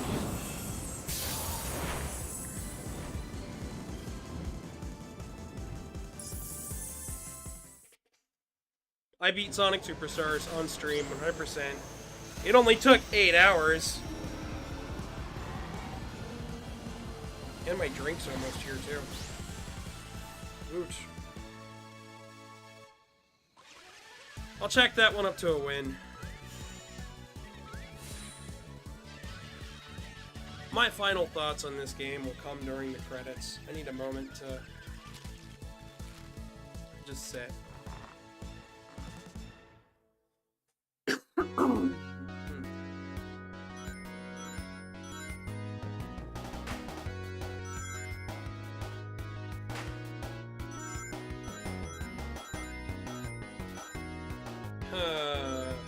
This is a game that struggles to know what it wants to do. It wants to do everything all at once and not a mysterious hidden robot. Check. Crazy final bosses. Check. Weird gimmicks. Check. A Genesis game? A Game Gear game? A sequel to Mania? Yes, yes, and yes, but... a deep, compelling story? Sure. A new character? Sure. The character has a tie to the final boss? Yeah, sure. Bring back Fate and the Sniper? Yeah, sure. Eggman? Yeah. And Robopon? Yeah, do it. Do it all. Multiplayer? Yeah, sure. Throw it in. Online play? Do it. But it doesn't do any of those well. And I think that's the thing I can say is, it's trying to do too much and everything all at once, when it should have stuck to one or the other. Multiplayer? Sure. Then make it a multiplayer game. Make that the focus. Have a lighter story, like Sonic Heroes, and make the focus on multiplayer. Difficult final bosses to appease old fans. Sure, just remember to make them fair. Which they didn't remember to make most of those fair. A lot of the problems with bosses come down to instant kill attacks. Or things you can't see coming. Widescreen aspect ratio, yes, but then they don't use the widescreen aspect ratio properly. So a lot of the way it lands is a little weird. Genesis sounding music and then brand new tracks that sound great? Yeah, but you probably should have stuck with one or the other to make a consistent feeling game. Listen, the game's fine. If you enjoy this game, go on ahead. But in my opinion, it's only worth about $30. This is the Sonic game that deserves to be budget, and yet you can tell the dev team is trying. Arzest gave it their best shot, and if this is their best shot, then I want to see what they do with the license going forward. I want to see what they do with the Superstars 2. I want to see what they do with it. I want to see what they do with these characters. I want to see them branch out from what they've previously done. Give classic Sonic a voice. Make the game have cutscenes. Let me play as more characters. You know, introduce Vector the Crocodile, Charmy Bee, Espio the Chameleon. It can do all of that, and it would be fantastic. I just think it's sad that they don't. So do I recommend this game? 100%. If you can find it at a discount. It's not worth the full $60. It's not worth the $70 I paid for the digital deluxe version. It's worth $30 to $45 bucks. Maybe $50 if I'm feeling really generous. So give it a go if you really want to, and if not, I don't blame you. But everything else this year has been fantastic for Sonic. Sonic Origins Plus, the second movie, you know, Blu-ray release, the Frontiers DLC. Sonic's had a lot of good this year, and if the lowest thing I can say is the classic Sonic game wasn't as good as it could have been, but it was still fun. It was just mediocre. Yeah, well, that's still a really good year for a video game, I must say. even though Mario Wonder took the wind out of this game's sail, I do think Arzest deserves another shot. And that's my final thoughts on Sonic Superstars. I will not be coming back to play this game unless they add a substantial amount of content. I'll keep up to date with DLC, and I'll keep everybody posted if they fix something. But for now, that's that. That's this game. Not as bad as what I first walked away with it from, but not as good as what I was hoping.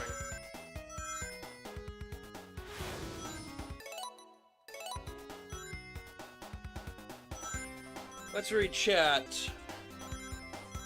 Cut to the Black is janky, jarring. Many more rings this time. Good Jorb from Karmic.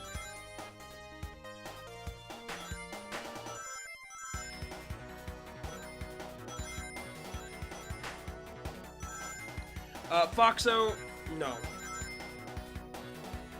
It's not that they have too many characters and then focus on the ones that aren't interesting. It's that they have all of these interesting characters and then they don't always use them properly. We now finally have the ability to play as Amy, Knuckles, Tails, and now Trip. All those characters are fun, great, and interesting. Shadow is interesting. Vector, Charmy, and Espio are all interesting. Eggman and Metal Sonic and all that are interesting. The problem is them not utilizing them properly. The problem is more so when they want to make an idea, they try to include everybody and not just focus on what they have. Which is the thing. They should have either focused on the multiplayer robot that they found in the hidden stage, or focus on the dragon plot, and the dragon plot was more interesting. They just should have, hinted at it more instead of diverting the plot midway through the levels to make, evil robot get stolen from an ancient facility. I don't know, it just rubs me the wrong way.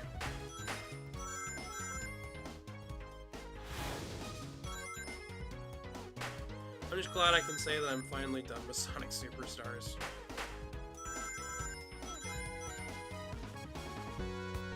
They lessened the roster to appeal to fans? Ha! No, they lessened the amount of characters in Sonic games to appease critics. Foxo. The critics said, Sonic shitty friends when Sonic Heroes came out. And then after Sonic 06, we never got a single new character that was playable. We got Blaze in the handheld games before 06 came out. And then Black Knight, Sonic was the only one playable. Secret Rings, Sonic was the only one playable. Unleashed, Sonic was the only one playable. Lost World, Generations, Forces, Frontiers, when at launch, all of those games, even Colors, all of them, Sonic was the only one playable. The problem is Sonic Team is listening to the wrong group of people. They're trying to appease everybody. And they have to appease the critics first. And the thing is that Sonic fans just want a good game. We got that with Frontiers, we got that with Origins Plus, and we got it to some extent with Superstars. Superstars just has some flaws, and I think most of that boils down to Arzest is a new team. They're fairly new when it comes to making video games. They were only formed just a couple years ago to make Balan Wonderworld. So, I'm glad they're still around. I'm glad we got them to make Sonic Superstars. I just hope they get another chance and get to make a Superstars sequel with more polish, less rush, and maybe more focus.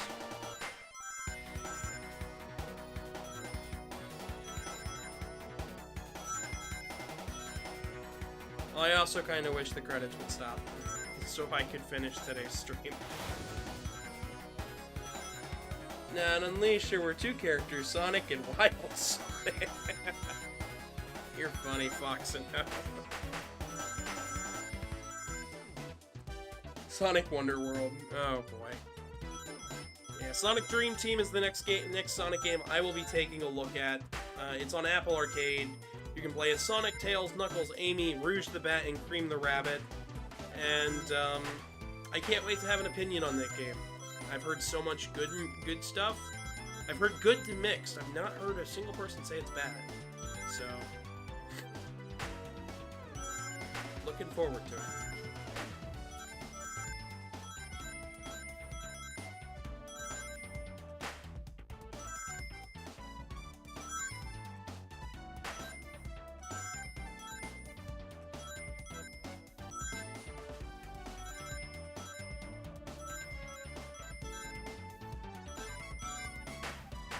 Welcome, Felipe.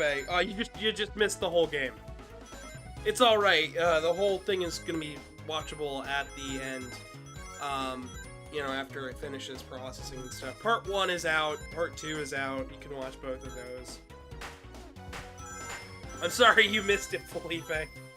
I've been going for almost 4 hours. I'm still sick, so. Also, final time I'm going to mention this before we get to the credits and like my end slate. There is a new Discord. Links are in the description for the server. Please join it if you want to be notified of when we make shorts, as well as if you want to talk to me about commissions or anything of the like. It's the easiest way to get a hold of me, my co-hosts, and everybody else who helps make this channel possible. So please, go join that Discord. But that's it from me. I have been your guys' humble host. And that's been Sonic Superstars. If you guys enjoyed this playthrough, please drop a like and subscribe. Share the video around with friends. You can follow me on Twitter at GavinDragonYT. You can also follow me on Blue Sky at GavinDragon. You can donate to the PayPal link on your screen in the description below. That goes the extra mile to help me out. But all I ask is that you subscribe and drop a like. We also have a Discord and Telegram group down below. Be sure to check out some of my other content. That's it for me. Good night, everybody.